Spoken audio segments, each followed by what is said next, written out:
Watching the two of them leave, Lin Yilin and Zhang Juntang looked at each other. "Senior, will Yu Song Song be okay?" Lin Yilin asked with some worry. Although Zhang Juntang didn't speak, the expression on her face showed she was also very concerned. "Ah, a single sentence made two women argue over me, and now makes two other women worry about it. Such is the charm of a high-quality man." Jiang Linyuan waved his hand. "It's fine. Let's just eat ours." With a personality like Yu Song Song's, could she possibly come out on the losing end? In ancient times, there was Guan Yu slaying Hua Zhong while the wine was still warm. Today, we could have Song Song slaying Yulan while the soup is still hot. Let the music play on. Let the dance continue. Jiang Linyuan silently turned up the heat and started cooking the beef. "Senior, maybe we should go take a look." Seeing his utterly unconcerned demeanor, Lin Yilin tried to persuade him. "Go for what? To see Yu Song Song's ugly side?" Jiang Linyuan said leisurely. "When people are over there tearing into each other, reopening old wounds, you standing on the sidelines just gives off a sense of helplessness, like being startled but not knowing how to hiss. Better to wait until the two of them finish arguing, then go over and beautifully harvest a wave of goodwill." Seeing him speak with such confidence, Lin Yilin gradually relaxed. Zhang Juntang, however, seemed rather fidgety. I'll go take a look." Jiang Linyuan sighed, feeling somewhat speechless. "You little wimp. Why aren't you being wimpy now? Junior Zhang, do you know what's most important between friends?" "What? What is it?" Zhang Juntang asked. "Trust," Jiang Linyuan said seriously. "Trusting your friends is crucial. For example, if I take the initiative to scrub your back while you're showering, all you need to say is thank you, not scream, 'How did you get in here?' Scared to tears by a cringe guy." Zhang Juntang was startled, shrank her head, and started cosplaying Louis XVI again. "Seriously? I was just messing around a bit. This little crazy woman wouldn't really think I'm an idiot, would she?" Seeing her reaction, Jiang Linyuan stiffened slightly, but then thought better of it and adopted an expression of utter indifference. Those who try to change themselves are immortals, while those who try to change others are insane. Think whatever you want. The girls' dorm, you can't get in. My home, you can. Suddenly, Jiang Linyuan heard some strange, weird sounds. He focused his gaze and saw it was Zhang Juntang, hiding behind her large swath of hair, murmuring like a mosquito's hum. "You really are a crazy woman." Scared to tears by a little crazy woman. "Juntang, what nonsense are you saying?" Lin Yilin's face was flushed red, clearly having thought of something unhealthy. "Little Yilin, in this regard, you need to learn from Comrade Juntang. Your ideological awareness is still not high enough," Jiang Linyuan said. "High your head. Perverted senior. Bad senior. Go eat your beef. Shut your mouth." Blushing and flustered, Lin Yilin picked up the meat from her own bowl and shoved it into Jiang Linyuan's mouth. "Whoa, wouldn't this be imported beef?" Although little Yilin is a beautiful girl, Jiang Linyuan was still a bit squeamish about eating her saliva. Eating kisses, however, would be fine. He wouldn't mind that. After swallowing the meat, he looked at Lin Yilin and asked, "Little Yilin, you haven't eaten this beef, right?" Lin Yilin immediately understood. Her face turning crimson, she put down her chopsticks, hugged her head, and joined Zhang Juntang in cosplaying headless monsters. So cute, with no heads to speak of. Seeing their reactions, Jiang Linyuan decided not to tease them anymore. He calculated the time. Yu Song Song should be about done arguing. "It's time for my grand entrance." He originally planned to expose the high school cheating incident while teaching Yu Song Song a lesson alongside Zhang Xiao. But running into this situation now was quite a coincidence. "I'll go take a look. You two watch out that your heads don't get ambushed by the hot pot." Jiang Linyuan tossed out the sentence, grabbed a bottle of water, and arrived at the restroom entrance. He only saw a completely calm Yu Song Song. Her clothes were a bit messy, but her hair was neat. The two of them probably didn't come to blows. "Want some water?" Jiang Linyuan stood beside her and handed the water over. Yu Songsong glanced at him, took the water, and then gulped it down in one go. Senior, I'm sorry about today, disturbing you. Yu Songsong opened with an apology. Isn't this Zhou Yulan's fault? Wasn't she the one picking a fight for no reason? Jiang Linyuan directly pinned the blame on Zhou Yulan. Hearing this, the corner of Yu Songsong's mouth lifted slightly. Does Senior have anything you want to ask about my high school cheating? Or about the conflict between Zhou Yulan and me? Jiang Linyuan shook his head and simply said, I only want to ask, did you enjoy the scolding, Junior? Yu Songsong was taken aback, then laughed so hard her body shook. Watching her, Jiang Linyuan felt like he had mistakenly entered the White Tiger Hall. This Yu Songsong truly harbors ulterior motives. Of course I didn't enjoy it enough. That bitch Zhou Yulan started crying after just a few words with me. What a joke. Yu Songsong flicked her hair disdainfully. I thought she might have changed a bit after getting into university. But in the end, it's still the same old 3 moves. B grade is indeed B grade, completely crushing C grade. So unlucky. So unlucky. How did I run into her? I specifically chose a city far from home, and I still bumped into her. Yu Songsong said, looking like she hadn't vented enough. Jiang Linyuan's expression turned strange. From their conversation, he knew that Zhou Yulan seemed to have caused someone to be expelled through false accusations in high school. Maybe she thought the same as you, wanting to find a city far from home. And honestly, 2 people from the same blanket don't turn out differently.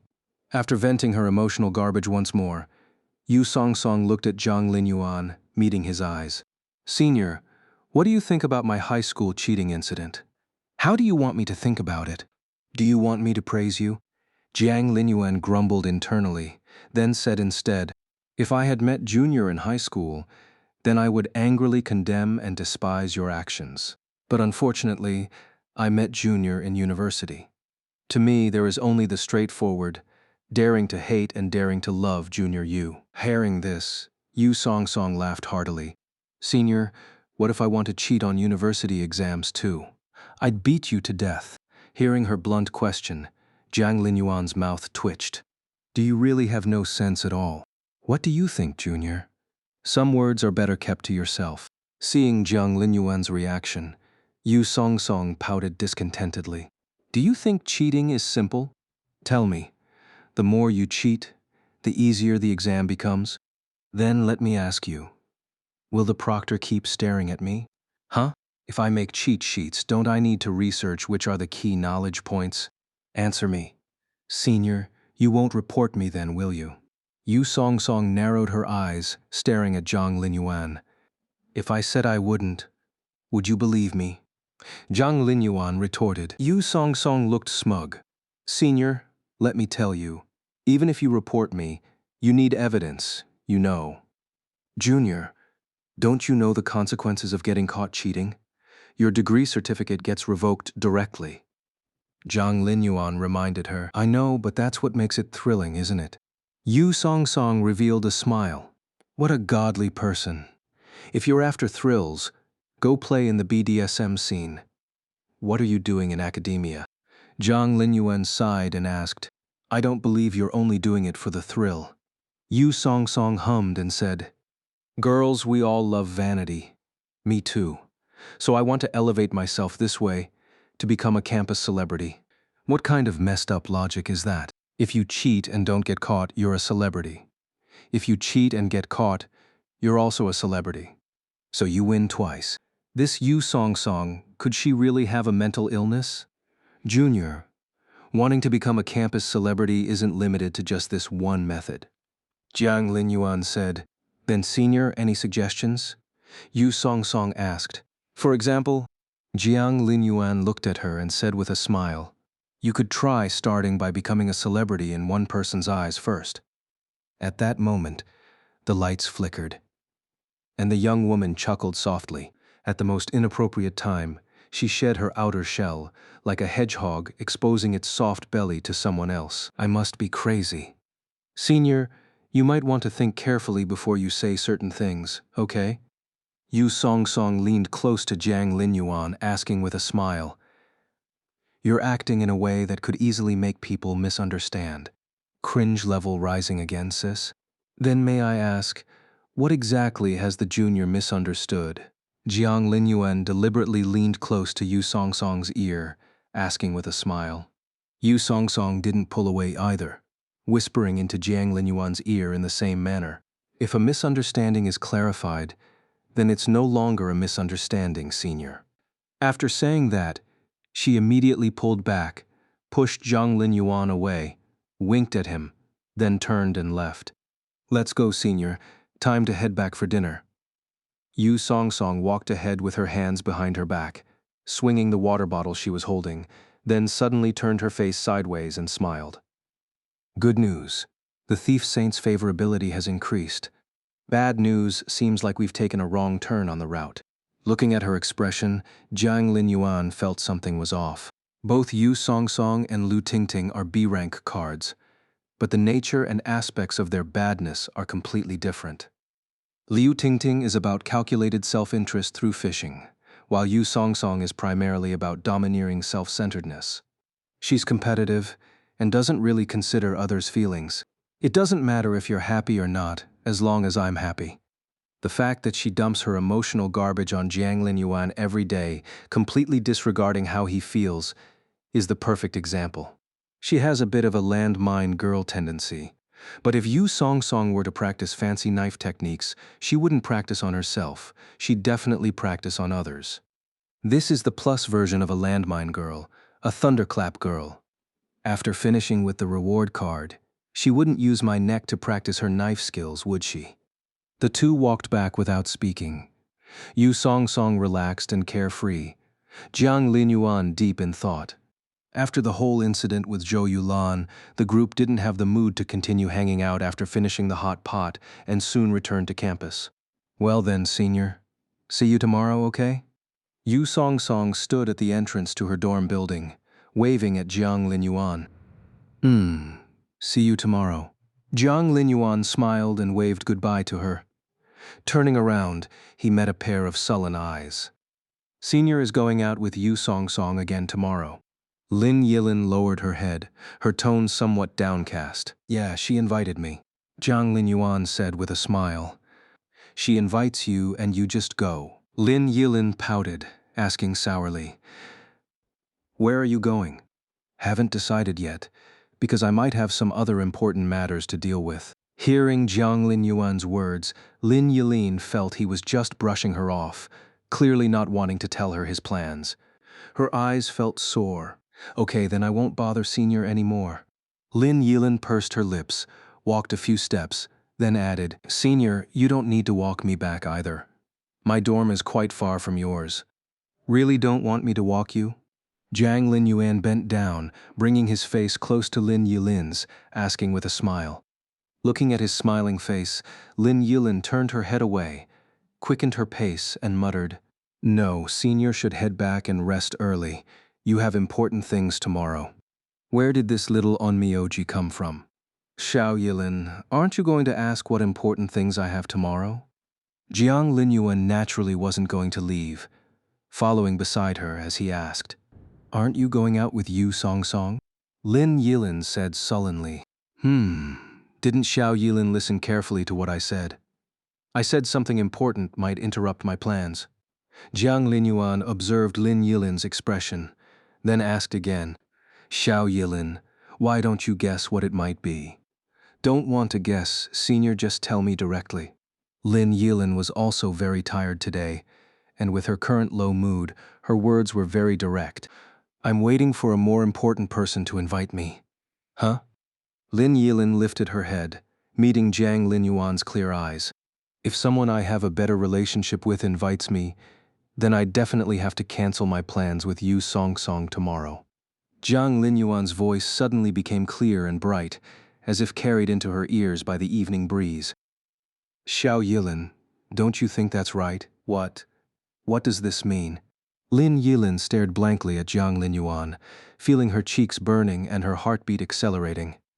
She mustered her courage and asked, Who is this person you have a better relationship with? Don't know, that's why I'm waiting. Jiang Linyuan said straightforwardly. Lin Yilin fell silent, blushing as she walked quickly. But after walking a few steps, she noticed Jiang Linyuan hadn't followed, standing motionless in place. She turned around and walked back, saying softly, "Senior, walk me back to my dorm." "Senior, you don't need to walk me back either. My dorm is quite far from yours."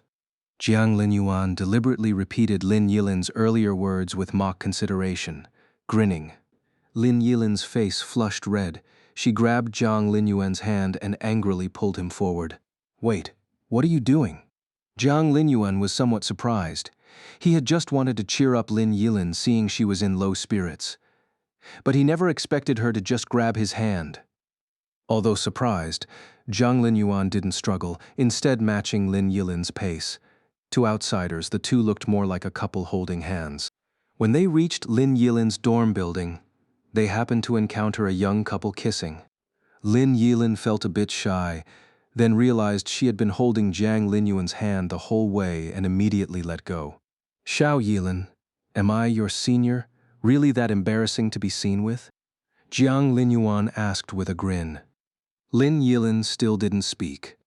After a long while, as if finally mustering all the courage in her heart, she shouted, "Senior, tomorrow, are you free tomorrow?" Jiang Linyuan was stunned. Since when did the binary little sister become so brave? That's not right. Usually she should have run away shyly by now. "Xiao Yilin, are you saying you're pursuing me?" Jiang Linyuan asked. "No, that's not what I meant. Senior heard wrong. Go rest early." Lin Yilin's face flushed red. She threw out these words and fled into the dorm building. Watching her retreating figure, Jiang Linyuan clicked his tongue. "This Xiao Yilin, she's got impure intentions." Lin Yilin fled back to her dorm with her heart pounding, as if about to leap out, throwing herself onto the desk, her whole body burning with heat. How could I have said something like that? She banged her head against the wooden desk several times, her eyes misting over. "That hurts. Why did I use so much force?" Her roommate was completely bewildered. How did she come back like this after going out? "Juntang, what's up with Yilin?" The roommate quietly poked Zhang Juntang, who had returned a bit earlier than Lin Yilin. I don't know." Zhang Juntang lowered her eyelids, speaking softly. Seeing this, the roommate didn't ask further, carefully approaching Lin Yilin. "Yilin, what's wrong with you today?" Lin Yilin covered her forehead, thinking again about the conversation with Jiang Linyuan on the way back. Her face turned red as she said sheepishly, "It's nothing." Seeing she didn't seem to have encountered anything sad, the roommate relaxed and teased, "Are you in love?" "No, I'm not." Lin Yilin suddenly stood up, shouting loudly. The roommate twitched her mouth, smiling. Okay, you're not. So what's the other person like?" "I said I'm not. I'm not." Lin Yilin retorted with a red face, but her tone gradually weakened. "I'm not in love. He already likes another girl." The roommate raised an eyebrow. "Are the two of them boyfriend and girlfriend?" "No." "Then it's fine. Yilin, don't be afraid. You're so pretty and have such a good personality. If he can't see that, he's blind." "What, seeing or not seeing? I'm not in love." Lin Yilin continued to stubbornly deny. After a moment, she timidly said, "Xiaoting, I have a friend. She has a senior she's very close with. That senior says he likes another girl, and even asked me, my friend, to be his wingman. But I feel like the senior might not actually like that girl that much." Hearing this, roommate Yuan Xiaoting immediately concluded, "He likes you and is deliberately using another girl as an excuse to get closer to you." "That's not it. It doesn't seem like that." "Then he's a playboy." "He's not. He's never been in a relationship before." Lin Yilin quickly retorted. Yuan Xiaoting narrowed her eyes. "He told you that? He said it during Truth or Dare." Lin Yilin, thinking of something else again. Her little face turned red once more. Seeing her reaction, Yuan Xiaoting knew saying more wouldn't help, and simply said, "Yilin, if you like him, you should be brave and go for it." Lin Yilin pursed her lips, not speaking anymore, just looking at the Harry Potter plushie in her bag. The university library, a magical place brimming with knowledge. Here, everyone has their own business to attend to. Mages refining elixirs, paper dolls reserving seats. It's like the 8 immortals crossing the sea, each displaying their own divine powers. Of course, most people are seriously preparing for exams, but there's no shortage of people preparing for pregnancy either. In short, everyone has a bright future. Jiang Linyuan and Jiang Jiao had agreed on a time in advance and arrived at the library right on the dot. From a distance, Jiang Jiao was hugging a book, reading it seriously. The sunlight by the window sprinkled down in specks, painting a picture of serene and peaceful times, a picture of a tranquil literary beauty. As expected of my sister, she almost looks better than me. Jiang Linyuan naturally sat down beside her. His peripheral vision accidentally caught the book's title, and his expression instantly cracked. Divorce, then become the dog of a magical girl. Sis, what kind of stuff are you reading? Let me see. I need to criticize it too. Jiang Linyuan craned his head over. Jiang Jiao glanced at him but didn't say anything. After all, they were in the library, a place where even breathing too loudly might get you posted online. Neither of them said a word, huddled together over one book, reading with great relish. After a while, Yu Song Song arrived fashionably late. Seeing the two sitting so close together, her originally good morning mood instantly soured. "Senior, what are you two looking at?" She lowered her voice and sat down opposite them. Jiang Jiao looked at her, noticed the assets she herself did not possess, narrowed her eyes, and stomped on Jiang Linyuan's foot. Jiang Linyuan looked at her expression and roughly understood her meaning. "Sis, don't lose confidence. Even though you have no chest, you have an older brother. There's still a future for you." Jiang Jiao watched his confident look, not knowing what wind he had caught. She turned to Yu Song Song and wrote a note to pass over. "You're a freshman. How do you know Jiang Linyuan?" Seeing her get straight to the point, Yu Song Song gave a disdainful smile and said sweetly, "Senior guess. Great. A green tea. Immediate pass. I'm going to the restroom." Jiang Jiao was very satisfied with Yu Song Song's answer. She stood up and then pulled Jiang Linyuan away. Yu Song Song was dumbfounded. Is a unisex restroom trendy now? What kind of excuse is that? If you two have something to say, just say it. Do you think I'm an idiot? Once they reached the stairwell, Jiang Jiao immediately delivered her verdict. "This Yu Song Song, you can block her." She looked exactly like the kind of single dog who goes online, sees a couple showing off their affection, gets jealous, and advises them to break up rather than make up. "We're both in the student union. We'll see each other all the time. Blocking her isn't good." Jiang Linyuan naturally couldn't listen to Jiang Jiao. "Your big bro is grinding a dungeon right now. The rewards are about to drop. Don't mess this up." Hearing this, Jiang Jiao remembered Yu Song Song's expansive bosom. She looked at him and sneered. "See each other all the time? Which head are you raising?" "I raise your—" Jiang Linyuan swallowed the words he was about to spit out. "Same origin as the enemy, cannot be targeted." "Sis, what kind of person do you think I am? Am I that shallow?" Jiang Linyuan retorted, "I know you're insecure, but your insecurity—" "Shut up." Jiang Jiao pinched Jiang Linyuan's arm and said, "I really don't understand. At your age, why are you always thinking about dating?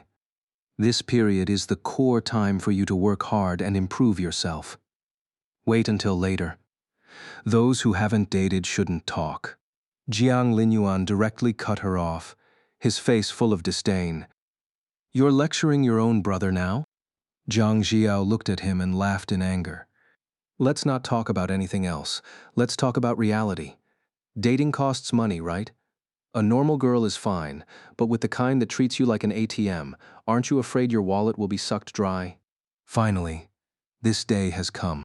Ever since he started trading stocks, how Jiang Linyuan had longed for someone to give him a chance to show off. Unfortunately, no one ever picked a fight. "Sis, do you know what a stock god is?" Jiang Jiao was stunned and asked. "You've caught the stock trading bug? A brother who trades stocks. a mom who buys gold, a dad who bets on football matches, and a me who studies medicine. My life is like walking on thin ice. Tell me, can I reach the other shore? Jiang Jiao's expression turned grave. Speak. How much did you lose? I still have enough living expenses here, and I have my part-time job money too. Lose? Jiang Linyuan laughed heartily, no longer holding back his aura. He took out his phone, the screen glowing red. Stable profits. Jiang Jiao glanced at his phone and asked, which app did you use to Photoshop this? You'd rather believe this is Photoshopped than believe it's your brother's skill? Jiang Linyuan opened his stock trading account right in front of her. Let her open her Jiang eyes wide and see clearly.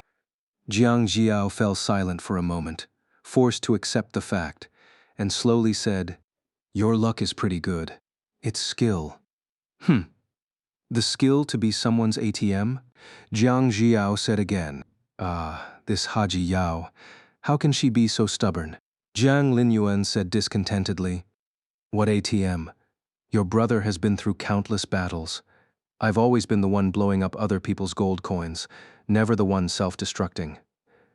Hearing this, Jiang Jiao finally nodded reluctantly and said with great difficulty, you should still find a girl with a more normal personality to date. If you ask me, that girl who gave you water last time is even better than this Yu Song Song. Sis, if you don't want your eyes, you can donate them to your brother. Maybe I can even unlock a Manjikyo Sharingan. What kind of taste is that? Sis, your brother usually hasn't offended you much, right? No need to harm me like this. Jiang Linyuan said. Jiang Jiao sneered, just about to say something, when Jiang Linyuan suddenly received a WeChat call. Jiang Linyuan looked. Huh? Binary little sister? She's calling me on her own initiative. That's rare. Jiang Linyuan told Jiang Jiao to be quiet and answered the call. Senior, are you busy today? Straight to the point with the question. Binary little sister is quite direct. Jiang Linyuan said, does Xiao Yilin need something? Lin Yilin hemmed and hawed on the other end, sounding a bit embarrassed. I saw a horror movie online with great reviews. I don't really dare to go alone. Senior, do you want to go with me? Huh? This doesn't sound like something Xiao Yilin would say. Who gave her this advice? What kind of lousy strategist is that? Just the two of us? Jiang Linyuan asked. There was a pause of 1 or 2 seconds on Lin Yilin's end before a firm voice came through. All right, I'm completely in Xiao Yilin's sights now.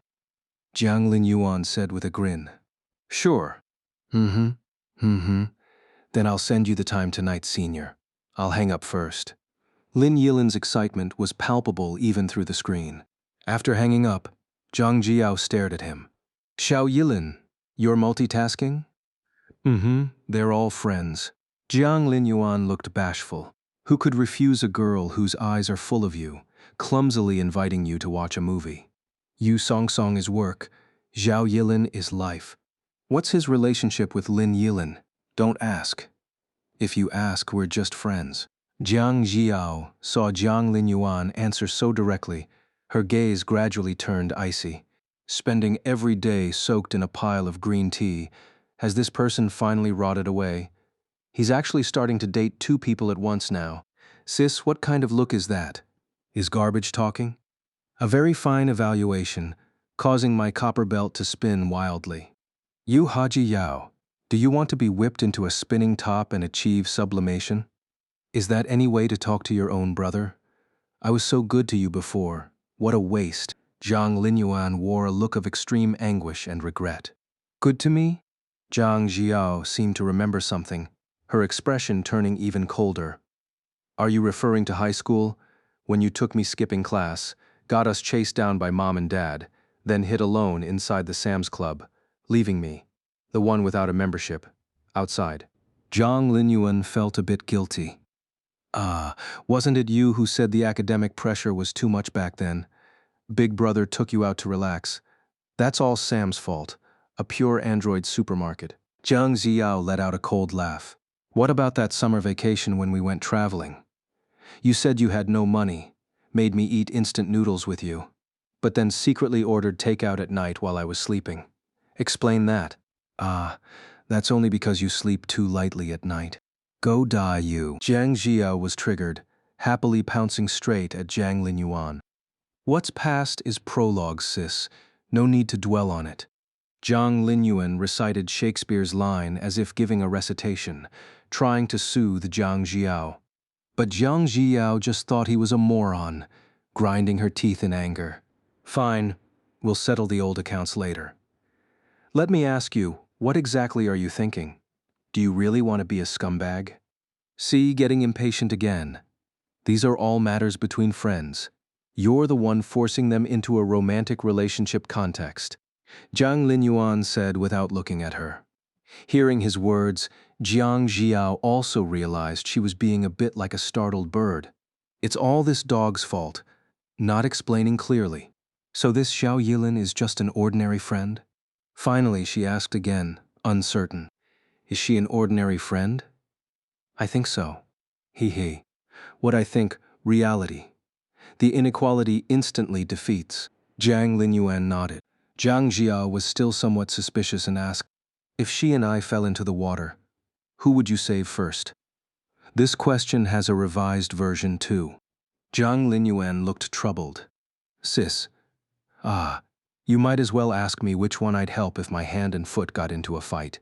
You? Jiang Ziao scoffed with disdain. I think you'd beat your foot to make your hand win. Little sister, do you know you're a girl? Where has the big brother's favorite you from before gone? Little sister, spend less time surfing the net online. Be careful of getting attacked by netizens. Jiang Linyuan earnestly advised. It's fine. The account I use to post outrageous opinions online is a high-quality imitation of yours. Jiang Jiao gave a sweet smile. Damn it. So that's why my account backend keeps getting private messages out of nowhere. Jiang Linyuan's expression was hard to maintain. Sis, let's head back first. Yu Songsong is still waiting. Seeing him change the subject, Jiang Jiao suddenly asked coldly, what are you doing tonight? Watching videos. Jiang Jiao pinched him.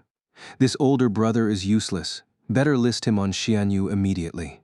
Flawless male college student. Brand new, 9.9 with free shipping. The two didn't chat for long before returning to the library. Jiang Jiao didn't say much more to her, just briefly exchanged some study experience. All businesslike. But Yu Songsong's state seemed off. The whole person appeared somewhat absent-minded, not really listening attentively. It wasn't until noon, after Jiang Jiao left, that Yu Songsong perked up a little. She and Jiang Linyuan walked out of the library. Senior, you and that senior seem very close. What's your relationship? Yu Songsong didn't beat around the bush, asking directly. Jiang Linyuan gave her a strange look. Didn't I say it before? Knew her from the womb. Yu Songsong was stunned, taking a moment to react. She's Senior's younger sister? Jiang Linyuan nodded. No way, I thought you were joking with me that day. Yu Songsong looked somewhat embarrassed, laughing awkwardly. So Senior isn't an only child after all? What? Junior is an only child? Jiang Linyuan asked back. Yu Songsong fell silent for a moment, then said, No, I have a younger brother at home. Younger brother. Looking at her expression, Jiang Linyuan felt something was off. He suddenly remembered, in the posts Yu Songsong had made, there was absolutely no mention of family circumstances. For something like getting caught cheating, the school would definitely contact the parents. Yet the posts made no mention of them at all. No talk of bio dad, bio mom. No calls to escape the family of origin. It was almost as if it was ignored. Then Junior Yu must be a very good older sister. Jiang Linyuan watched her expression, probing as he asked. Yu Songsong suddenly burst out laughing as if she'd heard a joke. After laughing, she said, Yeah, I'm a very good older sister. Confirmed. Another one with family issues. Because of vanity, she hoped to get good grades by cheating on exams. She says it and you believe it. Then if I put 6 terracotta warriors on my homepage, do I have to believe I'm Qin Shi Huang? How old is Junior's brother? Jiang Linyuan decided to probe a bit. Can't remember. Yu Songsong's answer was very brief, clearly not wanting to talk much about this topic. Seeing this, Jiang Linyuan didn't continue asking. Need to inquire a bit. If this were a gal game, this would be the final route selection option. That person we met last time at the hot pot. What was his name? Joe, something. See if I can get in touch. Yu Song Song returned to the dormitory and flopped onto the bed. Oh, the top student is back. People who go to the library early in the morning are really different. The sarcastic voice of a roommate sounded in her ear. She immediately sat up, staring at her. Looking for trouble. Don't make me slap you. The roommate was somewhat stunned. In the past, they'd mostly just exchange a few sarcastic remarks and be done with it. Why was Yu Song Song's hostility so strong today? Not wanting to make a big deal out of it, she didn't say anything more. At that moment, Yu Song Song's phone rang. She glanced at it and answered expressionlessly. Song Song, it's been so many days since you started university, and you haven't called home once. A plaintive, middle-aged woman's voice came through the phone. Yu Song Song said calmly, I have nothing going on. Naturally, no need to call. How can you be like this, child? I scrimp and save to put you through university, and this is how you talk to your own mother. Don't you know? The woman began a long-winded complaint. Yu Song Song felt fury boiling inside as she listened. She coldly laughed and cut her off. Just say it. What do you want me to do? Song Song. Your younger brother is dating. The household expenses are a bit high. You're in university now, too. You need to learn to be considerate of the family. So next month's living allowance from home won't be given. Fine, I know. Anything else? Yu Song Song wasn't surprised at all, speaking with extreme calm. And also, if you're going to date in university, find someone with money, the family. The grating voice kept sounding in her ear, but Yu Song Song didn't say another word this time. She, who never suppressed her emotions in the past, appeared incomparably silent, incomparably pathetic at this moment. So yeah, I hate pathetic people the most, she thought. As a master of time management, Jiang Linyuan didn't forget his date with Lin Yilin. He quickly left campus and arrived at the movie theater she had sent him the location for. What do you mean I'm being ambiguous with a lot of people? That's just how it is in gal games. She's single. I'm single. Of course I can chat with them. What if I end up failing with every single one of them? Wouldn't that be even more pitiful? You ask, what if a girl stabs me 3 times leaving 6 holes? That's unlocking a hidden ending. Hold steady. Get ready for New Game Plus. I achieved first place in the group buy/price activity at a friend's gathering. You should come give it a try too. Arriving at the theater, Jiang Linyuan spotted Lin Yilin. She was wearing an off-white hoodie, her hair tied up in a high ponytail. Her hair was fine and soft, her skin fair and delicate, looking as if it would break at a touch. Her pure, clean face held a trace of nervousness. Haven't been waiting long, have you? Jiang Linyuan asked, his eyes appraising her face. Huh? Little Yilin even put on some light makeup. Little Yilin looks even prettier than yesterday. Hearing this, Lin Yilin's originally tense heart relaxed a bit. She said, somewhat embarrassed, I put on a little makeup. Watching a movie, it's understandable to be a bit more formal. What? Watching a movie? Don't use such ambiguous phrasing when talking about going to the cinema. Lin Yilin instantly broke character, her face red as she retorted. Jiang Linyuan grinned. This is more like the little Yilin I know. The stiff, reserved look earlier didn't suit you at all. Hearing this, Lin Yilin realized Jiang Linyuan had deliberately said that to help her relax. The corners of her mouth couldn't help but curl upwards. She felt a mix of happiness and frustration. I was the one who actively invited Senior out. How can he be so calm? Doesn't he think about other aspects of this? Thinking this, she herself blushed first. The Little Virgin's amusing self-directed romance. The two went to get their tickets, buying drinks and popcorn along the way. The movie was doing decently at the box office. The actual seating rate was probably around 50 or 60%. They didn't encounter any spectral soldiers borrowing the path. Jiang Linyuan turned his head to look at Lin Yilin beside him. The girl's eyelashes fluttered slightly, clearly noticing his gaze, yet pretending not to see. Not looking at me, huh? Well then, I'll look at you. After a while, Lin Yilin's face really couldn't withstand Jiang Linyuan's stare anymore. Feeling her face grow hot, she glared at him. "Senior, watch the movie. The movie is about to start."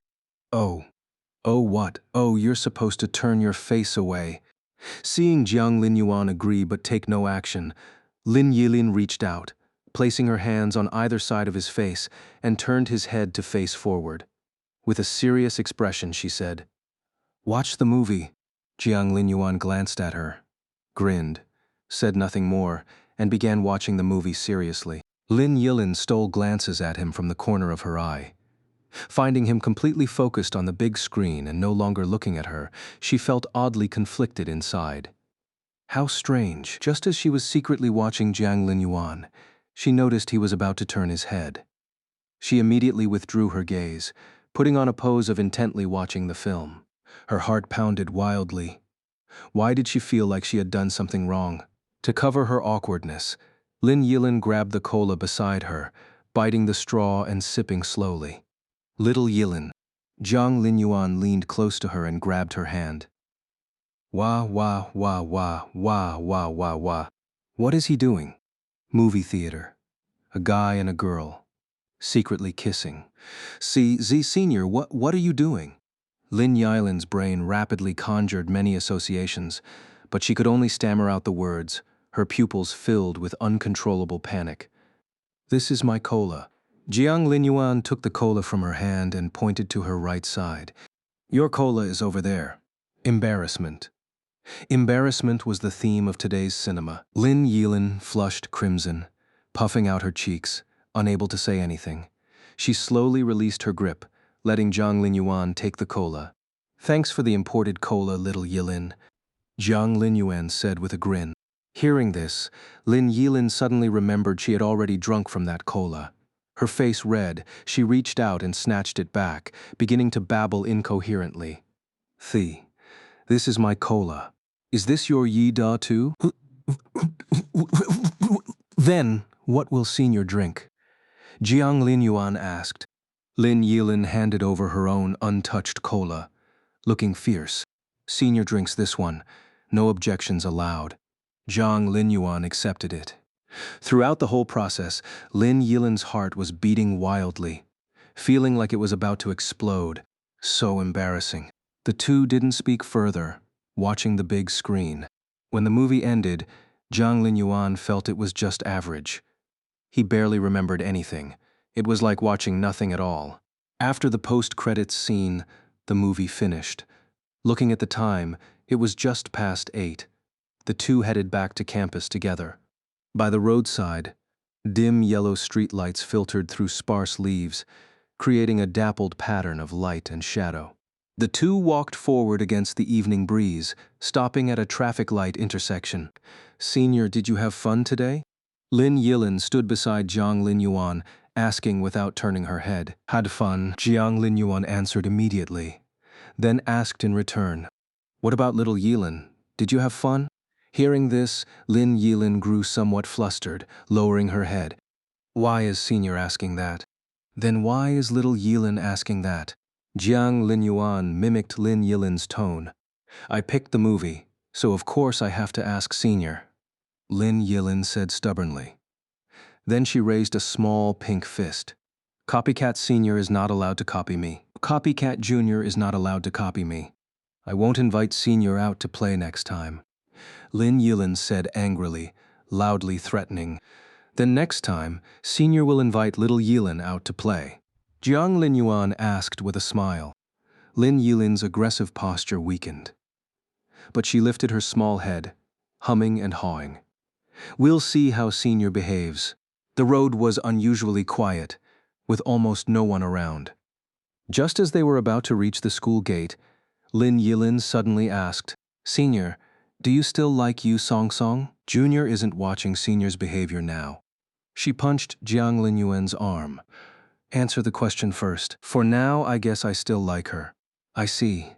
Lin Yilin fell silent for a moment. As if unwilling to give up, she asked another question. "Senior, you guys, do all boys like?" As she spoke, her face turned red.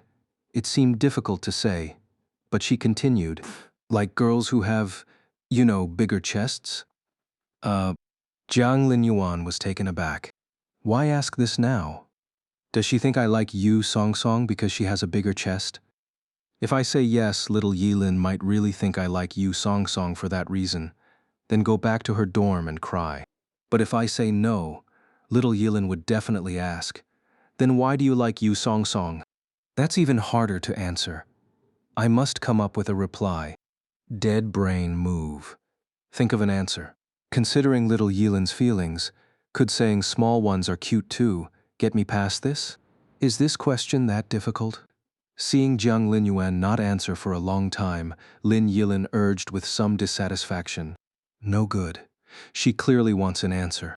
But no matter how I answer, it will worsen our relationship. Think, Jiang Linyuan, you can do this. After a brief but intense period of thought, a bolt of lightning flashed through Jiang Linyuan's mind. Ah, I've got it. The most suitable answer to this question is, actually, Jiang Linyuan said with a grave expression, I also like men's chests. After Jiang Linyuan said those words, Lin Yilin stood frozen in place, looking as if her worldview had collapsed. And she asked uneasily in a small voice, Are you a synthetic human pretending to be senior? This little Yilin is getting abstract too. The answer I racked my brains for only earned such a flippant remark. Let me show you whether I'm a synthetic human or not. Jiang Linyuan was furious and pinched Lin Yilin's hand. Buddy, your hand is so small and smells so nice. Lin Yilin felt the warm touch on her palm. Her face flushed red, but she didn't struggle. Her eyebrows arched and the corners of her mouth unconsciously lifted. Lying senior. Sometimes a girl's question doesn't necessarily need a verbal answer. Taking direct action works much better. What if you get accused of molestation? Love you, child of the meta. See you in court. Looking at Lin Yilin beside him, Jiang Linyuan spoke again. Little Yilin, you still have that girl's WeChat you added the other day, right? This senior needs to use it. Life is just ups and downs and downs and downs and downs. Upon hearing this, all the happy feelings in Lin Yilin's heart vanished. She glared fiercely at Jiang Linyuan like a tigress. What does this perverted senior want to do? Ask her to help me cut one item on Pinduoduo. I can do it too. What can you do? Cut me. Lin Yilin immediately took out her phone, tapped it a few times with a pout. Senior, send me the link now. Little Yilin, one person can't gather enough people, Jiang Linyuan said with a troubled expression. One cut on Pinduoduo cuts right into the heart. Even if you die and go to God, he'd say, invite one more person to heaven. It's fine. I'll help Senior forward it. Ah, the thing I want to buy is a bit unspeakable. Hearing this, Lin Yilin's eyes darted around. She seemed to think of something, her face blushing red. Such a little pervert. I don't have to look. She stammered as she spoke. Little Yilin, can you leave some privacy for your senior? Then how can you just casually ask that girl? Lin Yilin's eyebrows shot up as she muttered discontentedly. It's fine. I'll block her right after sending it. Please, good junior. Jiang Linyuan grinned and leaned in closer to Lin Yilin. Little Yilin is the best. Help your senior out, okay? Where could a little chuny withstand such a test? Jiang Linyuan was pressed very close to her. She felt herself getting a bit warm and somewhat addicted. She just felt her head spinning, her face unbearably red, not daring to look at him. She turned her head away, waving her hands and hurriedly shouting, Fine, fine. Here you go. Now get away. Thank you, little Yulin. Having gotten his answer, Jiang Linyuan happily smiled and took a step back. Lin Yelin didn't continue to reply. Not daring to look at him, she buried her head and stomped forward with heavy steps. Wah, wah, wah, wah. Why get so close? Are you trying to kill me? This dog senior, this bad senior. She was so angry she could grind her silver teeth to dust, occasionally glancing back to glare at Jiang Linyuan, occasionally stomping her feet. But Lin Yilin stole another glance at Jiang Linyuan, found him grinning as he looked at her, glared and shot him a sharp look, then turned her head away again. Her heart pounded wildly in her chest, her eyes curving into crescents. Yet, she couldn't bring herself to hate him. So cunning. Isn't this making it completely impossible to escape? She pressed a hand over her heart, trying hard to calm the restless pounding. This time wasn't too late. People were coming and going, traffic flowed, the evening breeze brushed past their shoulders. Very cool. Senior. Lin Yilin suddenly stopped walking and turned back to look at Jiang Linyuan. If you don't like Yu Song Song, tell me early, okay? Didn't I say I still like her? A lying senior's words can't be trusted. Lin Yilin stomped on Jiang Linyuan's foot. She understood clearly that the net-named friendship between her and Senior had already begun to weave other silken threads. Unconsciously, bit by bit, it was expanding and devouring. Still escorting little Yilin to the foot of her dorm building, she reluctantly pushed the WeChat of the girl from that day at the hot pot restaurant to Jiang Linyuan. Remember to delete it. Little Yilin is welcome to check on me anytime. Go die. Lin Yilin punched Jiang Linyuan's chest once, and the two said goodbye. Back in his dorm room, Jiang Linyuan looked at the newly acquired WeChat and messaged directly. Are you Zhou Yulan's friend? I'm the guy from the hot pot restaurant the other day. I have some things I want to ask her. On the other side, the girls' dormitory. Hey, that handsome guy from the other day added me.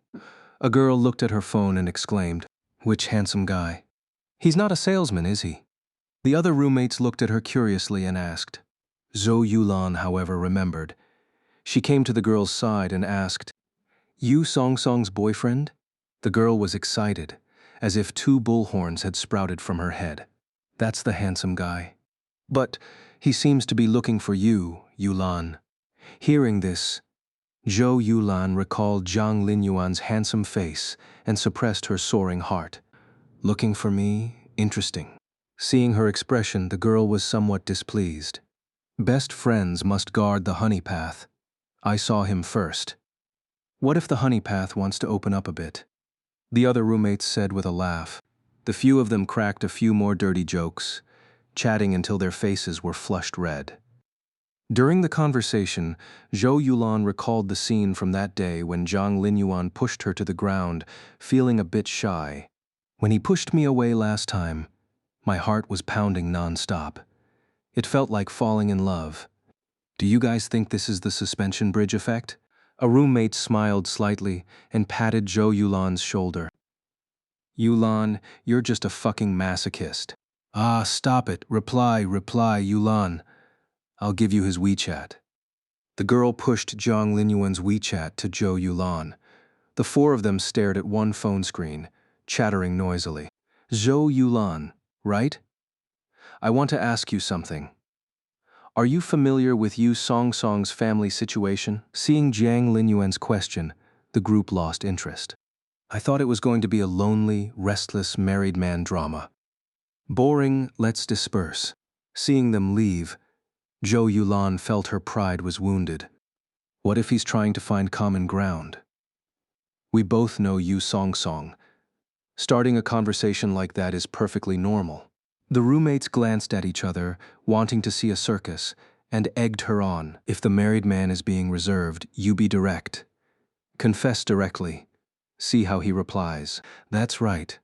That's right. Be bold. Maybe he'll agree. Fine, watch me. Zhou Yulan's temper was fiery to begin with. Hearing them talk like this, her head grew hot, and she sent Jiang Linyuan a message.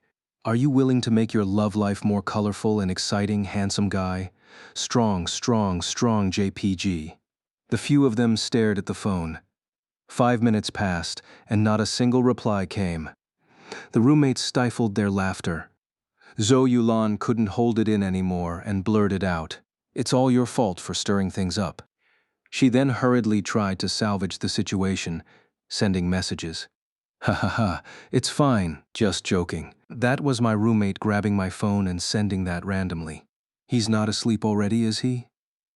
Ha ha, resting quite early, huh? Good night, I'm going to sleep. Jiang Linyuan looked at the messages Zhou Yulan sent. and truly couldn't hold back anymore. A fortune teller once told him he was fated for fortune, but damn, he didn't say it was for madness. This Zhou Yulan is too dedicated to her job, not forgetting her clown duties even this late at night. Jiang Linyuan didn't have time to press the clown nose onto Zhou Yulan's face. He asked, "Do you know anything about Yu Songsong's family situation?" Zhou Yulan replied very quickly, "She didn't tell you?" After sending that, she quickly realized and added another line. It's normal, she didn't say anything. She's probably afraid of losing face, right? They say those who know you best know exactly where to stab the knife to hurt the most. Although sometimes, what hurts you the most isn't necessarily a knife. Zhou Yulan and Yu Songsong were also roommates for 3 years of high school, coming from the same hometown. So they basically knew each other's roots. She quickly told Jiang Linyuan about Yu Songsong's family background. A single-parent family favoring sons over daughters. Reading between the lines, she was basically advising Jiang Linyuan to break up with Yu Songsong as soon as possible. "I've met her mom. She's sharp-tongued, mean, and snobbish, treating the boy in the family who dropped out of high school like a treasure. Handsome. Not to be rude, but if you stay with Yu Songsong, you'll have plenty of suffering ahead. Just the bride price alone. Her mom will definitely make you bleed dry. Tisk tisk. She might even make you buy a house for her little brother later." Hearing this, Jiang Linyuan wasn't worried at all. Instead, he felt eager to try. This was like telling a gay man you're straight. That wouldn't make him back off. Instead, it would make him realize you're a first-timer, which would only excite him more. So it's just the pain of a family of origin? As the backbone of the motherland, the elite of society, the driving force of the people, we should strike hard against such old-fashioned feudal families. "Thank you for chatting with me about so much," Jiang Linyuan replied. "Aya, just a verbal thank you. How about this? I saw a piece of clothing online that I liked. Not sure if you'll like it. Want to take a look?" Seeing this message, Zhou Yulan was overjoyed. "Look at my charm, Yu Songsong. Your boyfriend is just like that. You big-chested little minnow." "Sure," she replied delightedly. Jiang Linyuan sent a link. Zhou Yulan clicked on it. "I wonder what kind of clothes they are. He's giving me a gift after just a few chats. How embarrassing." While she was happily fantasizing, the website page had already loaded on her phone. Zhou Yulan focused her eyes, and her vision went dark. The words "new user activity" on the Pinduoduo page on her phone were an intensely bright red. Damn it, a Pinduoduo cut one item link. She was furious. She took a screenshot and sent it over, wanting to question Jiang Linyuan about what he meant, only to see a bright red exclamation mark. He actually blocked me. This series of operations angered her so much. Her mammary glands felt obstructed. Was the person chatting with me on the other side even human? If a house collapses, you can rebuild it, but this person is beyond rebuilding. Following the decree of old Buddha Empress Lin Yilin, Jiang Linyuan conveniently also sent a Pinduoduo link to Zhou Yulan's roommate's WeChat, then quickly blocked her. Pay up, Pinduoduo. After learning about the thief saint's family background, Jiang Linyuan couldn't help but sigh. This is truly the pain of a family of origin. I guess her cheating to get good grades wasn't some bullshit vanity thing, but probably some idiotic rebellious counterattack from her teenage years. This thief saint, when meeting others, it's all confrontation. Confrontation, confrontation. But when it comes to her own family matters, it's all running, running, running. Others are tough at home but weak outside. But you've got it backwards. Feels inferior to Zhao Su, who confronts everyone equally. She even schemes and struggles wits with her own mother. When it comes to mother-daughter affection and filial piety, you gotta look at her. Let's learn from Zhao Su and ask her how she handles it. Jiang Linyuan took out his phone and sent a message.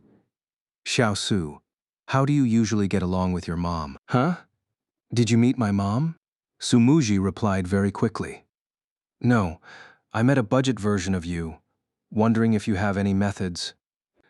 Sumuji typed a question mark, then replied, "Oh, Yu Songsong has family problems? From what you're saying, the problem lies with the mother. Xiao Su is quite sharp. What's this called?" The patient becomes the doctor. You're a miracle doctor. Any ideas? I have 3 strategies: upper, middle, and lower. Which one do you want to hear? Jiang Linyuan rolled his eyes. You're bringing military strategy into this. Why don't you say there are upper, middle, and lower grades of moms? Proceed with your report. Su Muji didn't bother arguing with Jiang Linyuan and typed back, lower strategy. Don't bother with Yu Song Song. Better to focus more on me and my mom. What a terrible strategy. Give this inferior horse to Tianji. Noted. Continue. Su Muji still showed no intention of arguing. Middle strategy, become the man behind Yu Song Song, sheltering her from wind and rain. But I think you definitely wouldn't accept that, right? Laugh. That's nonsense. Betting a whole lifetime for one reward card? Only a fool would do that. You, Xiao Su. What kind of strategies are you offering? Xiao Su, it hasn't been long since we last met. How did your intelligence drop so much? This time, Su Muji didn't type. She directly made a WeChat video call. Aya, coming for an audience with the Emperor.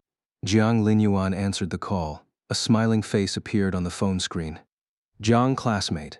Have you recently been planning to become a lady killer and forgotten how to communicate with peers? Su Muji was wearing a pink t-shirt with a silver jacket over it. Judging by the background, she didn't seem to be in the dorm, but more like in her own room. The room had a very girly style. There was actually a large plush toy by the bed, which didn't seem like Xiao Su's style at all. Xiao Su, are you saying you're a lady pretending to be my peer? Jiang Linyuan retorted without holding back. Su Muji narrowed her eyes slightly and said slowly, He, if Jiang classmate insists on me being an elder, I can reluctantly accept that too. What elder? I think you want a taste of the palm cup. Stop the nonsense, let's talk business. Okay, after we finish talking business, we can talk about not business. Su Muji covered her mouth with a light laugh. This cringe woman. All right, back to the matter of Yu Song Song. Su Muji steered the topic back, smiling as she said, Actually, the best way to escape a family of origin is to cut ties. Of course, that's very difficult. Cutting ties with the family of origin is indeed the most effective and direct method. But the core problem is one, money. The second is the moral issue. Hearing this, Jiang Linyuan shook his head. Feels inferior to playing the homewrecker, tricking Yu Song Song into breaking with her family. Su Muji chuckled. I support that. Support my ass. If I really did that, I would undoubtedly completely ruin her entire life. No need to play that big. Su Muji looked at Jiang Linyuan and suddenly said, I want to remind you, Jiang classmate. Once you get involved in the deepest part of a girl's heart, don't think you can just walk away. Especially with someone like Yu Song Song. Listening to your words is like listening to words. Say something everyone doesn't know. Girls with problematic families of origin are a deep sea to touch.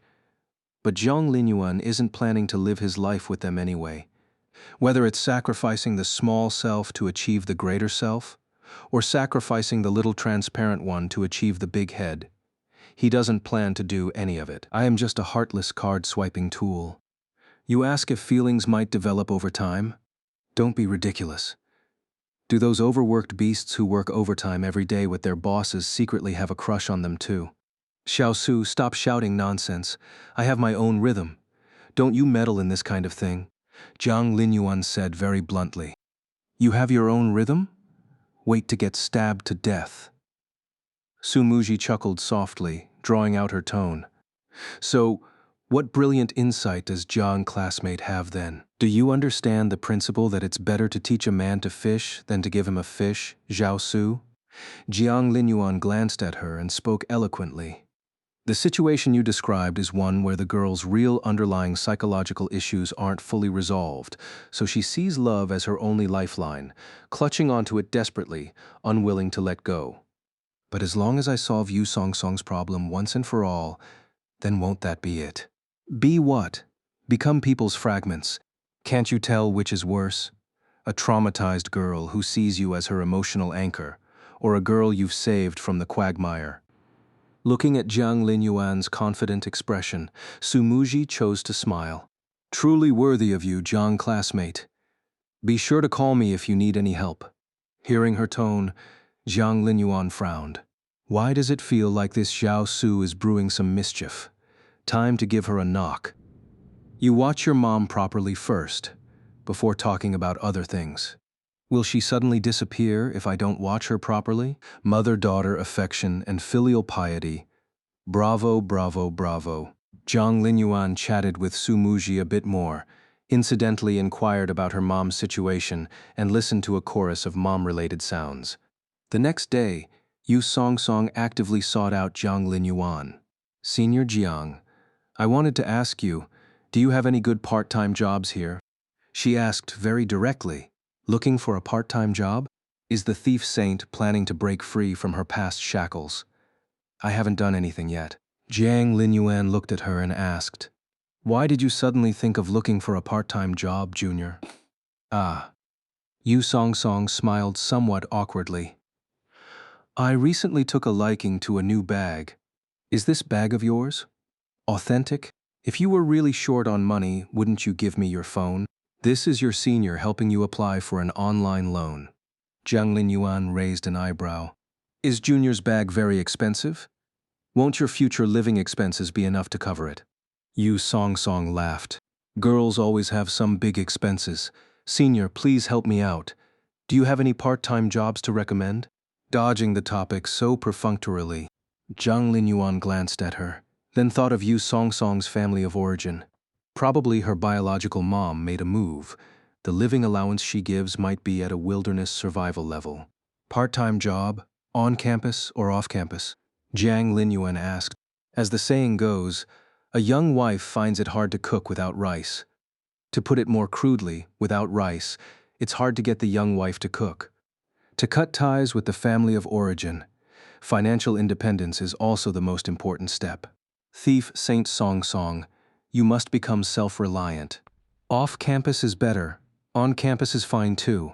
Seeing Jiang Linyuan reply, Yu Song Song knew there was a possibility and perked up. Jiang Linyuan nodded. All right. I'll keep an eye out and can give you a reply in a few days. Yu Song Song smiled and nodded. Then thank you, Senior. I'll treat you to a meal today. Aren't you afraid Senior will eat you poor? Senior, on-campus cafeteria only. Okay. Great. Still a little iron rooster. It seems Yu Song Song's financial situation really isn't great. Junior Yu, regarding the part-time job, I have to remind you it will definitely affect your studies, and your dream of postgraduate recommendation will only get further away. Jiang Linyuan said. Yu Song Song burst out laughing.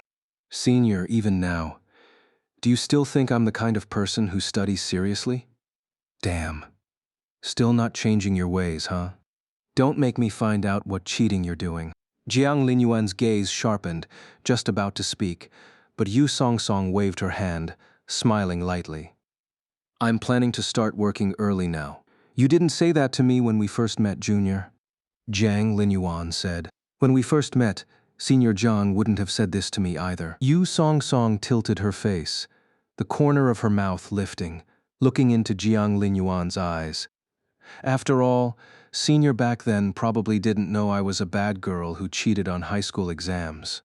She playfully blinked, then quickly turned her head away, not letting him see her face. How long has it been since she felt this relaxed? Not having to hide too much, being able to speak her mind freely about whatever is unhappy or displeasing in her heart. Not attacking with a domineering attitude, but confiding between friends. Even if it's just lifting a corner of the mask, that brief gasp for air makes her feel something different, enjoyable, and even carries a little bit of dependence. So, are you planning to turn over a new leaf? Jiang Linyuan walked beside Yu Song Song and asked. Yu Song Song was silent for a moment, then said, I don't know. The most high-quality answer. Hearing this, Jiang Linyuan sighed. Then Junior can slowly search for the answer, as long as you don't regret it. Am I the only one searching for the answer? Yu Song Song turned her head again, showing half her face, staring at Jiang Linyuan. What? You want half a person to go? Jiang Linyuan said, these kinds of things, only the person themselves can do it. I don't think so. Yu Song Song shook her head, squinting her eyes. I myself don't have that much capability. Especially after meeting Senior, I'm even more convinced of this thought. Jiang Linyuan was taken aback, then said, Junior, you need to learn to demystify. Senior isn't as amazing as you think, nor that good. Senior can say whatever he wants. Yu Song Song said casually, anyway. She suddenly paused, then laughed. That's just what I think. Incredible person, can't understand human speech, right? I already gave you a warning shot, and you're still like this. Don't cry too miserably later when I collect your reward card. Seeing her behave like this, Jiang Linyuan didn't say anything more. Next, time for a strong dose of medicine. Yu Song Song's mom attack. Yu Song Song, launch a gorgeous rebellion against your mother. Jiang Linyuan quickly found a suitable part-time job for Yu Song Song, then immediately started contacting her mother. You want to know where he got her contact info? He picked it up from the clown girl, Zhou Yulan. Yu Song Song always avoided talking about her family. It was her hidden pain and the central point of his plan. Jiang Linyuan opened the dialer and called directly. It connected in no time. Who is this? A middle-aged woman's voice came through the phone. No awareness of scam risks. How could she casually pick up a stranger's call? Oh, I'm here to scam you. Never mind then. Are you Yu Song Song's guardian? Jiang Linyuan asked in a solemn tone. The moment the woman heard Yu Song Song's name, her attitude changed at once. Ah, that useless daughter got herself into what trouble now? Seriously, how did I end up with someone like this? The middle-aged woman's voice was sharp and grating, scolding Yu Song Song relentlessly. What a piece of work.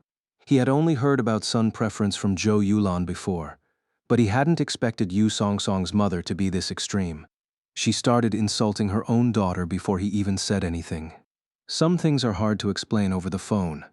Would it be convenient for you to come to Jinling? Jiang Linyuan began to set the trap. What he wanted was for Yu Song Song and her mother to have a blow-up. When Yu Song Song's mother shows up at Xingnan University, the truth comes out today. Yu Song Song, your opportunity has arrived. Ah, come to Jinling. The woman sounded a little conflicted. That won't work. I still have to take care of my son. Is it absolutely necessary? She's an adult now. You don't need to drag parents into every little thing, do you? Hope you say the same thing when Song Song pulls out your oxygen tube. Oh my. This woman really is terrible. There's no problem. You can bring him along too. Jiang Linyuan said. That better not. 2 people will cost a lot for travel.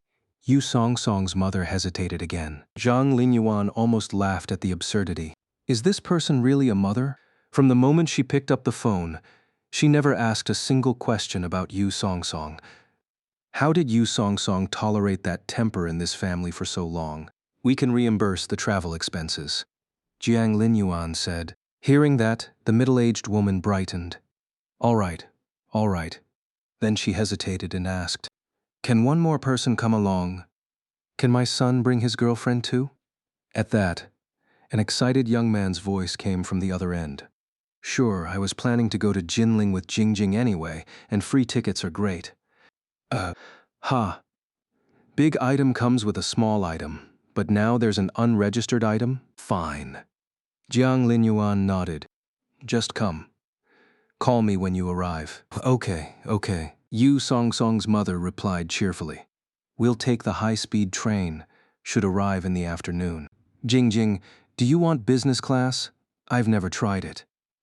The boy's voice sounded again, as if speaking to someone nearby. Go ahead and show off. Who can outdo you? What kind of celestial family does Yu Song Song have? Are there any normal people here? This mother is outrageous. She didn't even call Yu Song Song to verify anything. But on second thought, with a family like Yu Song Song's, maybe this is normal. Her brother was just as clueless, not suspicious at all. When he enters society, won't he be tricked into selling his stuff? Why not sell my own hooks? Earn 800 euros from gay guys. I'm too kind, Maybe I'll just scam them for travel money. Jiang Linyuan hung up on Yu Songsong's mother and immediately blocked the number. Reimburse, heh? Find me and I'll reimburse you. Just kidding. Even if you find me, I won't reimburse you. In the afternoon, Yu Songsong's mother and company stepped out of the high-speed rail station. Jingjing, didn't you say last time you wanted to visit Jinling? I brought you today. Yu Songsong's brother said ingratiatingly to his girlfriend Jingjing. Jingjing looked at him with mild contempt. Can you give me the ticket money first? Stupid mother and son. Say they brought me out to play, but his mom expects me to pay for the ticket. Mom, didn't you say someone would reimburse it? Call him now. Yu Songsong's brother angrily looked at their mother. She was embarrassed and hurriedly reassured them. I'll call him right now. Don't worry. But inside she felt uneasy. On the train she had already dialed that number countless times. None answered. She opened the dialer again. Still no answer. Mom. Seeing this, the brother got irritated. Did you get scammed? Staring at the unreachable number, the mother's pupils constricted as she had to admit she'd been fooled. Damn it, I got scammed. The guy who called was the scammer. It's not that there are fewer bad people, they've just gone smaller. She couldn't keep her face, had nowhere to vent, and blurted. This must have something to do with that useless daughter. Go find her at university. I scrimped and saved to send her to college, and she does things like this. Ayun, you take Jingjing around for a bit, I'll call and find out what's going on. She then called Yu Songsong right away. What are you doing? Yu Songsong's flat voice answered. Hearing that half-dead tone made the mother furious. Your mother just got scammed, and you don't care at all. We and your brother came to Jinling. Someone said you got into trouble. What are you doing at university? He used your name to scam us. Yu Songsong froze at that, then sneered. You actually have money to be scammed? Her mother flushed. 3 tickets. Don't be ridiculous. Transfer the money now. I'll send you the bill. Fine. I'll transfer the money, Yu Songsong said calmly. But the calmer she sounded, the angrier her mother became. What kind of tone is that? Don't you ask more questions. We're at the station now. Come pick us up. I'm at work now. I don't have time. Yu Songsong replied. Work? Oh my, I sent you to university and you're working? What can you even do? Her mother sneered. Surely you're not doing the same as me and being a mistress. Yu Songsong finally snapped, shouting loudly. Hearing that, her mother was furious and began crying. I raised you all by myself and you speak to your mother like that. You're not my daughter, you're my ancestor. Enough. I'm coming to pick you up right now. Yu Songsong shouted a final sentence and hung up. Elsewhere, Yu Songsong dropped the phone helplessly, eyes staring blankly ahead as a fog of tears covered her vision. Why of all times now? I finally left that home. My college life is getting back on track. There's a senior looking after me. I can live independently. She moved her lips as if chewing the hard-won, fleeting happiness. Tears fell in tiny drops, hidden beneath her dark hair. Can I really never escape? She wiped her tears and typed a few words on her phone, then sent them to Jiang Linyuan. Senior, I can't do the part-time job anymore. Sorry, I wasted your kindness. Still buying the bag? No longer buying it. If you're not doing the part-time job, where will your college living expenses come from? Huh? Seeing the message from Jiang Linyuan, Yu Songsong froze. Yu Songsong was a very strong-willed girl. When she liked something, she liked it. When she didn't, she didn't. If someone made her uncomfortable, she would retaliate without the slightest mercy. Yet even such a person as her had things she least wanted to mention. She had poured out many emotions to Jiang Linyuan, but regarding family, she had never revealed even a hint. She didn't want to, nor was she willing to let Jiang Linyuan know about this matter. What is Senior talking about? What living expenses? Yu Songsong typed her question.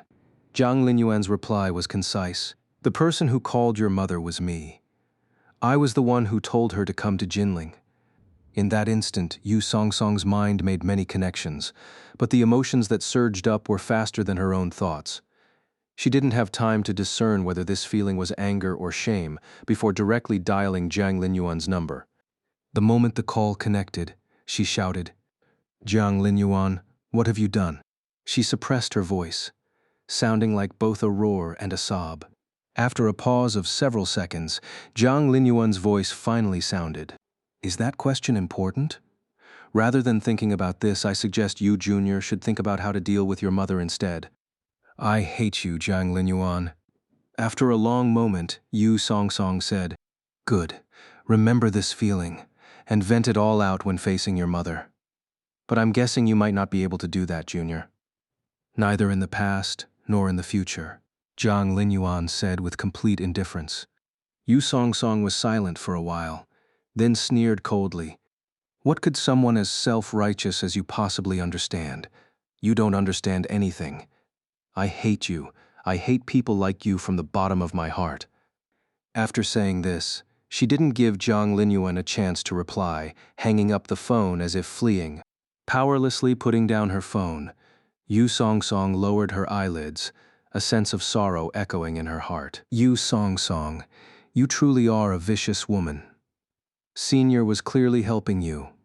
You should have communicated with him properly, yet you were somewhat angry, somewhat in pain. You were thinking your most unsightly wound had been seen by someone. You had made a fool of yourself in front of Senior. You were also thinking you had every reason to complain, to blame Jiang Linyuan. Who told him to interfere in my affairs?" Thinking this, she was suddenly shocked, realizing something both ridiculous and tragic. "Yu Song, you are so much like your mother." This was truly a despairing yet undeniable fact. Thinking this, Yu Song wiped her face, a trace of a sorrowful smile actually appearing on it. Her mother was still waiting for her at the station. This thief saint, playing hit and run too, huh? Always knows to run. Why not take out that fierceness of yours and use it to deal with your mother? But it's fine. This time I won't let you run away."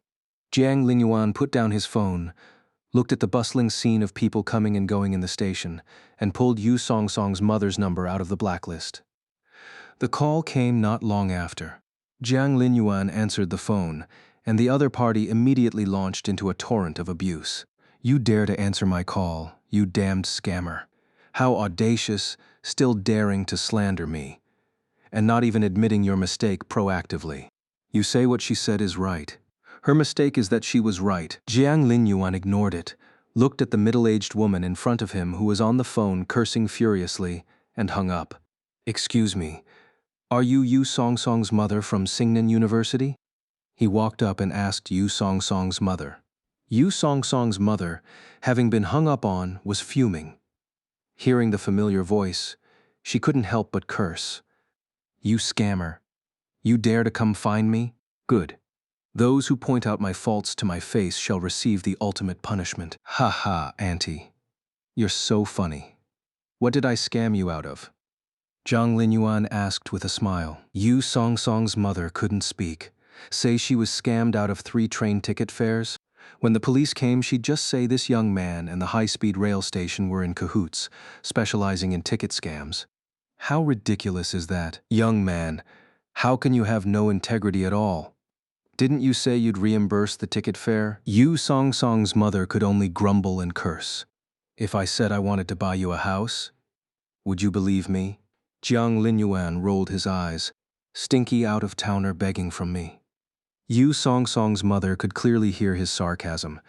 Furious, she took a swift step forward, wanting to have a proper argument with Jiang Linyuan.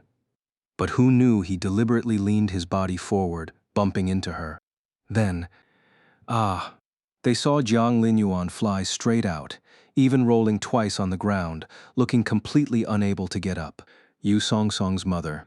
What's going on? She didn't even use any force. Seeing the people around the station looking over, she felt a bit panicked. Are people in big cities all like this? Never seen this before. Yu Song's mother immediately felt a bit guilty, pretended not to see, turned her head, and started to leave. But at that moment, Jiang Linyuan grabbed her foot. "Oh dear auntie, I'm having trouble breathing. You can't leave. Damn it, it's a scam. Yu Song Song's mother suddenly realized. This young man looks handsome and clean-cut. Why does he only do inhuman things? Seeing security personnel approaching, Yu Song Song's mother felt she couldn't explain herself clearly, and decided to also fall to the ground. Ouch. Ouch. By this time, Jiang Linyuan had already stood up with a beaming smile. He looked at Yu Song Song's mother lying on the ground, raised both hands, grinned, and turned to look at the security personnel. Uncle, this person is running a scam. Damn it. She couldn't catch her breath. These words truly infuriated Yu Song Song's mother. What thief crying stop thief, shifting blame. She pointed a trembling finger at Jiang Linyuan. You. The physically robust Yu Song Song's mother clutched her chest, experiencing the feeling of chest tightness and shortness of breath for the first time, and also recognizing the sinister nature of people in big cities for the first time. The world's morals are declining. Who would have thought it's not that there are fewer bad people, but that the bad people have grown old. Looking at Yu Song Song's mother on the ground, taking long breaths in and short breaths out, Jiang Linyuan sighed with emotion. At this point, Yu Song Song's mother was so angry, her vision went dark. You damn bastard must be a reincarnated bad old person.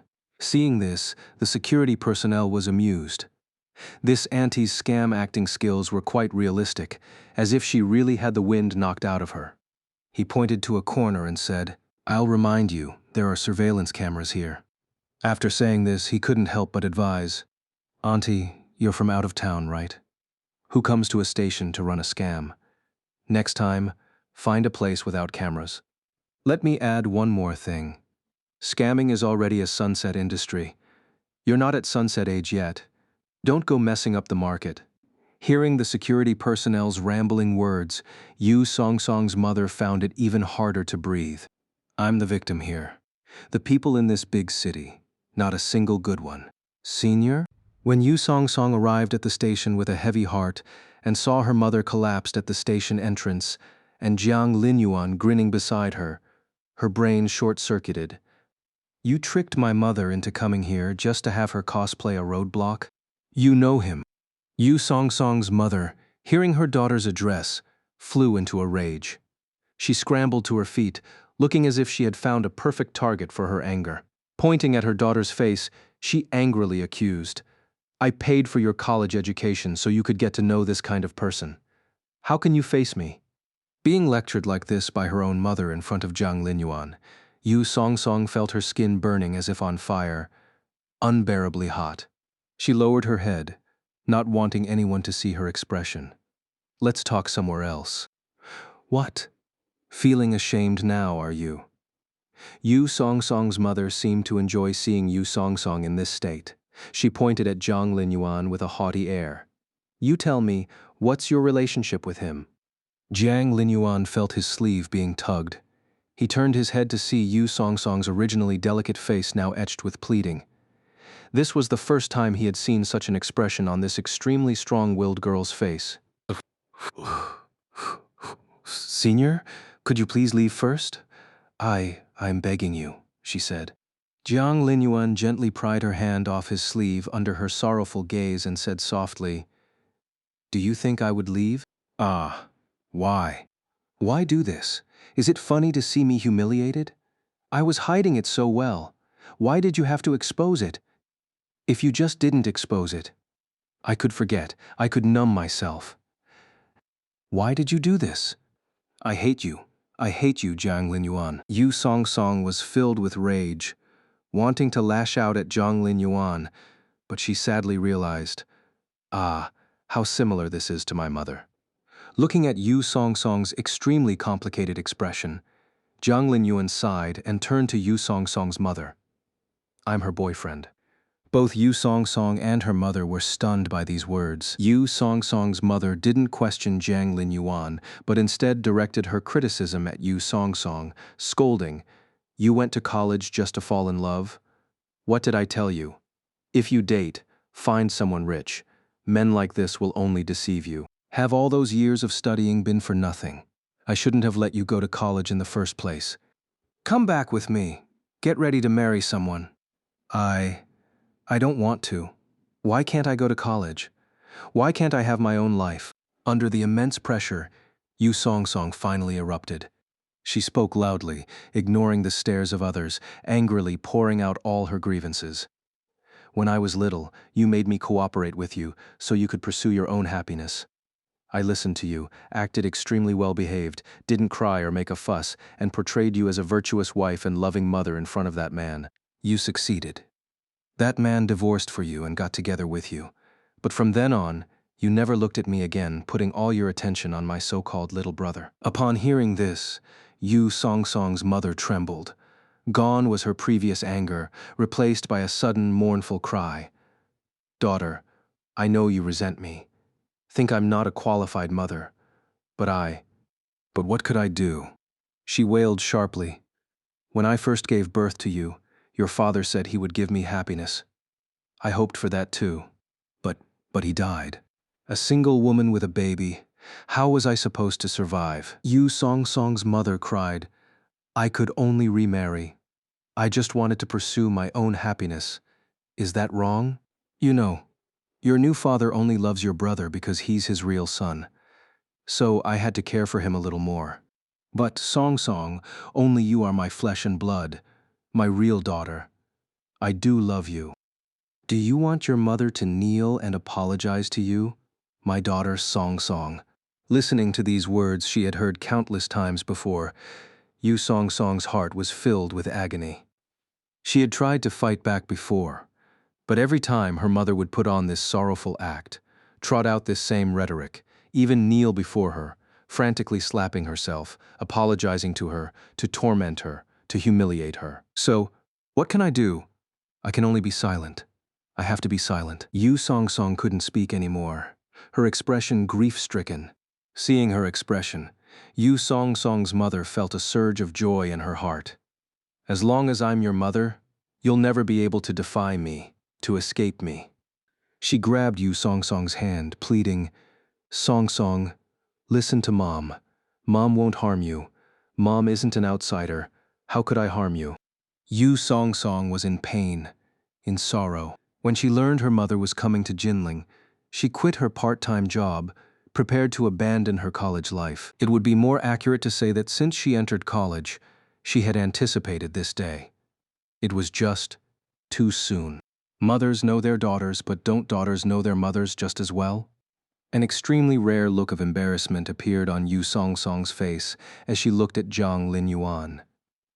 I'm really sorry you had to see such an embarrassing scene, Senior. I'm really sorry. The more she spoke, the harder it became to hold back. She tilted her head back slightly. Scalding tears streamed down her cheeks. Jiang Linyuan sighed. Junior, you're enabling evil. I know, but what can I do? Yu Song Song said through her tears. What can you do? Jiang Linyuan sneered. I'll only demonstrate once. But remember, this isn't me standing up for you, Junior. I'm just pissed off and want to vent. Next time, you do it yourself. Damn. The frustration from a video buffering isn't even this intense. What a god-tier mother only capable of bullying her own daughter. After speaking, under Yu Song Song's bewildered gaze, Jiang Linyuan walked towards Yu Song Song's mother. You fucking idiot. You want to kowtow, right? Come on, kowtow to your daddy first. Seeing Jiang Linyuan's intimidating aura, Yu Song Song's mother looked at Yu Song Song, wanting her to speak up. But the next second, Jiang Linyuan blocked her line of sight. What, scared to look at your daddy, huh? You can't handle your own shit, so you take your resentment out on your daughter, pulling this emotional blackmail bullshit. If you feel your life sucks, pick a bad day and jump off a building, turn it into a good day. That's about the only contribution you can make. Then, he clicked his tongue. Be careful when you die. Find a mother just like you when you reincarnate. See if you'll still fucking whine then. Yu Song Song's mother was no match for Jiang Linyuan's verbal onslaught. Her face flushed red. You foul-mouthed, good-for-nothing trash. I'm already cursing you, and you expect me to praise you. If your brain's not working, go find a brick and smash your head against it. Maybe you'll smash yourself to death. Jiang Linyuan spoke bluntly, saying exactly what was on his mind.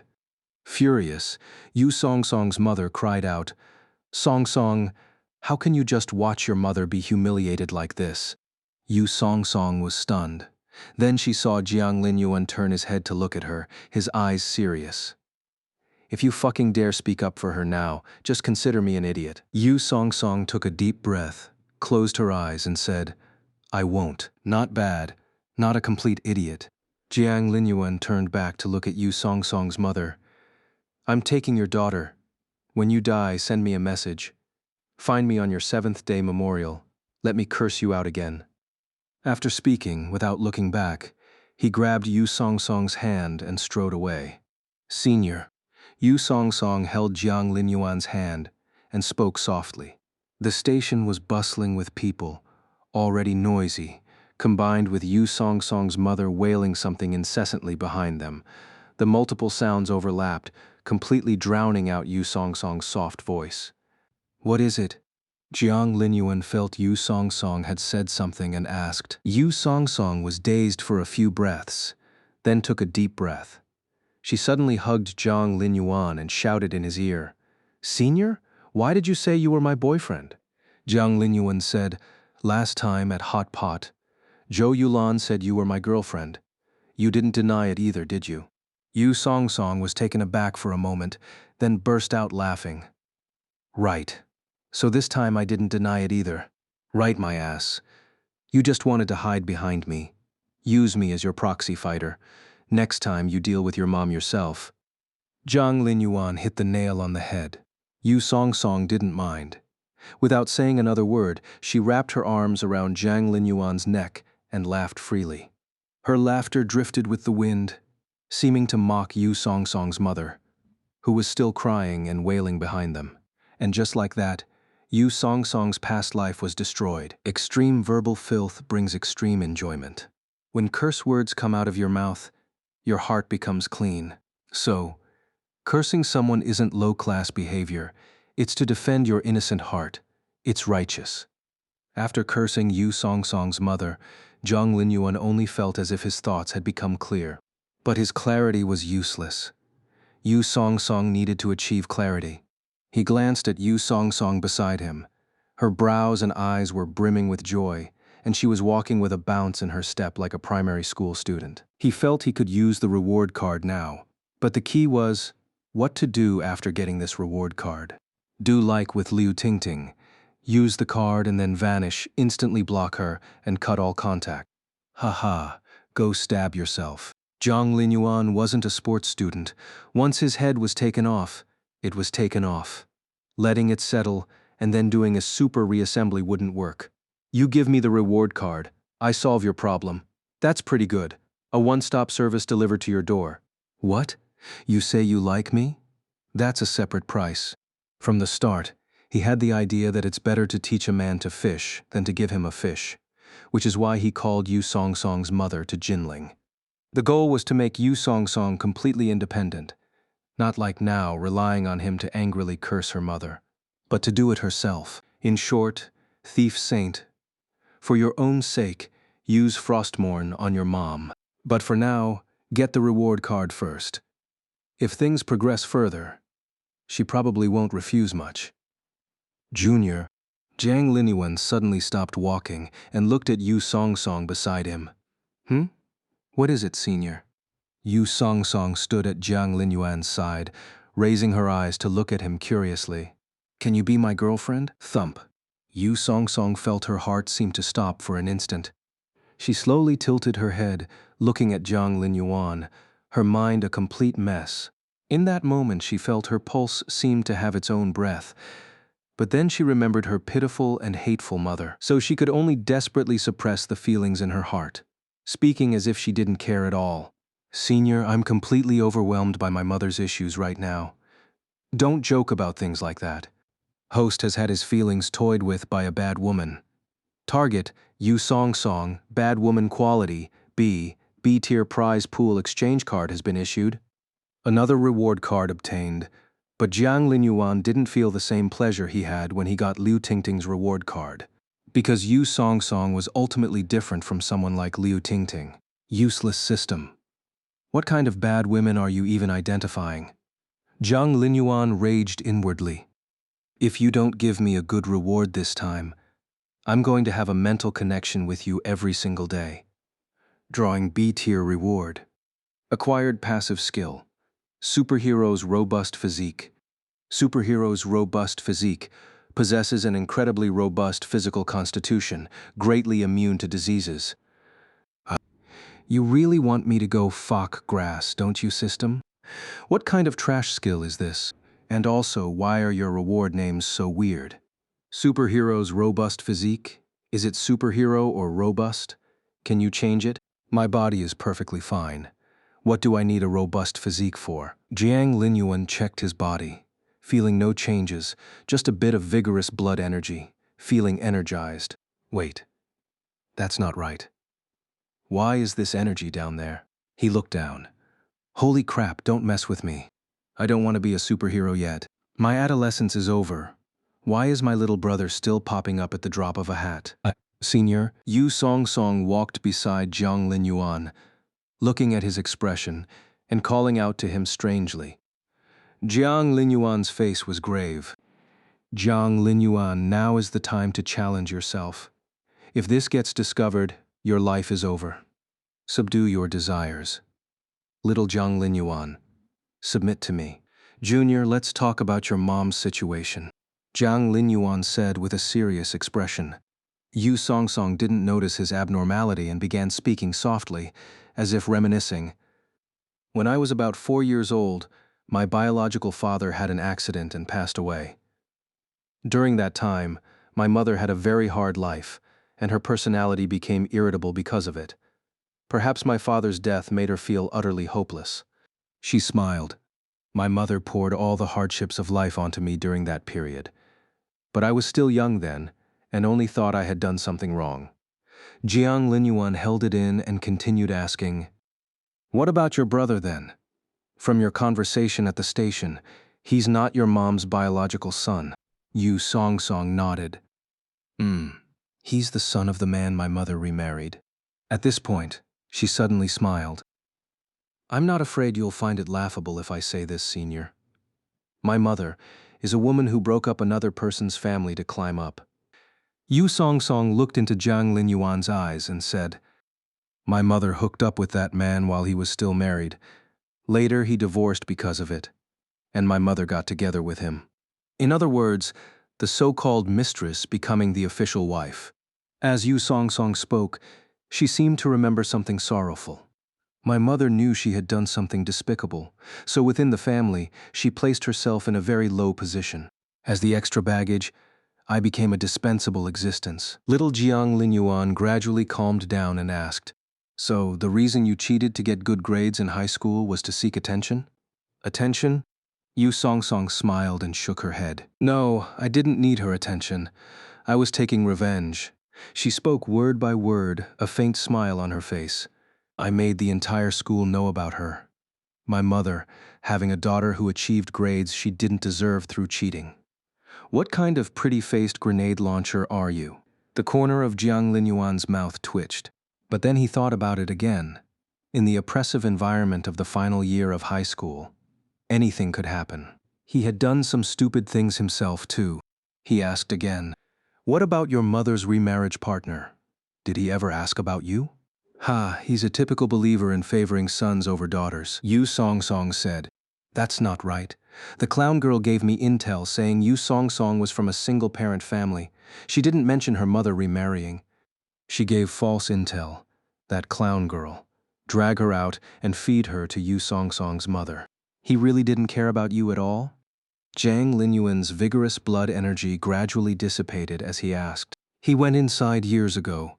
His business lost a lot of money, and later he seemed to do some illegal things, got caught, and got a prison sentence. I'm not sure exactly how many years," Yu Song said, and as if remembering something, added, "The debts are all paid off. The family doesn't owe any money." "Who asked you? Cringe woman." Jiang Linyuan picked up on Yu Song's underlying meaning and snorted disdainfully. "When your little brother is soft, you sure talk tough. Then your mom has had it pretty rough too, huh? Both marriages didn't end well," Jiang Linyuan said casually. He was just saying the words. In reality, no matter how rough Yu Song Song's mother had it, he didn't care. In short, who the hell are you? He was a selfish person who only cared about the people around him. And in his view, Yu Song Song's mother wasn't even a person. Yu Song Song had spoken quite implicitly, not directly stating her mother's excessive behavior. But just looking at her performance at the station made it clear she had definitely done this kind of thing a lot in the past. Before remarrying, blaming the misfortune of her marriage on her young daughter. After remarrying, constantly putting down her daughter to please the new family. To sum up, as a mother, she used Yu Song Song as her sole emotional punching bag. Yu Song Song had spoken quite implicitly, not directly stating her mother's excessive behavior.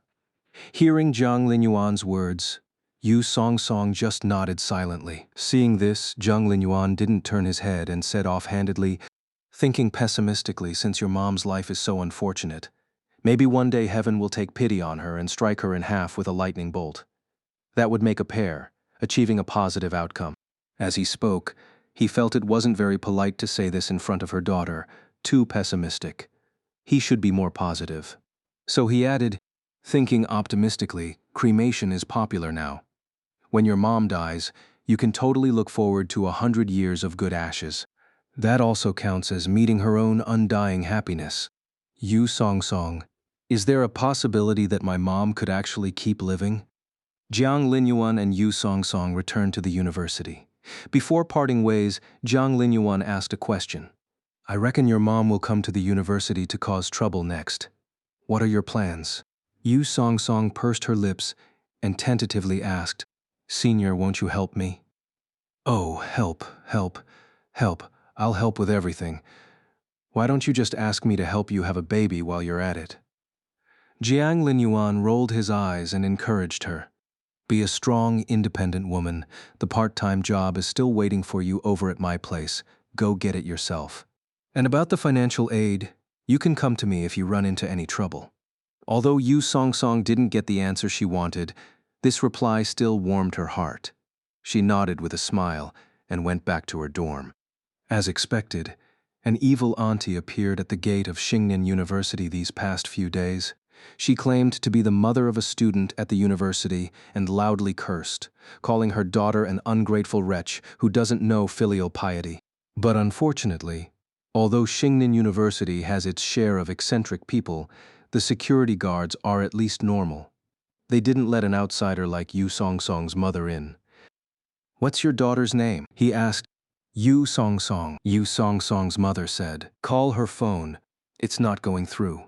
Then contact her counselor. What's a counselor? The security guard was stunned. He looked Yu Song Song's mother up and down, his eyes turning sharp. Then what's your daughter's major? Which class is she in? Yu Song Song's mother stammered. I don't know. After saying that, she impatiently shouted, Are you going to let me in or not? The security guard laughed heartily to the heavens. I've been guarding Xingnan University for so many years. I've even stopped people wearing imperial yellow robes. What are you compared to them? Doesn't know her daughter's major, doesn't know what a counselor is, and yet slanders her nonstop. All right, all right, all right. Is this some new tactic sent by another university's admissions office to tarnish Xingnan University's reputation? He declared loudly. Even if the King of Heaven himself came, you still wouldn't get in. Yu Song Song's mother grabbed her hair, feeling like she was about to go crazy with frustration. Ever since coming to Jinling, nothing had gone smoothly for her.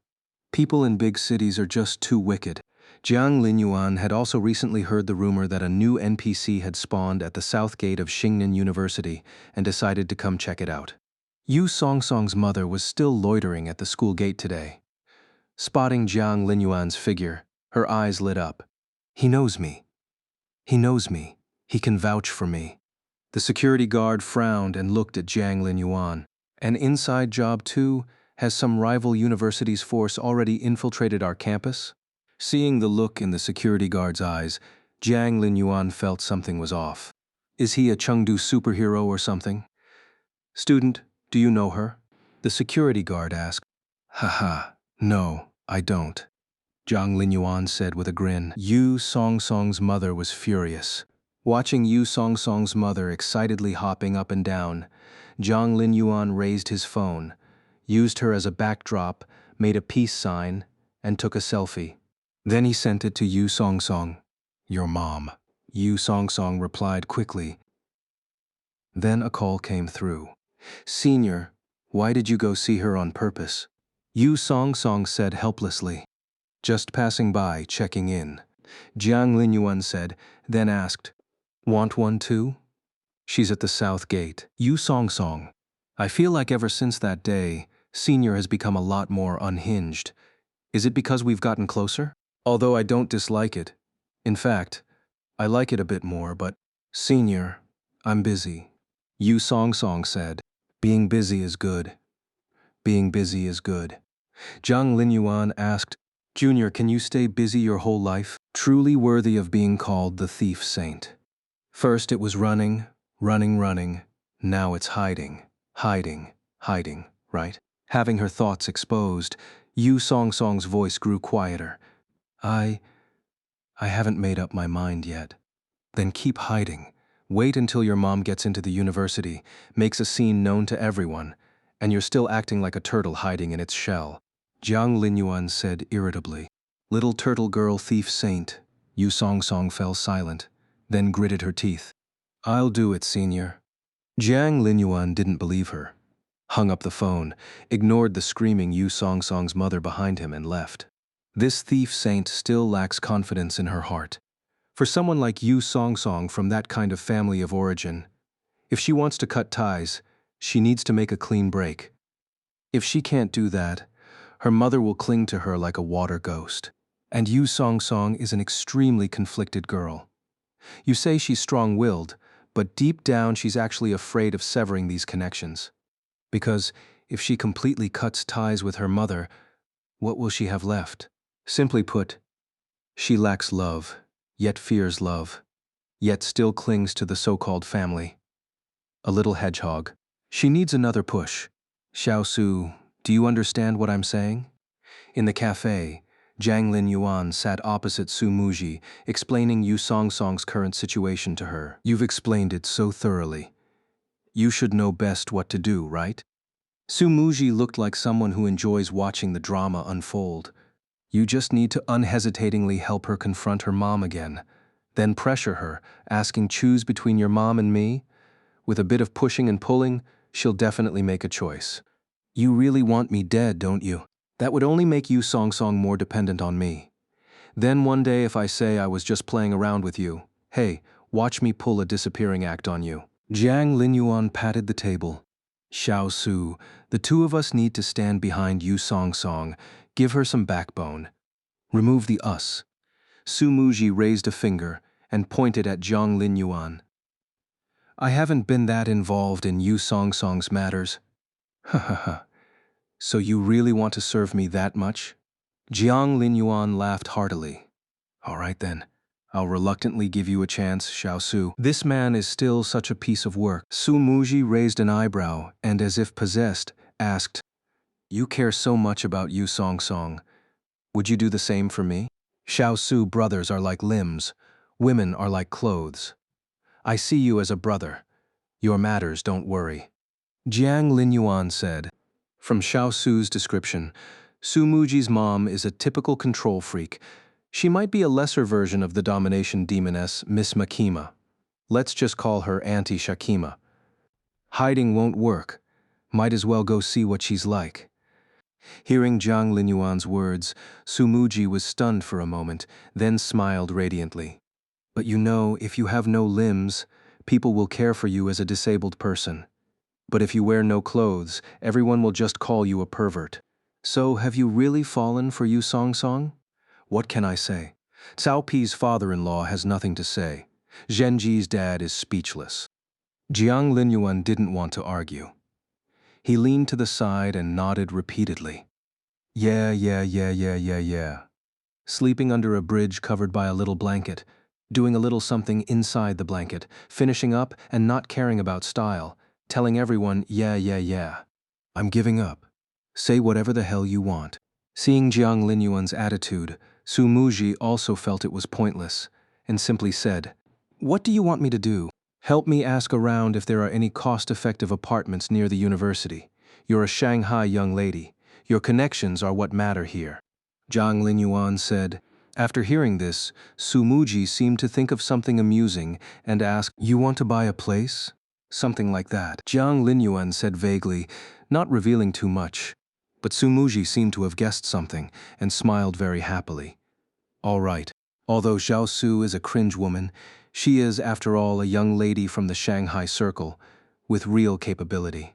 Shanghai Grandpa Impact, young man. Not many days later, she found a suitable apartment near the school and took Jiang Linyuan to see it.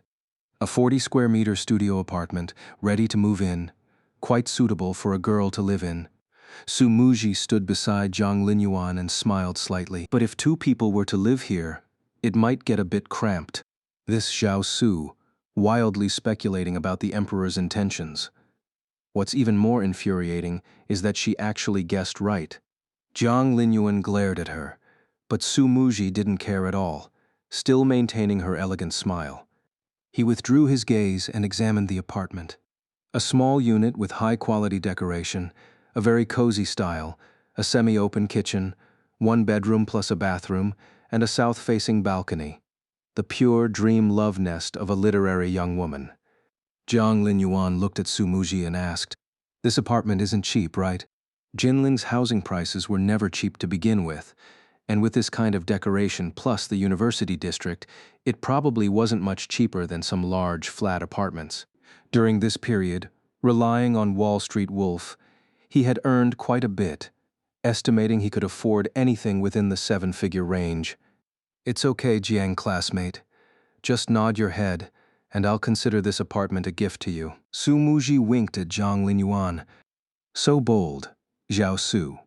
Now this is truly your life, my dream.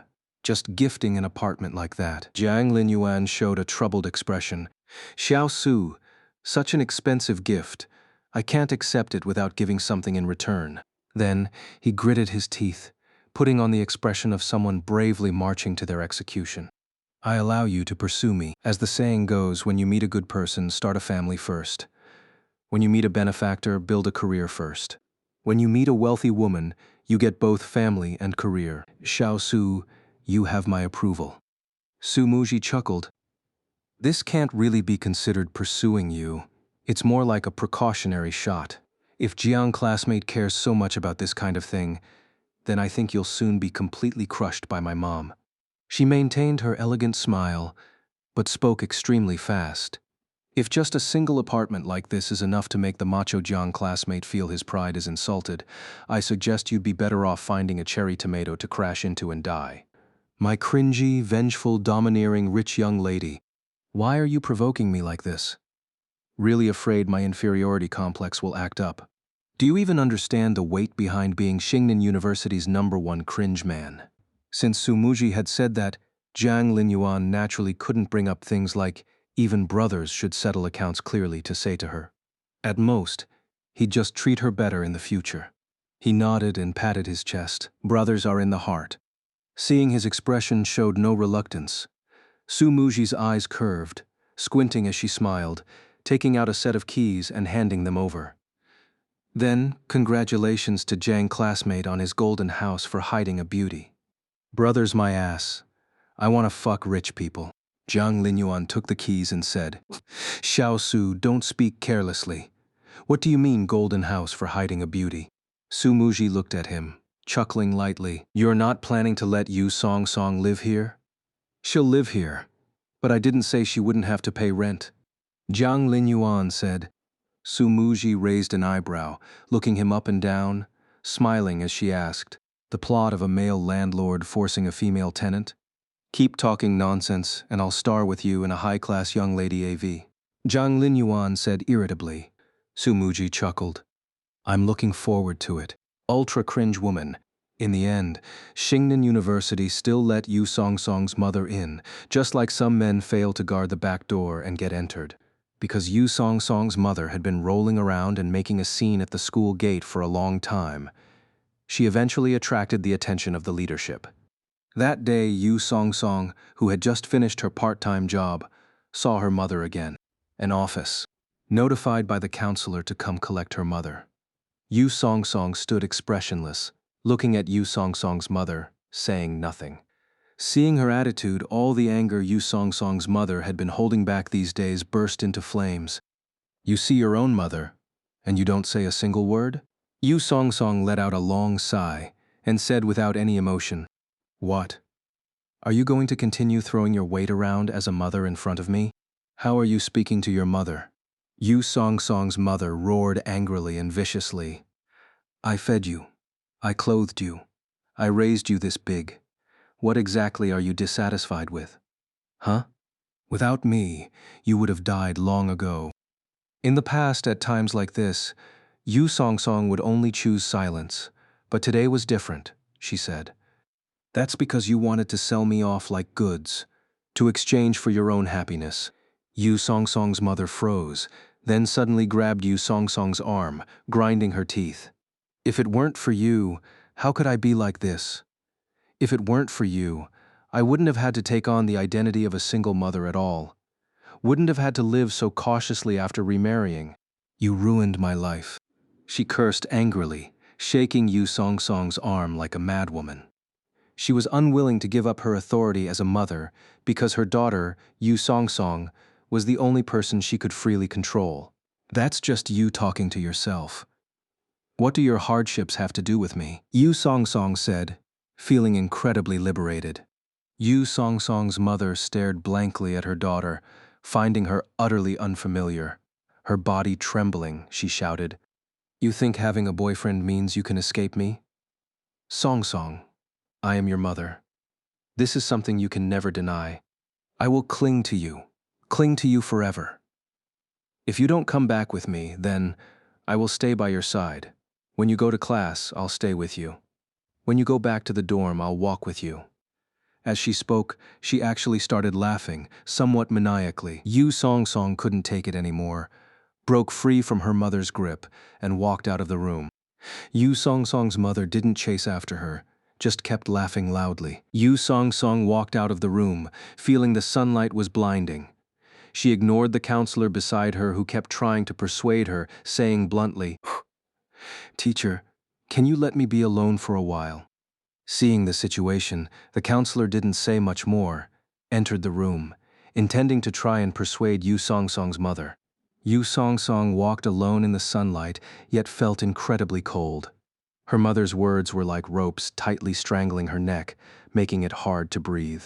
She said she would cling to her for a lifetime. What a heavy and cruel thing. Suddenly, a shadow passed over her head. By the time she reacted, a lady's sun hat had already been placed on her head. "Junior, under this blazing sun, aren't you afraid of getting a tan?" Jiang Linyuan stood right in front of her, smiling in the sunlight.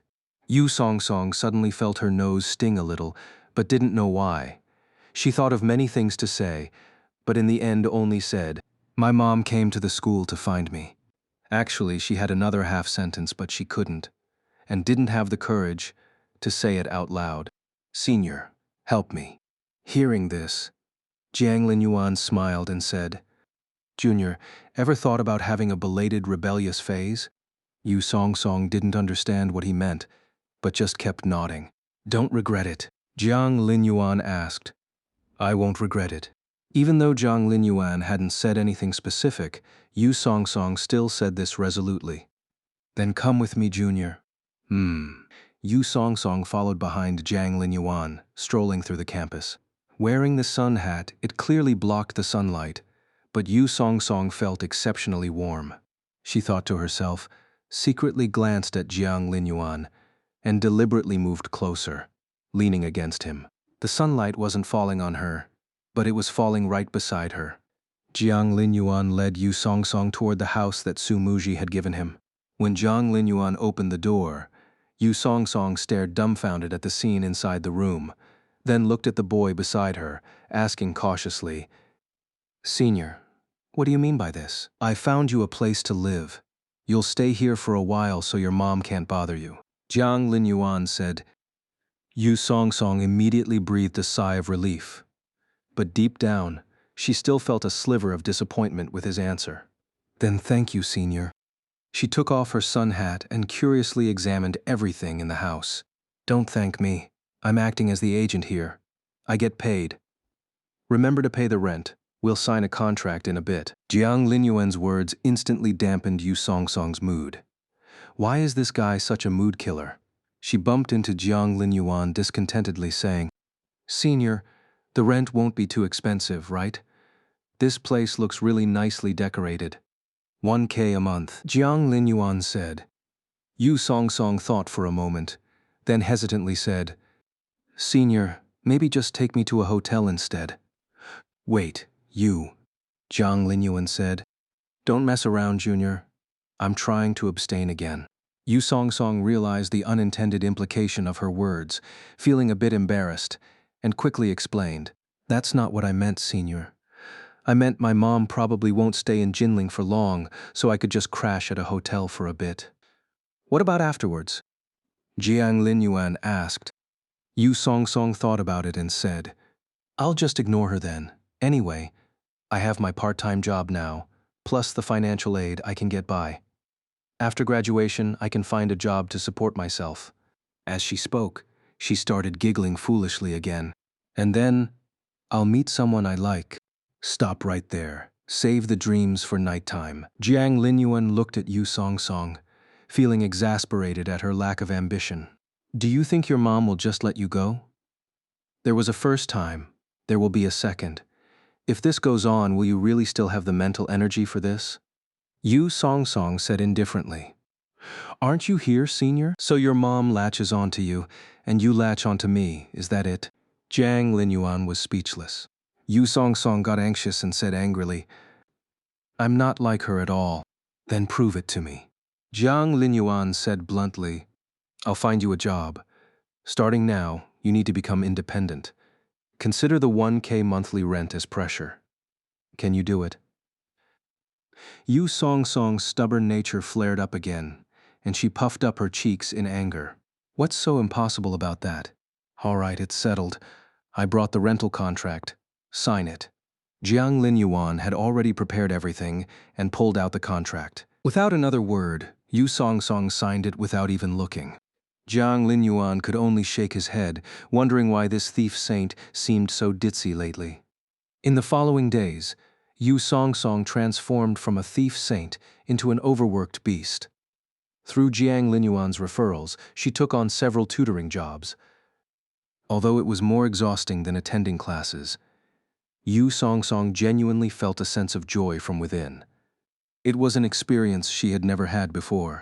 About a week passed like this, with Jiang Linyuan checking on Yu Songsong's state every evening. One night, Junior, how have you been feeling lately? Jiang Linyuan looked at Yu Songsong, whose face was gradually losing its youthful naivety, and asked, Much better. Also, Senior, can you stop coming over to mooch dinner every single night? Yu Songsong, wearing an apron, was busy in the kitchen. Seeing Jiang Linyuan cracking sunflower seeds, she said irritably, I'm tired of the school cafeteria, so I came to try some good food at my junior's place. Jiang Linyuan said with a grin. It had to be said, this thief saint's cooking skills were really good. It felt like she used to cook at home often before. Senior, you have to pay for the food. Yu Songsong said this, but in her heart, she was actually happy that Jiang Linyuan came to see her every night. You're trying to make money off me now? Jiang Linyuan said, Yes. Yu Songsong placed a plate full of braised pork in front of Jiang Linyuan. My expenses are high now. Utilities, rent, plus the money for groceries every day. Senior can't skimp on a single cent you owe. To be honest, even with Jiang Linyuan's help, for an 18-year-old girl to live independently in a big city like Jinling, no matter what, it was impressive. Yu Songsong, full of spirit. You haven't let me down. Jiang Linyuan picked up a piece of meat and stuffed it into his mouth. So delicious. Or you'll kill me, Jiang Linyuan said with a smirk.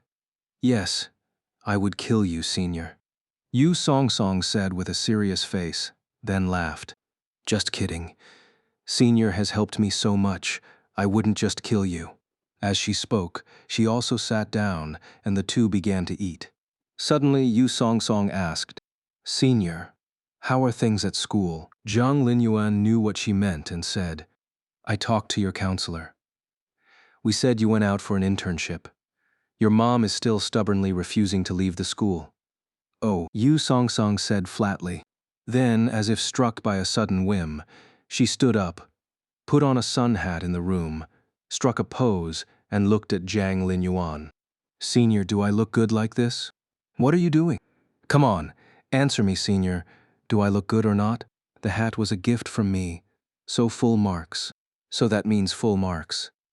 Yu Song Song smiled, plopped down next to Zhang Linyuan, pulled out her phone, and aimed the front camera at both of them. "Senior, smile. Hee hee." Yu Song Song slapped the back of his hand. "Stop messing around." Zhang Linyuan rolled his eyes and forced out a smile. Yu Song Song pulled down the brim of her hat, leaning against Zhang Linyuan. The evening sunset spilled in from the balcony, a blush gradually creeping up the girl's face. 1, 2, 3. Bro. Click. "Senior, don't yell nonsense." What did I yell? Another bout of playful bickering ensued between the two. A moment later, after they had cleared the dishes, Zhang Linyuan sat on the sofa scrolling through his phone, and Yu Song Song didn't mention him leaving. She just stared at him blankly. This isn't so bad either. Yu Song Song rested her chin in her hands, put on that sun hat again, and smiled as she looked at Zhang Linyuan before her. In this twilight hour when the sun had set, but the moon had yet to rise, the girl's eyes still shone with light. Yu Song Song had been missing from school for almost a month. She herself had gradually forgotten about the issue with her mother. This day was a Saturday. Happily wearing her sun hat, she planned to go out with Zhang Linyuan to watch a movie. But the moment she stepped out, she saw a familiar figure. Her mother. How could she be here? How did she find out? Before Yu Song Song could even think, her mother had already recognized her. "Ha, my dear daughter. So this is where you've been hiding." Yu Song Song's mother strode over, angrily grabbed Yu Song Song, and flung the sun hat from her head onto the ground. She shouted furiously, "All these days you've been hiding from me like this. Did you think wearing a hat would hide you well enough?" As she spoke, she looked at the beautiful lady's sun hat on the ground, her anger growing even fiercer, and stomped on it. "What kind of trash is this?" Crunch. In a daze, Yu Song Song, who had been full of anticipation just moments before, seemed to hear the sound of something shattering, the sound of something cracking and exploding into pieces. And then came the overwhelming, sky-scorching rage. Yu Song Song sincerely wished this period of her life could continue forever. A warm little home, fulfilling work, the lingering glow of sunset, the evening kitchen, and the person she liked. So, I can be this happy too, just like a normal person.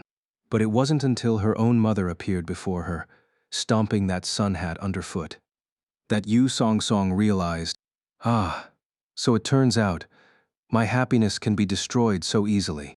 As long as I don't sever my connection with my mother, then all this happiness is fake. She doesn't need to do anything. Just appear before me and shout, "I am your mother." And then, everything about me will revert to the starting point. I won't allow it. I won't allow anyone to come and destroy my happiness again. For this, I can abandon everything. Happiness isn't something others bestow upon you, it's something you seize for yourself. Thinking this, she couldn't help but laugh out loud. Ah, Yu Song Song, you are so much like your mother after all. Yu Song Song finally raised her head, looking at her mother standing before her, her face full of contempt. She gritted her teeth, angry, resolute, and swung her fist at her own mother. When her fist struck her mother's panicked face, Yu Song Song felt an indescribable sense of relief. So, you can make this kind of expression too? So, rebelling is such a simple thing. Yu Song Song's mother was knocked to the ground by the punch, somewhat dazed. She instinctively touched her face, feeling a burning pain. Ah, ah. She covered her face, hopping on her feet and screaming, "Ah, you, what are you doing? You hit me, yes. Yu Song Song grabbed her by the collar, her eyes staring intently at her. Mom, I am hitting you, and this won't be the last time. Hearing these words, Yu Song Song's mother felt, for the first time, that she was so unfamiliar. Her face couldn't stop trembling. I am your mother. You are my daughter. Another punch. Yu Song Song withdrew her hand, the corners of her eyes reddening. She looked at her and shouted loudly, I am just myself. Yu Song Song, not anyone's daughter, and I certainly don't need a mother like you. After taking 2 punches, Yu Song Song's mother began wailing loudly. I see you found your own happiness, so you don't need your mother anymore, is that it? You just cast aside the debt of my raising you. You are so selfish. You are so selfish. If it were the past, Yu Song Song would have been crushed under the weight of such heavy words, unable to breathe. But at this moment, she just looked quietly at her mother and said, I learned all this from you, Mom. You are someone who would suppress your own daughter for your own happiness, and I am someone who can abandon my mother for my own happiness. The more Yu Song Song spoke, the more resolute she became, devoid of any emotion. If you insist on talking about the debt of giving birth to me, then I will pay you the corresponding support money. And you can no longer appear before me, otherwise. She raised her fist and smiled. Just like today, Yu Song Song's mother trembled with anger. She didn't know how Yu Song Song had become like this, and she was also afraid of getting hit again. She could only scream at the top of her lungs. Someone's hitting people. A daughter hitting her mother. Is there no justice left? Someone poked their head out, looking on curiously. Puff. A very contemptuous laugh rang out. Yu Song Song looked in the direction of the sound. It was a short-haired girl dressed very exquisitely. She had a smile on her face, but her tone was filled with uncontrollable disdain. Auntie, if you got hit, you got hit. Don't scream and shout, it's very noisy. If this continues, I'll have the property management kick you out. Yu Song Song's mother was already furious. Hearing this, she turned her head to look at the girl and roared, And who are you? Slap. A crisp and clean slap. The short-haired girl withdrew her hand, smiling as she looked at Yu Song Song, sizing her up and down, and said, I slapped her. Is that okay? Yu Song Song didn't know her and reminded her, Be careful, she causes trouble for you. Hearing this, the girl covered her mouth and laughed. I hope she does cause trouble for me. After saying that, she looked at Yu Song Song's mother, who was both shocked and angry, and said with a smile, Country folks should go back to the countryside early. The big city has too many temptations. You might be old enough to resist them, but some people might not be. As she spoke, she waved her hand again. Yu Song Song's mother was about to say something when she noticed her phone ringing. She answered the call. Just hearing the other person say a few words, she immediately became distraught, her face pale. She didn't even bother saying more to Yu Song Song and ran off. Watching Yu Song Song's mother's fleeing figure, the girl smiled disdainfully and commented, A stupid and useless woman. Then, she looked back at Yu Song Song, the mockery on her face even thicker. A lower-spec version of me? So that's what he meant by insulting me? Hearing this, Yu Song Song was somewhat puzzled and said, Do you know me? Heh heh. The girl smiled and said, I should say I was forced to know you. After saying this, she turned and walked away without looking back, giving Yu Song Song no chance to engage in conversation. Yu Song Song didn't chase after her. She picked up the sun hat from the ground, took out her phone, and realized she had already missed the movie's start time. She pursed her lips and sent a message to Zhang Linyuan. Senior, are you angry? Angry about what? I'm late. Oh, it's fine. I haven't left yet. Yu Song Song was stunned. What do you mean you haven't left yet? She was just about to call and ask when someone suddenly patted her shoulder. Turning her head, she saw it was Zhang Linyuan. The girl's eyes immediately lit up. Senior, why are you here? Came to take a look. Seeing Yu Song Song's spirited appearance, Jiang Linyuan probably felt reassured. Thief Saint, congratulations on your growth. Take a look. Look at what? Yu Song Song asked curiously. I was the one who told your mom the location of this apartment, Jiang Linyuan said calmly. Yu Songsong was first stunned, then pouted, somewhat annoyed, and poked Jiang Linyuan from behind. Senior, why didn't you tell me earlier? If I told you, it wouldn't have had the same effect. Jiang Linyuan said very naturally. I'm really angry, you know. Yu Songsong suddenly wrapped her arms around Jiang Linyuan's neck, pressing very close. What are you doing? Punishment for Senior. Jiang Linyuan could feel the soft sensation pressing against his back. Yu Songsong's arms tightened even more, pressing her body closer, her lips approaching Jiang Linyuan's ear. Does it feel good? Jiang Linyuan pushed her away and said, Let's go watch the movie. At that moment, her back was poked again. Very lightly, neither painful nor itchy. Jiang Linyuan wanted to turn around, but Yu Songsong hugged him from behind, with more force than the first time, as if afraid of something. Her flushed face pressed against Jiang Linyuan's back as she said, Senior, can you ask me that question from last time again? Feeling the softness against his back, Jiang Linyuan pushed her away, didn't answer, and said, It's getting cold. Let's go watch the movie early. After steadying herself, the blush on Yu Songsong's face gradually faded. She shrank her neck, followed behind Jiang Linyuan, nodded, and said with a smile, The evening showing will probably be even colder. Still planning to rent a place outside? Jiang Linyuan asked. No, I'm going back to school, Yu Songsong said with a smile. Tears, they're almost hard to hold back. My lips can't stop trembling. My face seems to be contorting. I must look really ugly right now. The sky was already growing dark. The originally beautiful clouds under the sunset now looked more like dark clouds. The evening wind blew past. She took 2 steps, then suddenly said again, I'll go back to get some clothes, it's too cold. Senior, the sun hat you gave me got dirty. Yu Songsong felt her nose sting. Choking up, she said, I like you, Jiang Linyuan. As November arrived, the temperature in Jinling dropped significantly. Autumn leaves fell, and the once abundant sea of pale thighs gradually withered away, becoming a rare sight.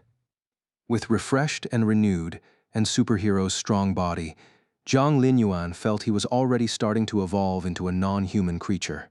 He felt that with a few more skills, he might not be unable to shake his flower hands and mimic a helicopter to ascend. Prison Big Bro, bestow your power upon me. Jiang Linyuan himself was carefree and unburdened, but the thief saint had become uncharacteristically despondent. After being tactfully rejected by Jiang Linyuan that day, Yu Songsong had fallen into a mild depression, rarely initiating contact with him and even avoiding him when they crossed paths. You ask why Jiang Linyuan refused. I merely helped you when you were most alone and helpless, and you say you want to suck my… Is that fair? The reward is in my hands. You've become independent and self-reliant. You're good, I'm good. Thief saint, I don't owe you anything. Speaking of Yu Songsong, one must mention Yu Songsong's brother who brought his girlfriend to Jinling for a trip. The two quarreled during their travels and parted on bad terms. Filled with resentment, Yu Songsong's brother checked into a hotel, accidentally picked up a card, and thus embarked on a path of no return, dialing the number to summon a paper doll. This opened Yu Songsong's brother's eyes to a whole new world, though the eye-opening wasn't exactly in front. Sad news, Yu Songsong's brother solicited a prostitute, encountered a male girl, and ended up getting topped instead. In this era of intense internal competition, even the cunning tops are starting to compete fiercely. How touching. The rest of Yu Songsong's brother's story is simple. Love you, Mom. See you at the police station. Yu Songsong's mother had rushed off to deal with this matter at the time. Naturally, she also had no time to come find Yu Songsong to receive a punch to the face.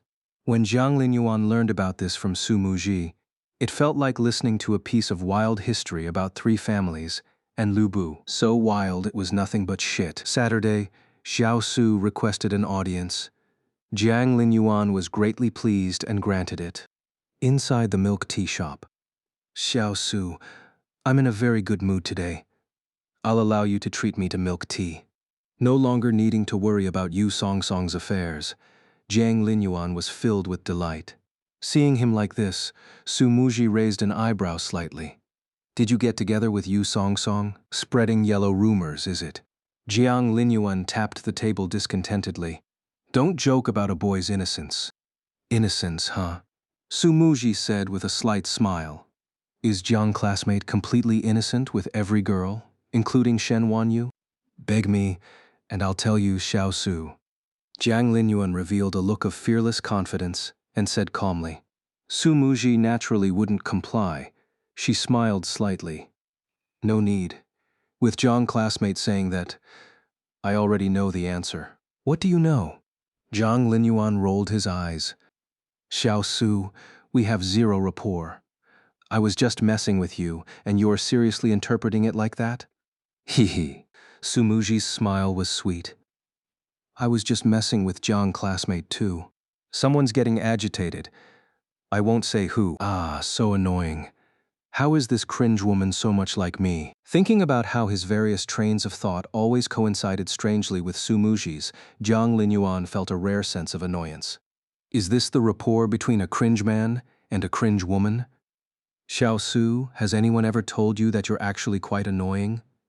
A cringe woman who amuses herself at others' expense every day. Hee hee. Su Muji laughed. The same words returned to Jiang classmate, an average confidence man who amuses himself at others' expense every day. Aren't you just describing yourself? Jiang Linyuan couldn't stand this jokester. He must post about her on Tiba. As for whether Su Muji would post about him on Little X Book, hehe. Backed by Sunbar, I absolutely will not lose. Oh wait, no. WC, who let the Chengdu people in? Don't fuck me, bro. I'm not as narrow-minded as someone. This time, however, I forgive you for insulting me, Xiao Su. Jiang Linyuan waved his hand grandly, appearing not to take it to heart.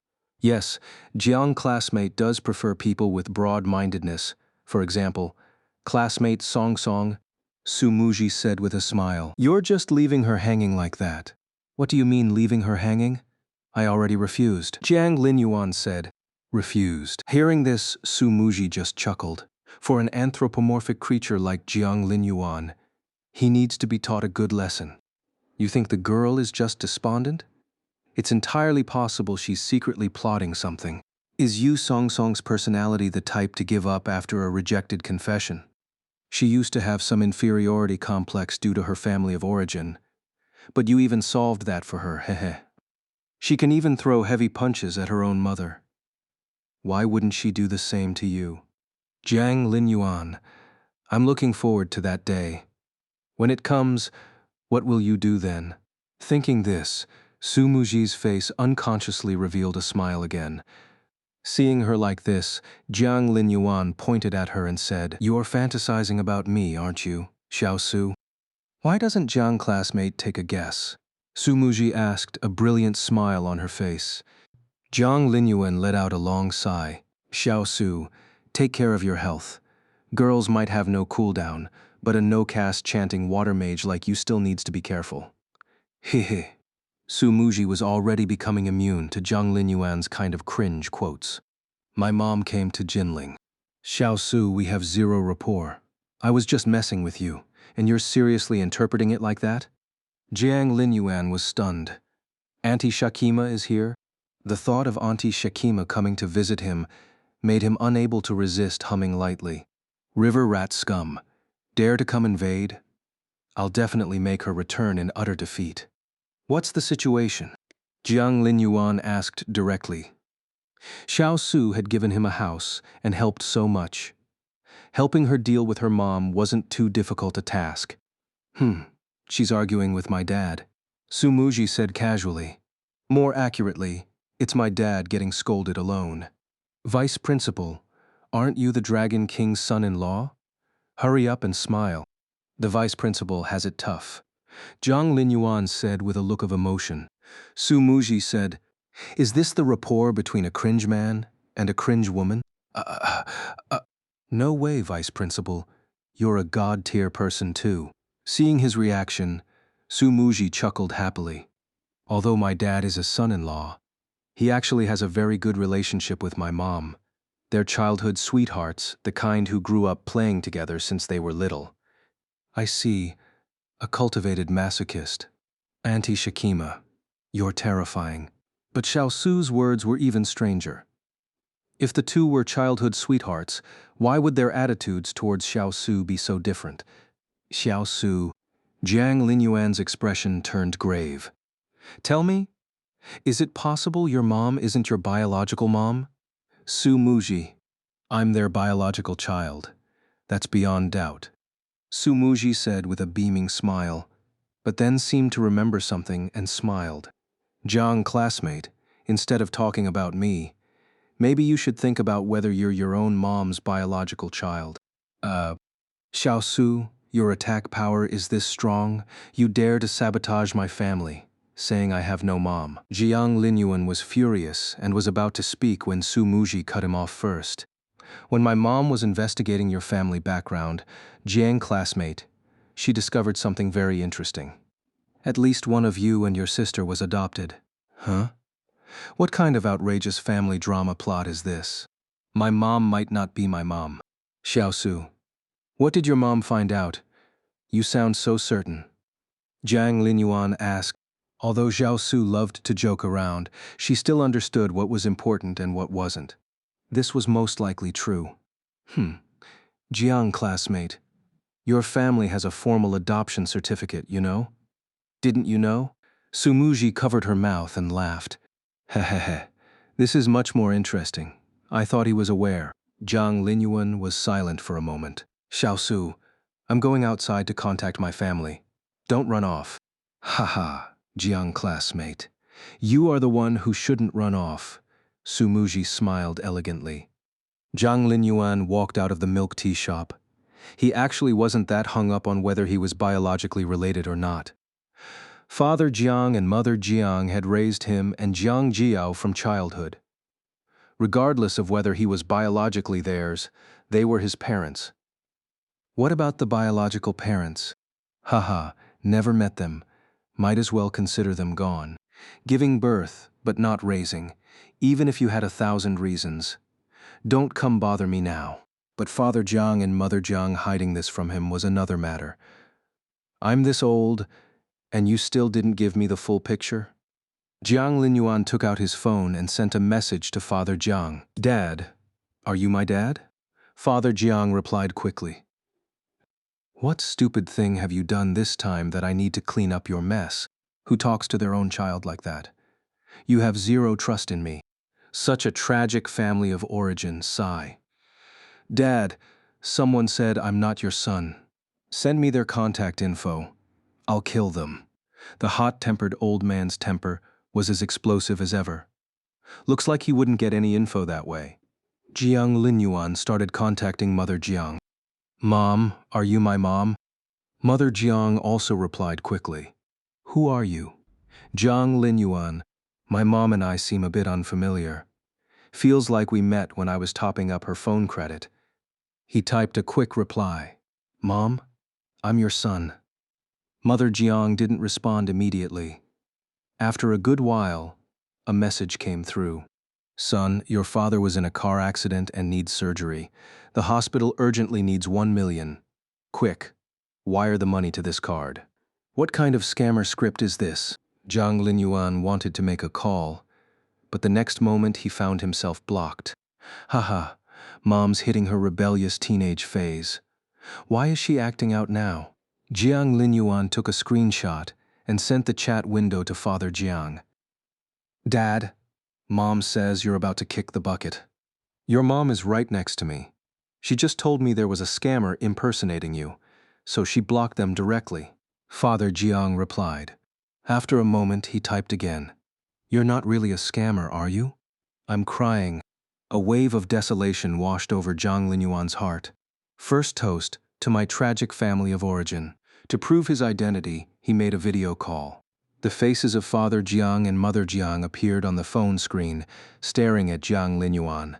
Could this be AI? Mother Jiang scrutinized Jiang Linyuan's face, still somewhat hesitant. Damn, I've encountered the century's greatest puzzle. How to prove that I am me. Jiang Linyuan couldn't hold back anymore and said, I'm not here to ask for living expenses. Mother Jiang was relieved at that, her face breaking into a happy smile. Whether it's AI or not, you're my son now. Such a suffocating family offers not a shred of warmth that money can't buy. What kind of image do I have in my mom's eyes? My family of origin is actually this tragic too. A bird in a cage. When will you fly free? I want these parents of mine to no longer be able to cover my eyes. All right, your mom's just teasing you. What did you mean by that message you sent? Father Jiang was a bit more steady, getting straight to the point. As he spoke, his expression turned somewhat serious. Who the hell said I'm not your father? Some gossipy piece of trash, probably looks like a QR code, needs to be scanned to even know what they look like. Somewhat steady, but not by much. Feeling a bit sorry for the innocent Zhao Su for 2 seconds. Jiang Linyuan's aggressiveness in this area was definitely influenced by Father Jiang's cultural upbringing. This is what a scholarly family is like. Dad, the other party has evidence, says our family has an adoption certificate. Jiang Linyuan said, who's investigating our family background? Mother Jiang's eyebrows jumped as she looked at Jiang Linyuan. Did you mess with some young girl and piss off some powerful family? I'm shaking with anger and cold. Others hope their sons become dragons, but you see your own child as an earthworm, the kind you use as bait when you're unhappy. Jiang Linyuan sighed. So it seems I really am not your biological child. At this moment, Father Jiang caught on and said, you only just found out? So I really am not. Seeing Jiang Linyuan's confused face, Father Jiang asked, puzzled, your sister didn't tell you? Wait, Dad. What are you saying?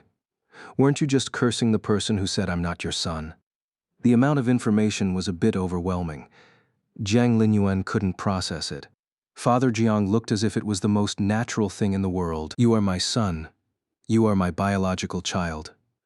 But no matter what, I am your father, and I won't allow anyone to slander that. And what do you mean Jiang Jiao didn't tell me? After you two finished the college entrance exams, your mom told her. Told her to mention it to you during your summer vacation trip. She didn't say anything? Father Jiang asked, confused. She said nothing at all. Haji Yao, you've done every bad deed imaginable. I'll interrogate you properly later. Jiang Linyuan felt a bit drained and sighed. Maybe she did. Maybe I just forgot. Whatever. If I'm not biologically related, then I'm not. It didn't affect Jiang Linyuan much.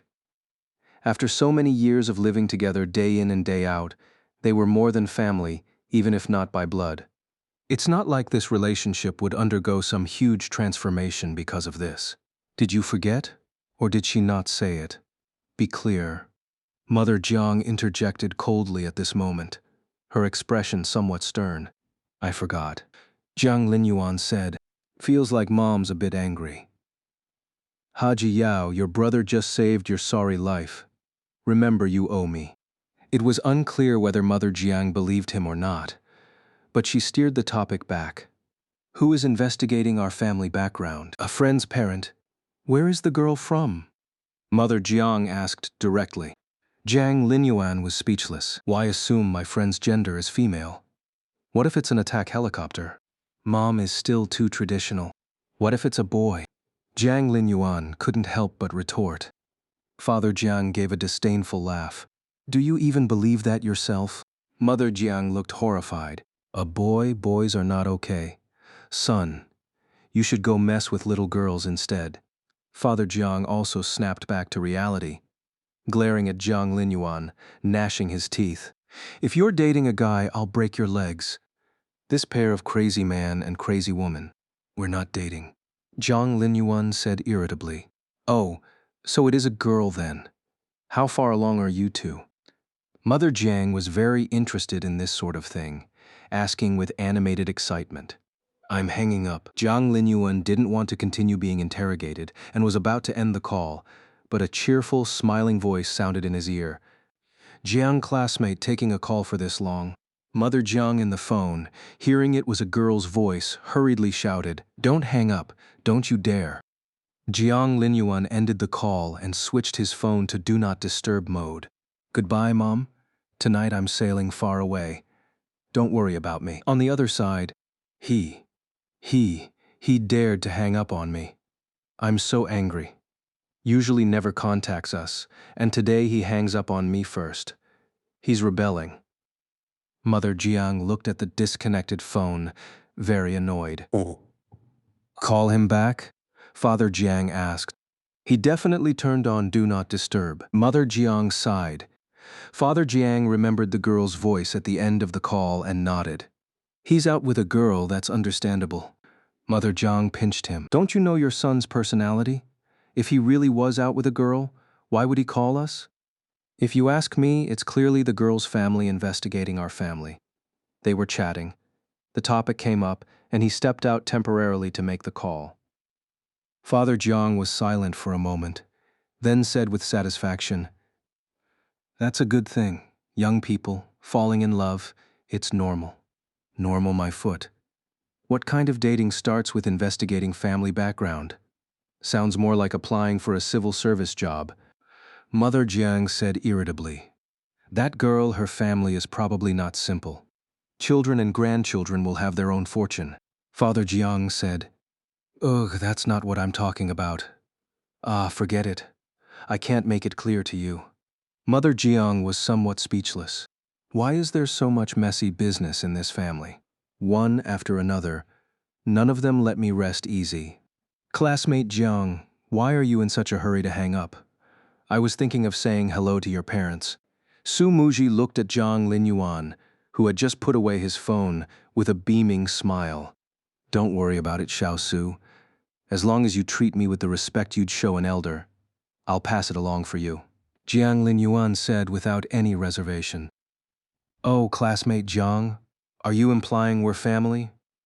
Su Muji smiled sweetly. Xiao Su, if you want me to be your daddy, the vice principal would cry his heart out. Jiang Linyuan retorted.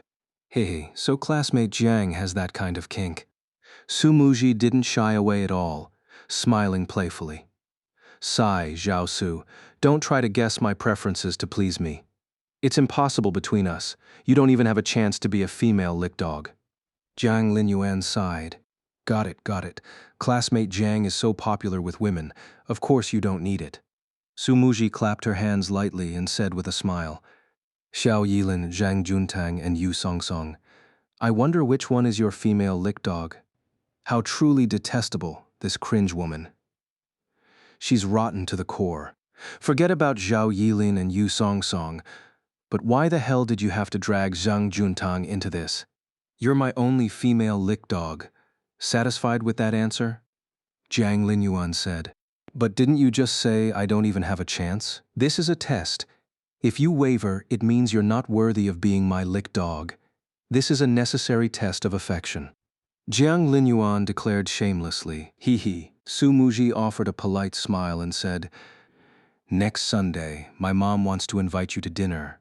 Classmate Jiang, I'll come pick you up. Don't run away like a lick dog, okay? Fine. Jiang Linyuan nodded.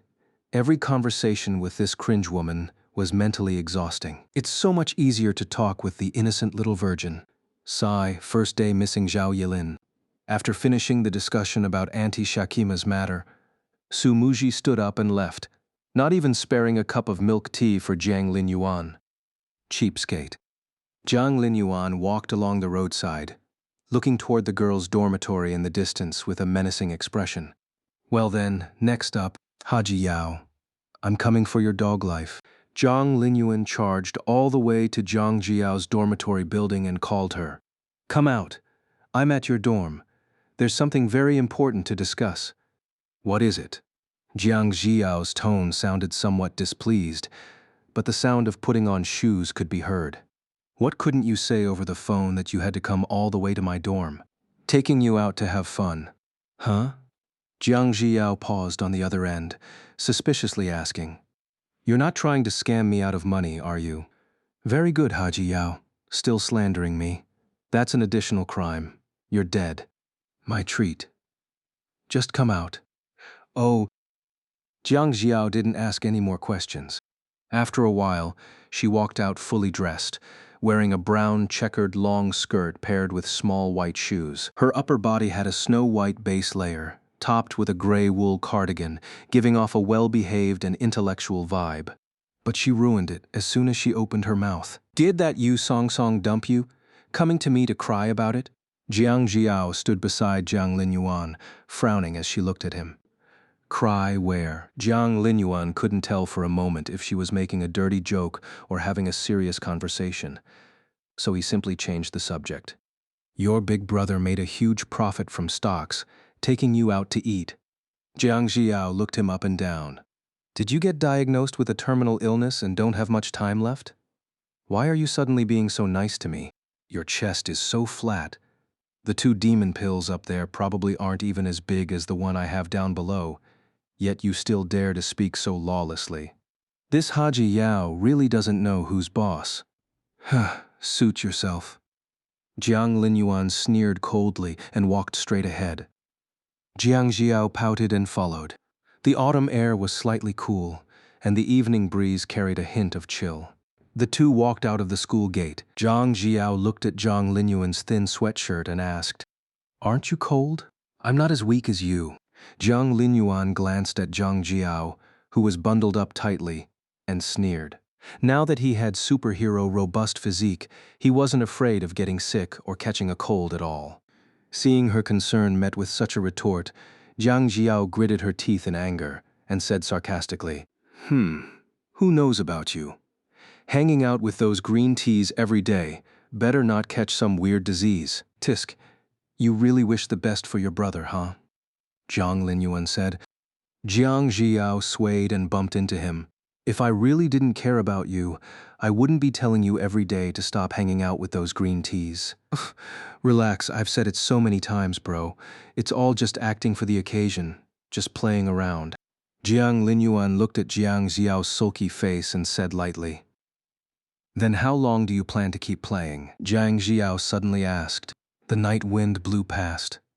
Under the dim yellow streetlights, Jiang Linyuan fell silent for a moment. Not any time soon.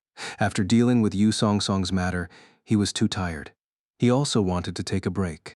"So you will again later?" Jiang Jiao was clearly dissatisfied with his answer and bumped him again. "Don't worry, sis. After being influenced by so many green teas, the sister-in-law your brother finds for you will definitely be a good woman." Jiang Linyuan changed the subject, skirting the main issue. "You make something like that sound so refined and elegant. You're really shameless enough." Jiang Jiao looked at him with disdain. The two soon arrived at a restaurant and ordered some random dishes.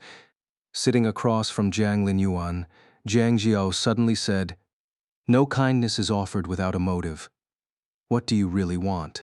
"Mom said we're not biologically related," Jiang Linyuan said. The chopsticks in Jiang Jiao's hand slipped and fell to the floor. "What are you so surprised about? Didn't Mom already tell you about this? For you, isn't this as clear as helping an old lady cross the road? The size is obvious at a glance." Jiang Linyuan looked utterly bewildered. Jiang Jiao calmly pulled out another pair of chopsticks and said indifferently, "Oh, when did you find out?" "Today. Mom said you already knew and didn't tell me."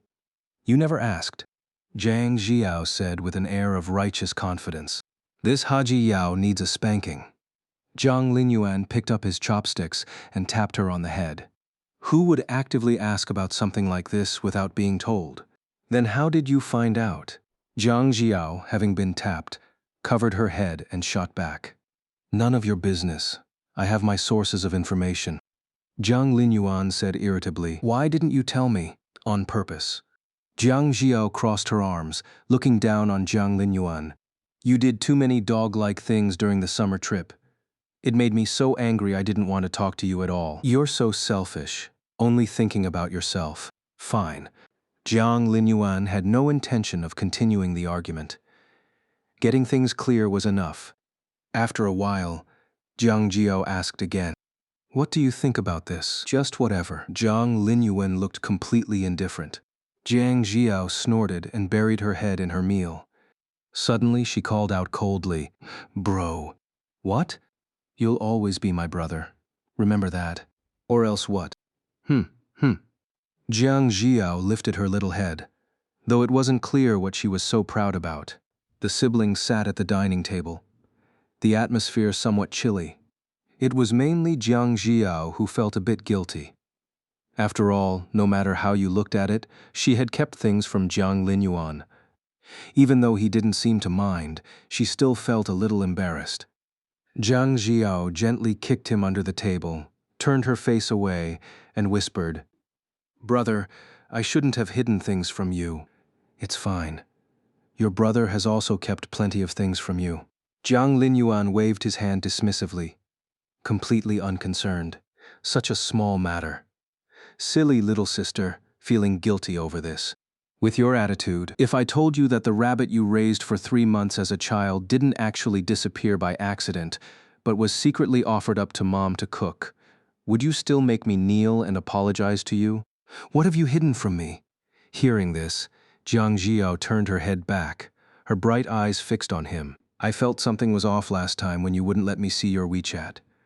What are you hiding? Did you do something bad behind my back? Jiang Linyuan sighed with a look of regret. There are some things I just didn't tell you because I didn't want my little sister to worry. As he spoke, he picked up a piece of braised pork rib and placed it in Jiang Jiao's bowl.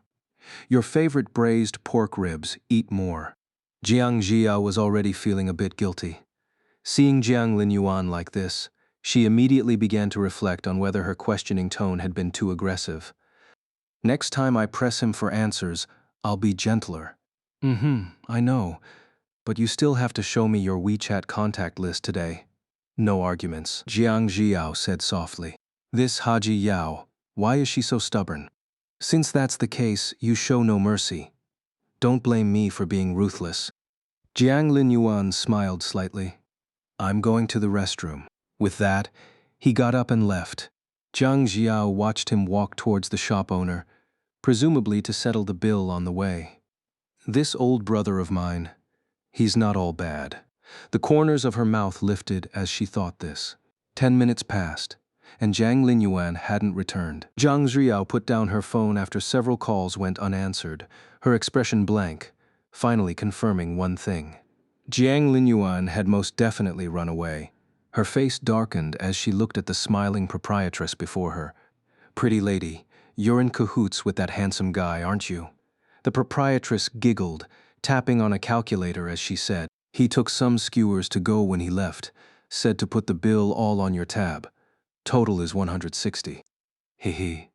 Jiang Jiao let out a sinister, eerie chuckle that sent shivers down the spine. Drop dead, Jiang Linyuan. After paying, Jiang Jiao was already contemplating how to trick Jiang Linyuan into believing that people actually wouldn't die from jumping off the 7th floor. Is the 7th floor too conservative? Maybe I should find time to take him hiking up Purple Mountain instead. Just as Jiang Jiao was fantasizing, Jiang Linyuan video called her. She answered almost instantly, asking with a smile, "Brother, where are you? I'm already back at school." Jiang Linyuan revealed a simple, honest smile, clean and pure, reminiscent of Rick Astley, making you want to slap him but unable to reach. Hee. Jiang Jiao first let out a series of low laughs, then flushed red with anger, shouting, "I'm going to kill you, Jiang Linyuan. How can someone be this much of a dog? I'm so stupid, really." I actually felt a flicker of being moved. A maiden's blush surpasses all sweet nothings in the world. The saying is true indeed. Jiang Linyuan said with a cheeky grin, "What's written on my face is profanity. Jiang Linyuan, are you even human? You said you were treating, then left me behind to pay." Furious and flustered, Jiang Jiao gripped her phone and cursed. The rising eastern dawn, the azure sun's evening intent, the crimson mist at sunset. As mentioned before, the Jiang family was a scholarly household, and Jiang Xiao inherited a bit of that. Only she was of the graceful and restrained school, while Jiang Linyuan was of the bold and unrestrained school. "Foolish little sister, you're still so soft, lacking in offensive power." Jiang Linyuan looked disappointed, which made Jiang Xiao see red. "You're done for. I'm going to beep." He hung up. Ah, so dog-like. This guy. Jiang Jiao's angry huffing was cut off mid-cast, leaving her utterly uncomfortable, stomping her feet in fury. She called back several times, but none were answered. Can't even huff properly anymore. How could someone like this be my brother? She thought irritably, fuming as she returned to her dorm. Pushing the door open, she found a large bag of snacks on her desk. Who bought these? She looked at her roommate and asked. We didn't buy them. Her roommate shook the milk tea in her hand, smiling. It was your brother who sent them. I saw him downstairs when I came up. He asked us to bring these things to you. He even treated us to milk tea. Jiang Jiao was stunned for a moment, pursed her lips, and rummaged through the plastic bag of snacks. They were all her favorites. While feeling around, she suddenly discovered a gift box buried in the snack pile. She opened it in 2 or 3 moves. Inside was a sky-blue scarf. It felt fluffy to the touch, quite warm. There was also a greeting card on the scarf. Jiang Jiao looked at it. It read, "If you're frail, pay attention to keeping warm. Don't just worry about your old brother. The weather's getting cold, take care. Remember to accept the red packet tonight. Your brother said he was treating, so he's treating." Under the light, Jiang Jiao gently rubbed the scarf in her hands, her little mouth pouting, but her eyes held an unmistakable, melting warmth. Fine, I'll forgive you this time. Entering November, Xingnan University began preparing for its annual sports meet. The student union naturally became busy as well. Student public servants bringing glory to the school. Just kidding, actually taking the blame for the school, the glory stays with the leadership. Monday, the student union's overworked beasts gathered for a meeting. Senior, what does our external liaison department usually do during the sports meet in previous years? Lin Yilin leaned close to Jiang Linyuan, full of energy and curiosity as she asked. This was, after all, a university-level event, so it was normal to be concerned. Looking at Lin Yilin's face, Jiang Linyuan instantly felt a wave of relief wash over him. First, running around for the thief saint, then having to deal with Auntie Shakima for that cringe woman Zhao Su. It was truly mentally exhausting. Now, seeing Zhao Yilin's innocent and adorable face, he suddenly felt the world brighten, and even his soul felt soothed. Zhao Yilin, though a bit excessive, you might just be the good woman who can take over my burdens. Now, seeing Zhao Yilin's innocent and adorable face, he suddenly felt the world brighten, and even his soul felt soothed. Well, actually, we have a lot of things to do. For example, going out to solicit sponsorships, preparing water, drinks, and such. Lin Yilin listened very seriously, nodding repeatedly. At that moment, an untimely voice intruded. Of course, if you don't want to do the work, you can just go be an athlete instead. Jiang Linyuan turned his head to look. It was Shen Wanyu. She very naturally sat down on Jiang Linyuan's right, looking straight ahead. Hearing this, Lin Yilin immediately waved her hands, putting on a face that said, "I will work hard and diligently. Minister, I would never slack off." What's the difference between that kind of behavior and being a deserter? Zhao Yilin. Being an athlete can't be called slacking off, you know. Jiang Linyuan said, "But if you're a student union member, deliberately becoming an athlete means pushing the work onto others, doesn't it?" Lin Yilin declared righteously. "Some people think exactly that." Shen Wanyu nodded calmly, then looked at Jiang Linyuan. "This year, you're not planning to continue being an athlete, are you?" Jiang Linyuan looked up at the sky, pretending not to hear anything. Hearing this, Lin Yilin caught on, widening her eyes to look at Jiang Linyuan. "Senior, last year's sports meet, you didn't become an athlete just to avoid work, did you? This binary little sister. Your successor qualification is revoked. Go back and keep simmering." Jiang Linyuan spoke with grave sincerity. "Zhao Yilin, do you know what it means that with great power comes great responsibility? Back then, I had no choice but to become an athlete to prevent Minister Shen's talents from being buried, to give her a chance to fully display her abilities. It definitely wasn't to slack off." Senior is talking nonsense again. You clearly just wanted to slack off. Lin Yilin's eyebrows shot up as she retorted. This system must actually be broken, right? This Zhao Yilin is actually a bad woman too, isn't she? Jiang Linyuan countered righteously. The organizing student union only needs to consider how to organize the sports meet, but the athletes participating in the competitions have to consider so much more. Besides, what's wrong with being an athlete? Is being an athlete easy? It's exhausting too, you know. Zhao Yilin, you little freeloader, don't look down on others. Ya, ya, ya, ya. Pisses me off, who's looking down on athletes, and who's a freeloader. I'm looking down on you, you dog senior, you big freeloader. Lin Yilin glared at Jiang Linyuan, took advantage of his inattention to secretly stomp on his foot, then pretended nothing had happened. A modern-day case of covering one's ears while stealing a bell. Jiang Linyuan pinched her hand in retaliation. Perhaps the little Chuni had developed resistance from being pinched too much.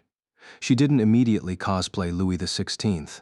Instead, she blushed, glared at him, and secretly stomped on his foot again. Pinch again. Pinch again. Zhao Yilin was defeated, her face red as a steamed crab. She stood up in a fluster and fled to sit on Shen Wanyu's right. Trying to escape. You think I wouldn't dare to make a move just because you're next to Shen Wanyu? The two of you are the same to me. I heard that some time ago, a student's parent came to the school to make trouble. That student's name is Yu Song Song. Do you know her? Shen Wanyu lifted her eyelids and suddenly asked, "How does the minister know about the thief saint? Was it Xiao Su again?" Just as Jiang Linyuan was about to answer, he saw Shen Wanyu look towards the door and say, "Is that her?" Turning to look, another group of people was entering the meeting room, and the thief saint was among them. Yu Song Song had just entered. She met Jiang Linyuan's gaze, looked for a good while, then lowered her head and casually found a seat to sit down.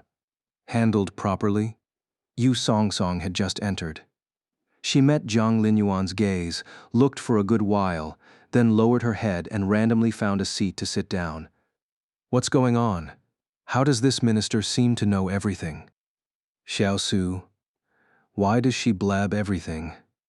Biting the hand that feeds her. It wasn't Su Muji who said it. Yu Song Song's parent came to make trouble, so I paid a little attention. Shen Wanyu added, "Holy crap, mind reading." Jiang Linyuan was shocked. He hadn't said anything yet. "Minister, do you also have a system? Are you a superpower user too?" "It's not mind reading, and you say it's not." "Minister, I like you." "Minister, I like you." Jiang Linyuan chanted "Minister, I like you" 100 times in his heart. Seeing Shen Wanyu's expression remain unruffled, he finally relaxed. "Minister, you really are just a mortal after all." Shen Wanyu sighed helplessly.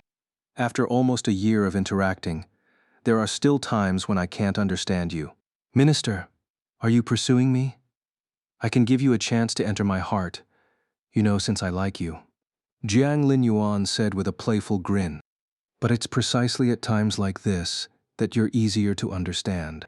Shen Wanyu looked into Jiang Linyuan's eyes and said calmly, "Wait, what do you mean I'm easier to understand when I confess?" "Huh? Are you toying with my feelings?" "System, say something." Jiang Linyuan had always been somewhat confused about the system's card swipe mechanism. What exactly constituted having one's feelings toyed with? It was purely subjective, purely malicious. Did it really mean he had to lower himself, become a lick dog, and then tearfully receive his reward? He hadn't been pushed to that point yet. If it weren't for the fact that he had gotten a reward card even after his joke confession was rejected, Jiang Linyuan would have considered letting the system gather dust. You might say, "Oh my, having a golden finger and not using it. Aren't you an idiot?" Well, what if one day that golden finger said it would reward you only after slapping your face? Would you then obediently stick your butt out? Only a system that listens to its master is a good system. I am the master. How to use it, when to use it, that's my decision. Little system, you chose me, not the other way around. You should be actively working for me, but it actually expects me to move girls' hearts. What a useless little thing. Jiang Linyuan shamelessly gave his own system a bad review. Then, feeling tired from the scolding, used one refreshed and renewed. While Zhang Linyuan was amusing himself, Lin Yilin, who had just listened to the conversation between the two, felt as if the sky was falling. What did he mean? Senior likes the minister. And the minister didn't even refute it at all. What was this? An admission. Lin Yilin instantly felt depressed again, her expression turning sorrowful. Right. The minister is so beautiful, and she's known Senior for so long. It wasn't impossible for them to be mutually attracted. Binary little sister, emotional value dropping. Zhang Linyuan suddenly felt a chill around him. He turned his head and saw, oh, Zhao Yilin had turned into a Lin Dayu. What was with this mournful, resentful look? Xiao Yilin, what's with that expression? You look like you're thinking the thought that people will die makes me feel utterly uncomfortable.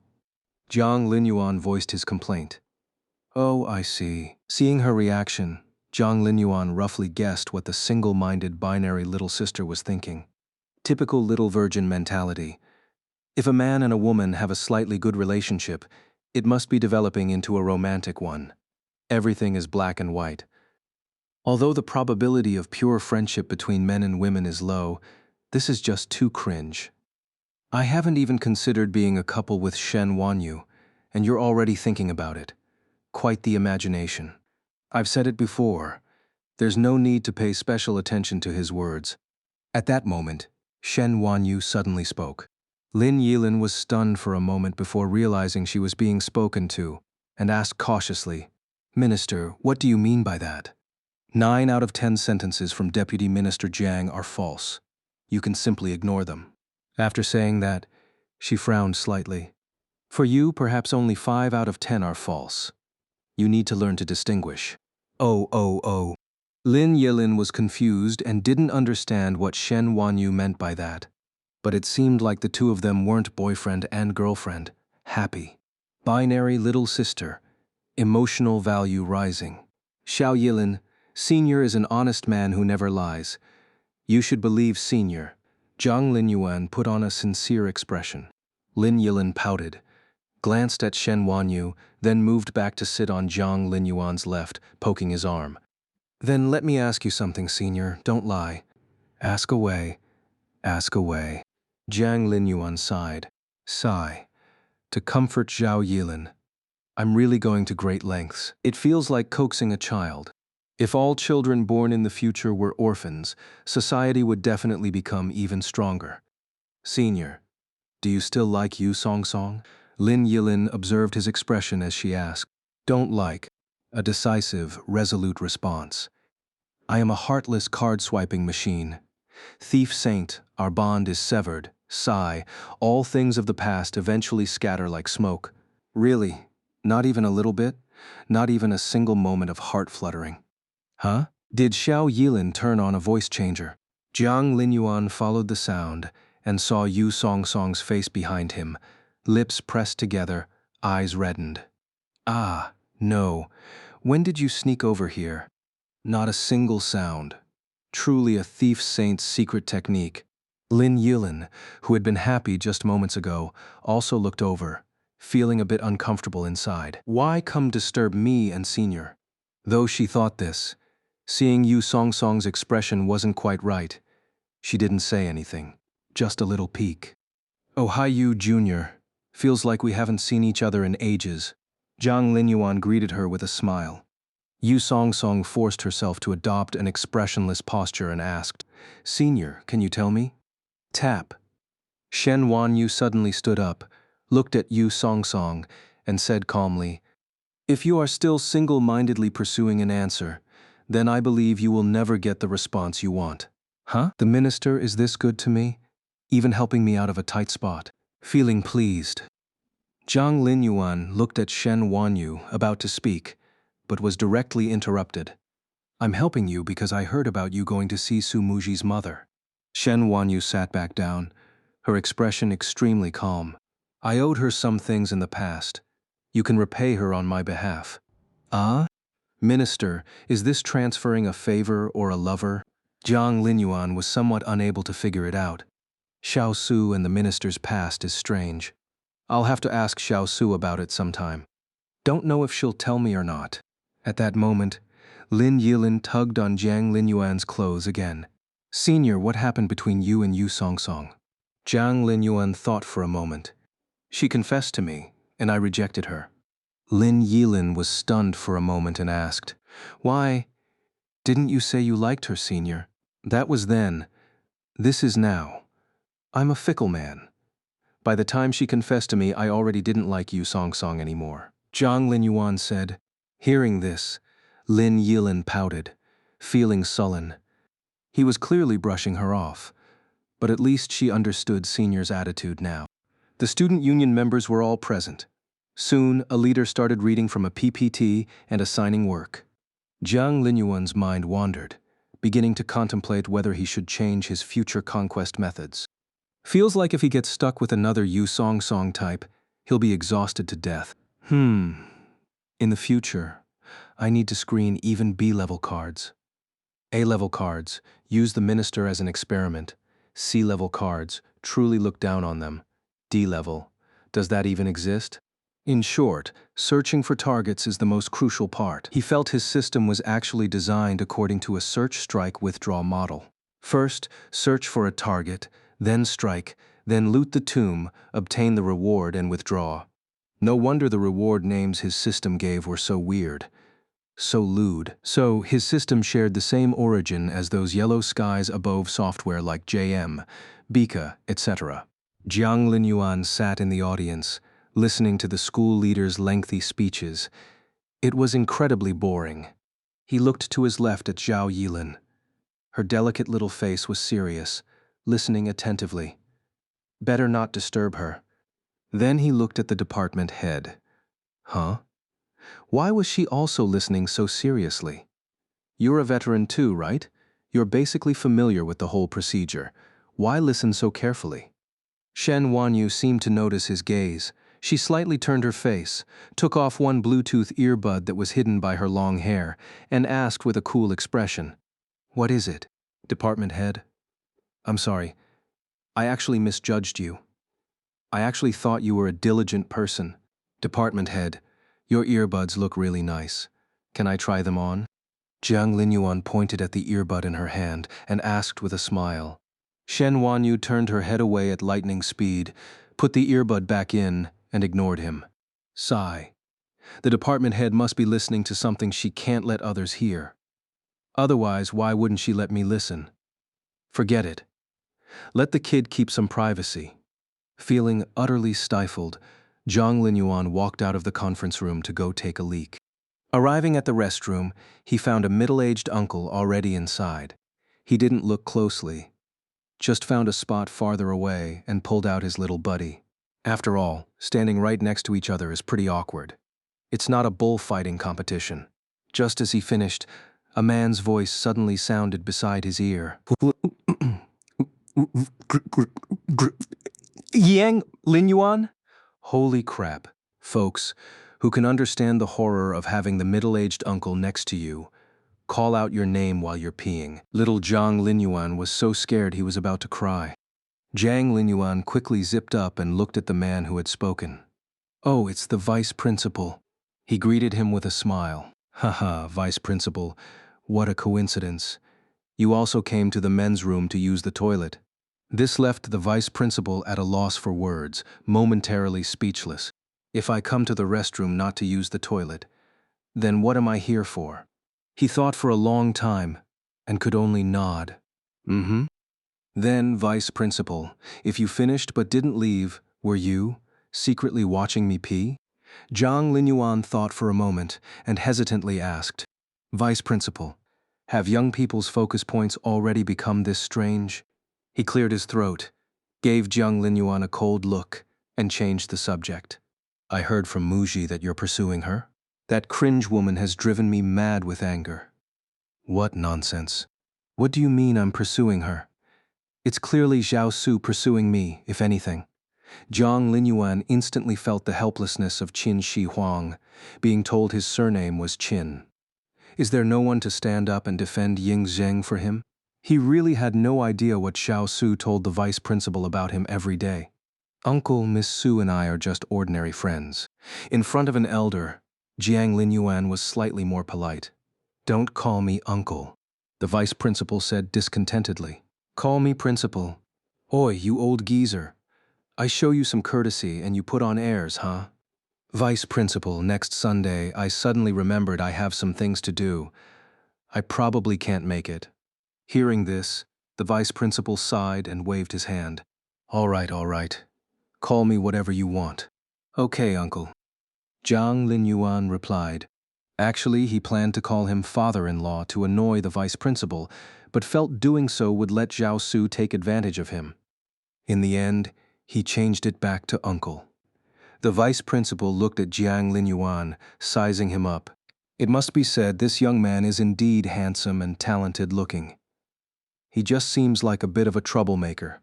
Thinking this, he sighed inwardly again. If he were an honest, straightforward type, he probably wouldn't get along with his daughter either. The vice principal sized him up again and sighed. Let's exchange contact information. Huh? First time a man has asked for my contact info in a restroom. Feels a bit weird. But Jiang Linyuan didn't refuse. Having the Dragon King vice principal's contact info would make it easier to handle Zhao Su in the future. Vice principal's contact info, get. After adding the contact, the vice principal checked the time on his phone and said, The school's sports meet is coming up soon. Have you signed up? Uncle, I'm a student union member. I have a lot of things to do. Jiang Linyuan said. The vice principal thought for a moment, nodded, and said, That's true. Then, as if remembering something, he added, You're from the computer science college, right? Last year there was a young man from your college who left quite an impression on me. The one running the 3 kilometers, who made a sports student get a stitch in his side. Do you know him? Don't know him, Jiang Linyuan said guiltily. It wasn't you, was it? The one who made that contestant get a stitch. The vice principal asked with a strange expression. Haha, Vice Dean, he got the stitch himself. What does that have to do with me? Jiang Linyuan didn't continue denying it and directly admitted it. During his freshman year, to find T-girls to play with, he often ran into some boiling lambs. Joining the sports meet was also to earn a C-level card. Back then, he encountered a tan sports student who said he wanted to practice with him. But that guy's mental fortitude wasn't well trained. Halfway through the race, Jiang Linyuan's trash talk made him so angry he blew up, got a stitch halfway, and quit. It's good you're not participating. Don't go ruining things for others. The vice principal said with great relief. You actually see me as a demon pill? Vice principal? I think your family is missing a ghost motorcycle. Might as well dye my hair blonde when meeting Auntie Shakima on Sunday. Hee hee. Uncle, I'm leaving first. Going to go ruin things for Miss Su. Jiang Linyuan waved his hand, grinning. You wait. The vice principal got anxious, calling him to stop. When you meet on Sunday, dress sharply. Muji's mother pays a lot of attention to details. And also, what's it to me? Vice principal, you're the live-in son-in-law. I'm not. Why be so polite to Auntie Shakima? Eat the soft rice with a tough attitude. Pretending not to hear, Jiang Linyuan quickly walked out of the restroom. Watching Jiang Linyuan's retreating back, the vice principal sighed again. This one's also a straight shooter. Sunday is going to be a headache. Thinking this, he took out his phone again. Daughter, have you told that Jiang Linyuan anything about your mother? Su Muji replied after a while. Haven't gone into detail. I just hinted a little bit. The vice principal immediately felt a headache coming on. He typed, If you don't explain clearly, what if he ends up arguing with your mom? Dad, are you saying you're on mom's side? Looking at the reply on his phone, the vice principal really didn't know what to say. This child has the exact same temper as her mother. Forget it? Forget it. You two figure it out yourselves when the time comes. In the end, speechless, the vice principal could only reply like that. Jiang Linyuan returned to the conference room, feeling completely relaxed. The moment he sat down, Shen Wanyu looked over. The sports meet? You're really not participating? This department head, is she testing my loyalty? The moment I say I'll participate, she'll have Zhao Yilin act as the executioner to chop my head off. Haha. Department head. I will put the department's work first. Zhang Linyuan laughed. Mm-hmm. Shen Wanyu leaned back slightly, her eyes fixed on Zhang Linyuan. I hope you participate this time. Minister, what do you mean by this? This was the first time Zhang Linyuan had received such a reply from Shen Wanyu, and he was somewhat unable to figure out her intentions. Could she really have a secret crush on me? The literal meaning. Shen Wanyu didn't even turn her head, speaking indifferently. Leave the external liaison department's work to me. Minister, what's the reason? I don't want to say. Shen Wanyu's answer was very straightforward, directly blocking any possibility of Zhang Linyuan continuing to ask. This minister is quite domineering too, huh? Oh, then I just won't go, Zhang Linyuan said. Shen Wanyu suddenly turned her head back. After a moment of silence, she asked, Have you fallen for Su Muji? No, minister. How much is little Su paying you? I'll double it. If I can't afford it, I can also offer myself as compensation. Jiang Linyuan looked at Shen Wanyu and couldn't help but ask, How did you arrive at that conclusion? Guessed. Shen Wanyu turned her head away again, flatly repeating, I hope you can participate in this sports meet. To be honest, this kind of minister is extremely rare. Is there something special about this sports meet? If I agree to the minister's request, what will the minister offer as compensation? Jiang Linyuan asked. Regarding this girl Shen Wanyu, even though there were still many things he hadn't figured out about her, there was one thing he was absolutely certain of. She didn't really like owing people things. Whether it was favors or money, she kept everything crystal clear. Over the past year, it was true that Shen Wanyu had treated him as a tool, but she never shorted him on benefits. Every time a big red envelope would be slapped onto his face, followed by a cold command, get to work. This time she took the initiative to ask him to participate in the sports meet. What kind of compensation was she planning to give? Jiang Linyuan looked at Shen Wanyu's cool, aloof face, waiting for her answer. After a moment she said flatly, I can tell you a little secret about Su Muji. A secret untold past of little Su? That's somewhat interesting. Jiang Linyuan nodded. Minister, tell me now. Shen Wanyu glanced at him and said, Su Muji coming to Xingnan University actually wasn't her own personal wish. Wait. My brain hurts. Feels like something's growing inside. Little Su said Auntie Shakima arranged for her to study abroad, but the vice principal, the Dragon King live-in son-in-law, changed it to Xingnan University. Now the minister says this wasn't little Su's personal wish either. Could it be there's more than one Auntie Shakima? Vice principal, are you also an incarnation of Makima, the imperial Amma? Minister, you're not lying to me, are you? Zhang Linyuan couldn't help but ask. Shen Wanyu said bluntly, No, vice principal, so you're a bad old geezer too. Jiang Linyuan's eyes sharpened. Shen Wanyu, looking at his expression, said, I don't know what Su Muji told you, but of her words, 9 out of 10 are false. As she spoke, she paused. To you, maybe 5 out of 10 are false.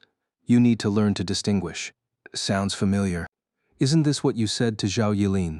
The minister has a discerning eye. I never thought that in the minister's heart I'm actually so naive. That's great. No, you don't need to distinguish. Shen Wanyu said, frowning, because whether it's true or false, you basically don't particularly care either way. The minister's eyes are dim with age. Jiang Linyuan felt insulted. He snorted coldly and looked at Zhao Yilin, who was listening intently on the side. I've been insulted by the minister, and you're still unmoved. Pinch, what are you doing? Senior. Zhao Yilin, you don't love me anymore. What? What nonsense? What are you spouting again? Lin Yilin's face flushed red, flustered as she randomly swatted at Jiang Linyuan. Zhao Yilin is still easier to bully. The school sports meet was being prepared in full swing, and soon another week passed. Sunday, Auntie Shakima's feast set as a trap. Su Muji, wearing a dress, looked at Jiang Linyuan with a smiling expression. Jiang classmate is quite punctual. You're not worthy of making me wait. Jiang Linyuan looked at her. It's already autumn. Dressing like that, won't you freeze to death? Then he looked at the luxury car parked at the school gate that looked very expensive. He didn't have much feeling about cars. Unless you said it could transform into Optimus Prime, then he might take a second look. Get in the car. Su Muji led Jiang Linyuan to sit in the back seat, heading towards a hotel. In the car, Su Muji looked at Jiang Linyuan and asked, "Jiang, classmate, are you feeling a little nervous now?" "Haha, little Su. You're really humorous," Jiang Linyuan replied with a laugh. "Don't you know, squirrels were called tight squirrels before they met me?" Su Muji was quite satisfied with this response of his, nodding, then suddenly said, "Jiang, classmate, do you know how expensive this car is?" "No, I don't," Jiang Linyuan said frankly. "The poor play with cars, the rich play with watches, and when I have nothing to do, I just play with my thing. If I don't know, I don't know. No need to put on a front." Su Muji actually laughed even more happily, saying, "In terms of price, based on the apartment I gave you last time, it could hide 10 Yu Song songs." What a strange analogy. All right then, let me ask you this. Does the stuff this car produces come out as engine oil? Jiang Linyuan asked. Su Muji thought for a moment and replied, "It's a gasoline car." "No, let me rephrase. Can it produce engine oil like Optimus Prime?" Jiang Linyuan said. Su Muji. Hehe. According to Jiang classmate's way of putting it, this car should be a newlywed young wife. It's only been in my hands for a few days. She said with a smile. Understood. A big horse pulling a small cart. Jiang Linyuan sighed with a look of regret. Never thought I could only be considered a small cart. Pff. The car braked abruptly. "Sorry, miss," the female driver in front said apologetically. "No way. What era is this? And people are really still calling her miss? Is this the era of the great female-oriented novel brawl?" "It's fine, Auntie Yun." Su Muji didn't mind at all, turning to look at Jiang Linyuan. "Jiang classmate finds this form of a dress novel? It's all right." Jiang Linyuan smacked his lips, suddenly asking the driver, "Auntie, then do you call Miss Su's mother Madam?" The female driver was taken aback and didn't answer. Su Muji took over. Hehe. It's not that exaggerated. It's not the feudal era anymore. My mother doesn't like such old-fashioned titles, but I get the feeling your family has a bit of that tendency. Seeing her actively avoid the topic, Jiang Linyuan didn't press further. They soon arrived at the hotel. Jiang Linyuan glanced around, completely empty.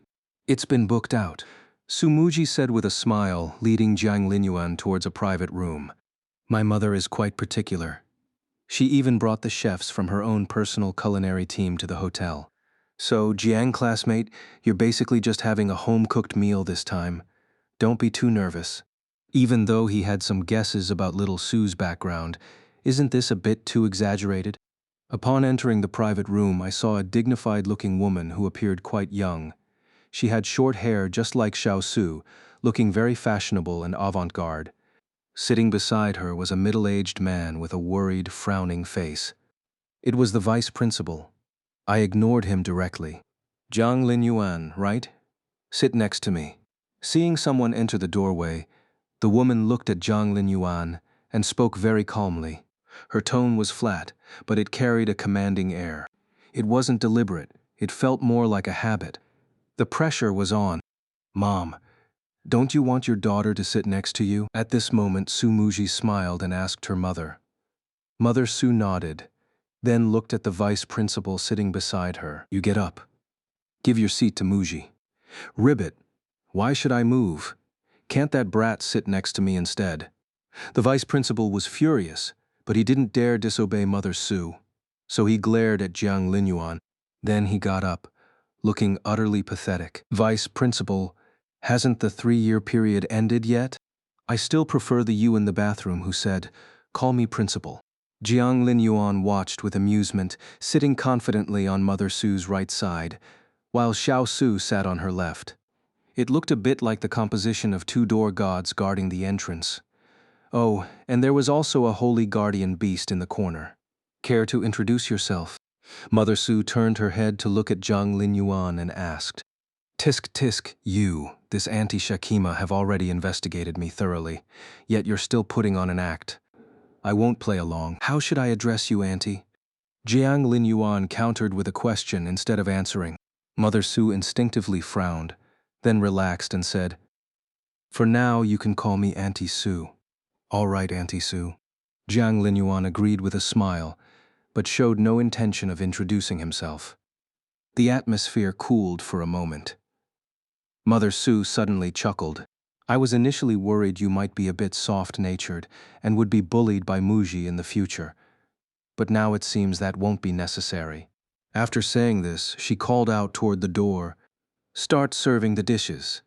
Seeing her manner, Jiang Linyuan felt Auntie Shakima wasn't that bad after all, just a bit proud in character. "How far have you and Muji progressed?" Mother Su looked at Jiang Linyuan, her tone softening slightly. "Wait, this Xiao Su must have told her parents some weird things. Why does everyone think I'm dating her? Auntie Su, Muzi, and I. Mom, it's rare for us to get together for a meal. Do we have to talk about this?" Su Muji nudged her mother's hand and said with a smile. Seeing her reaction, Mother Su laughed and looked at Jiang Linyuan. "It seems you've suffered an undeserved calamity." "Huh?" Auntie Shakima is quite perceptive. She can tell Xiao Su and I are completely innocent. I originally heard from a friend that Muji was getting very close to a boy, so I asked my daughter about it. Mother Su looked at Su Muji, staring at her. But this child was evasive, unwilling to say anything, which is why I came to see for myself. "Xiao Su, so this was all your own doing. What a wicked woman. This is a wicked woman." Jiang Linyuan was furious at first, but upon reflection, he began to ponder. What does Xiao Su gain from doing this? Toying with me? Hearing her mother's words, Su Muji's smile remained unchanged. "I'm already 20 years old, Mom. Do you really need to inquire about such things?" Mother Su raised an eyebrow slightly. "Why shouldn't I? This concerns your lifelong happiness. Of course I care. It's just dating. We haven't reached the stage of discussing marriage, right?" Su Muji retorted without any reservation. "Isn't dating aimed at marriage?" Mother Su said earnestly. "Muji, Mom can't bear to see you suffer, not even a little bit. You say you want freedom in love, but if it ends in a breakup, you'll be the one hurting. Mom doesn't object to you finding someone yourself. It's just that Mom hopes the person you meet is someone who can accompany you to the very end. That's why Mom has to be involved." Hearing this, Su Muji smiled and looked at Jiang Linyuan. "Jiang, classmate, will you be the one to accompany me to the very end?" As soon as this question was asked, Mother Su's eyebrows furrowed again, as she began to scrutinize Jiang Linyuan. "Was I wrong at first? I thought Muji had deliberately found someone to annoy me, but now it seems I disagree." At this moment, the vice principal stood up, glaring fiercely at Jiang Linyuan. "This brat actually wants to take my daughter away. Absolutely unacceptable. Don't cause trouble." Mother Su frowned and glanced at the vice principal. The vice principal quieted down, not saying anything more, but continued to stare intently at Jiang Linyuan. "See how wicked this Xiao Su is. She doesn't want to argue with Auntie Shakima herself, so she shifts the focus onto me. If you show no mercy, don't blame me for being ruthless." Hehehe. Jiang Linyuan put on a pained expression. "Auntie Su, actually. Miss Su has been pursuing me all along. She harasses me every day, touches my hands and chest, threatens me with her family background, forces me not to date anyone else, and says if I reject her, she'll sink me into the Huangpu River." Nonsense. Halfway through, the vice principal stood up again, unable to stop himself from shouting loudly. "Be quiet." Mother Su interrupted him with a frown. Although what Jiang Linyuan said was somewhat exaggerated, it was indeed something her daughter might actually do. When something piqued her interest, she would go to any lengths to figure it out thoroughly. Moreover, although her daughter appeared approachable on the surface, she was actually proud and arrogant at heart, not even bothering to remember the names of people she wasn't interested in. Yet she deliberately found this boy. Thinking this, Mother Su looked at Su Muji again. "Aren't you going to refute that?" "Haha, Mom. Do you want me to refute it? Or not? Sumuji replied with a smile. This child, forget it, Jiang Linyuan. I'll keep an eye on him more in the future. Young people's matters, we won't interfere anymore. Just be mindful of boundaries. Mother Su said politely. This Auntie Shakima is also utterly wicked. When her daughter is being pursued, it's I can't bear to see my daughter suffer. When her daughter pursues someone else, it's we won't interfere anymore. Jiang Linyuan was utterly speechless and rolled his eyes at Sumuji. Sumuji, however, remained smiling, completely unfazed, and said to her mother, I hope you keep your word, Mom. Mother Su sighed again. Muji, you don't need to be so dissatisfied with me. Not at all, Mom. I love you very much, just like you love me. Sumuji said with a sweet smile. Seeing this, Mother Su didn't say anything more. Observing the conversation between mother and daughter, Jiang Linyuan felt that what Xiaosu had said that day was probably a lie. Auntie Shakima's controlling nature wasn't as suffocating as she had described. On the contrary, she seemed more like a mother who doted on her daughter immensely. So, why did Xiaosu lie to me? And why did she want me to meet her mother? It couldn't be that she's really after my body, could it? During the meal, Jiang Linyuan's phone suddenly vibrated. He opened it to look. It was a message from the vice principal. Come out, need to talk to you. Looking up, he saw the vice principal on the side making faces at him. Fine. Let's see what water the Dragon King wants to spew. Auntie Su, I'm going out to take a call. Jiang Linyuan stood up and left the private room. After a while, the vice principal laughed heartily. I'm also going to take a call. Only the mother and daughter remained in the private room. Your father is meddling again, Mother Su said lightly. It's fine. It's better than not caring at all. Su Muji said. Mother Su lowered her eyelids and sighed again. Once outside the private room, the vice principal looked full of worry. He looked at Jiang Linyuan and asked, You really don't like my daughter? I don't like her. Jiang Linyuan said, If I say I do, what if you don't give me my diploma? The vice principal nodded, though it was unclear whether he believed it or not, and said, Regardless of your relationship with Muji, the fact that she brought you to see her mother today means she probably really considers you a friend. I feel like she's just using me to draw her mother's fire and annoy her. Jiang Linyuan said, Maybe so. The vice principal sighed and said, Muji and her mother weren't like this before. Could you stop being so cryptic? If you're going to talk, just say everything clearly. What were they like before? Jiang Linyuan asked directly. The vice principal was taken aback, then said, Although their relationship wasn't great either, it wasn't as confrontational as it is now. That's as good as saying nothing. Vice principal, can you be of any use? Jiang Linyuan was exasperated. Vice principal, stop speaking in riddles. Can't you just say it directly? The vice principal sneered and looked at Jiang Linyuan. You care so much about my daughter, yet you say you don't like her? Damn it, shouldn't have asked. Jiang Linyuan ignored the vice principal, turned around and walked away. Back in the private room, Zhao Su and Mother Su were quietly eating their meal, not saying a word, as if they were complete strangers. Jiang Linyuan also ignored these two. As long as they weren't standing on the table clenching their fists in silence, it was fine. Let's eat. Although Mother Su didn't say much, she would occasionally put food into Su Muji's bowl. Su Muji, however, seemed to have little appetite, barely touching her chopsticks. Not long after, Su Muji suddenly announced, Jiang classmate and I still have some matters to attend to. Mother Su, who was in the middle of serving food, was taken aback and frowned. Muji, what did your grandfather teach you? Once you pick up your chopsticks, you cannot put them down midway. This is the basic principle of being a person. Eating is like conducting oneself. One must start well and finish well. This principle applies to all interactions in life. Jiang Linyuan, who was eating on the side, listened to this in shock. Being this particular about eating a meal? People from Shanghai are so proper, huh? Say less. The child might really have urgent matters.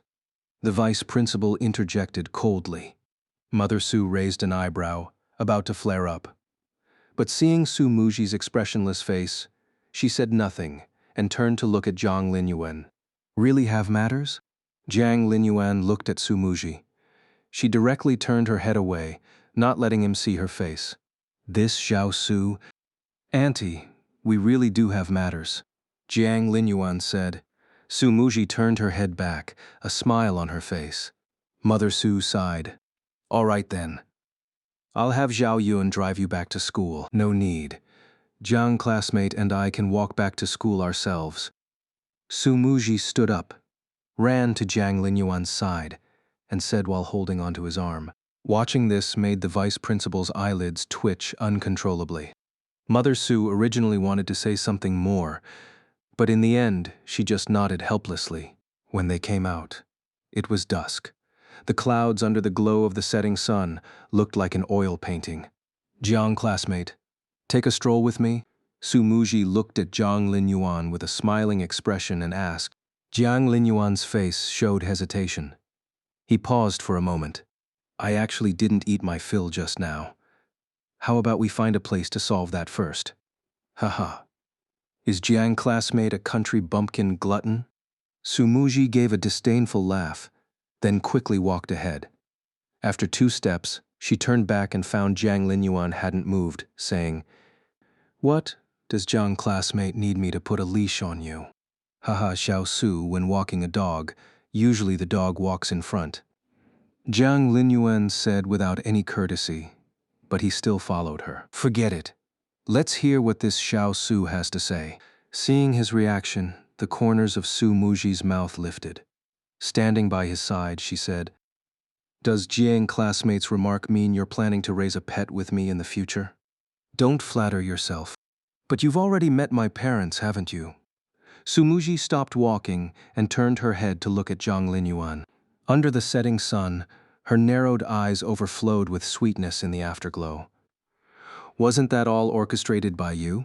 Jiang Linyuan sneered. He even suspected that the chance encounter with that Auntie Yang at the hospital back then was also designed by Xiao Su, all for the purpose of having him meet Mother Su today. Hearing this, Su Muji wasn't angered. She smiled and retorted, But Jiang classmate didn't refuse, did he? As long as you were willing, you could have turned around and left the moment you saw my mother, she said softly, then suddenly laughed again. I've given Jiang classmate many chances to back out, haven't I? Whether it was offering the apartment or in the car, I gave Jiang classmate choices, right?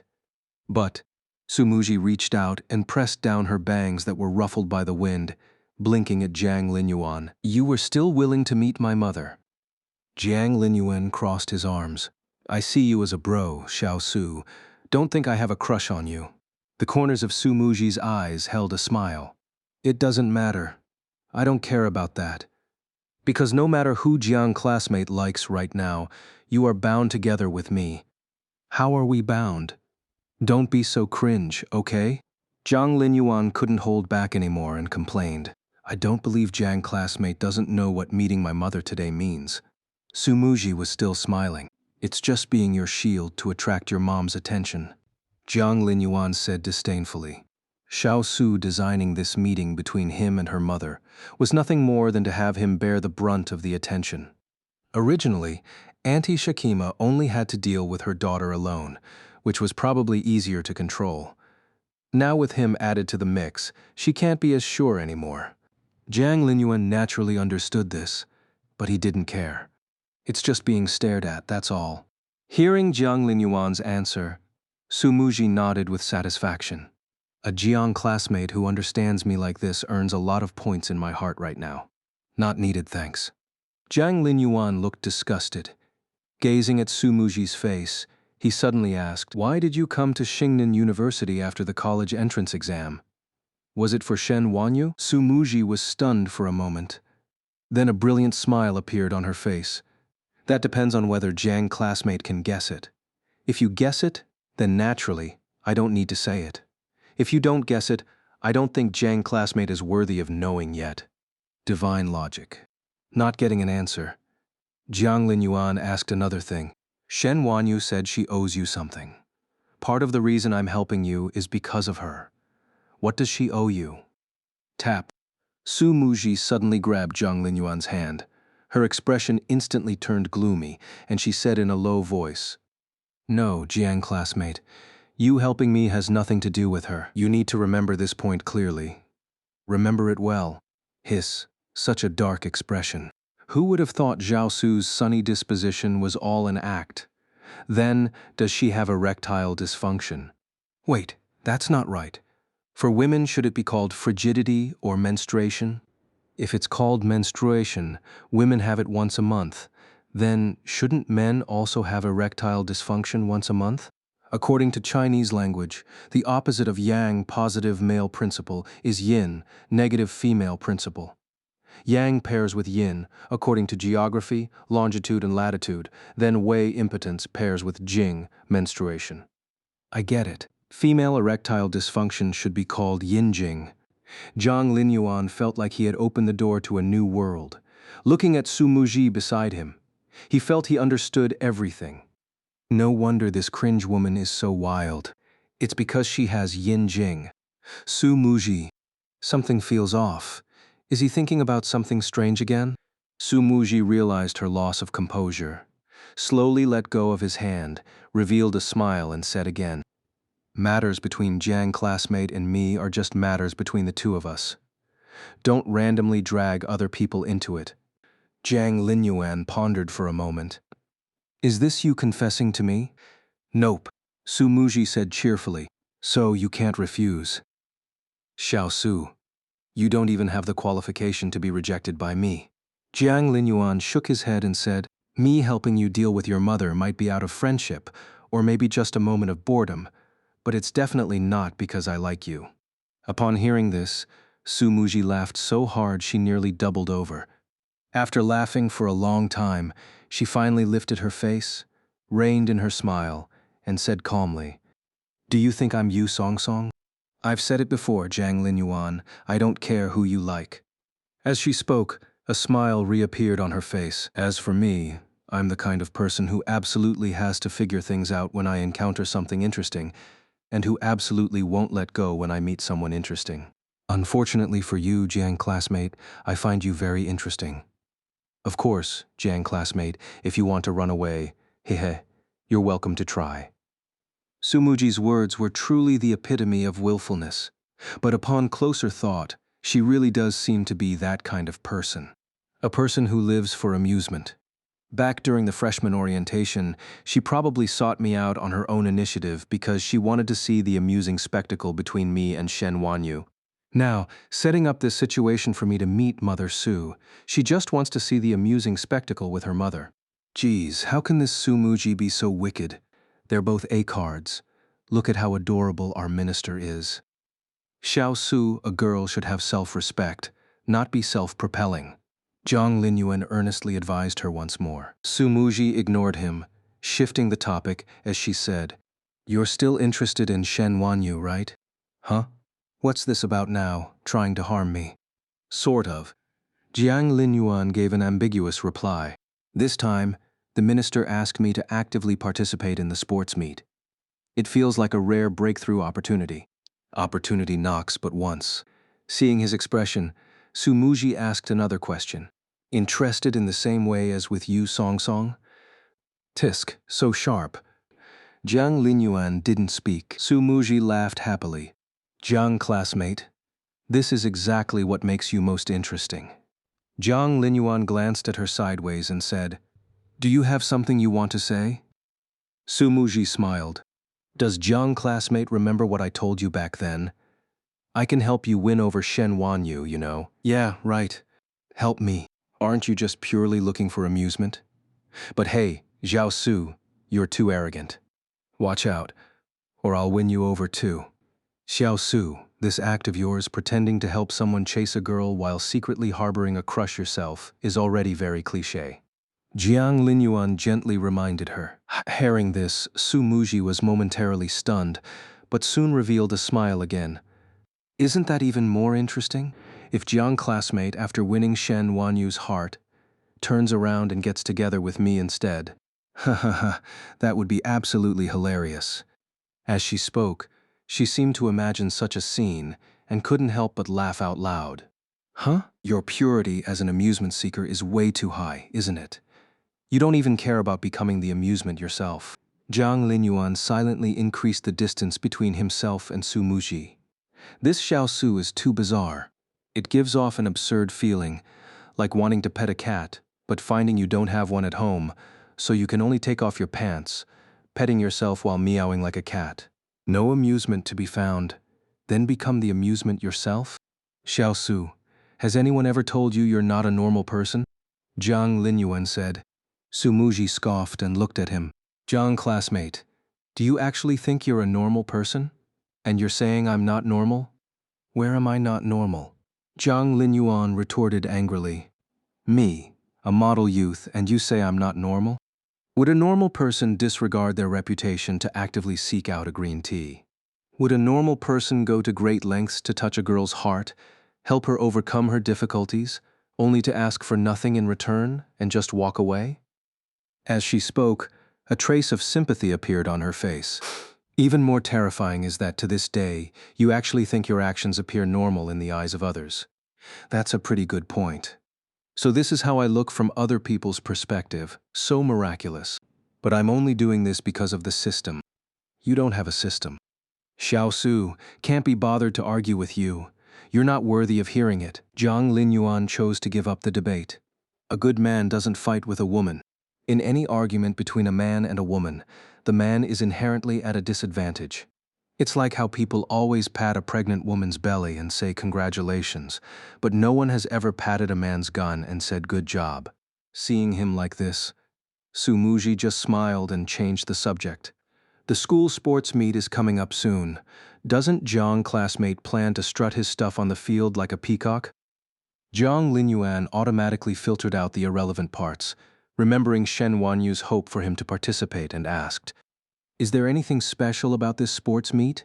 Su Muji thought for a moment. Not really. It's related to Shen Wanyu. Jiang Linyuan added. Su Muji frowned. No, I really don't know. Useless, Xiao Su. And you said you'd help me.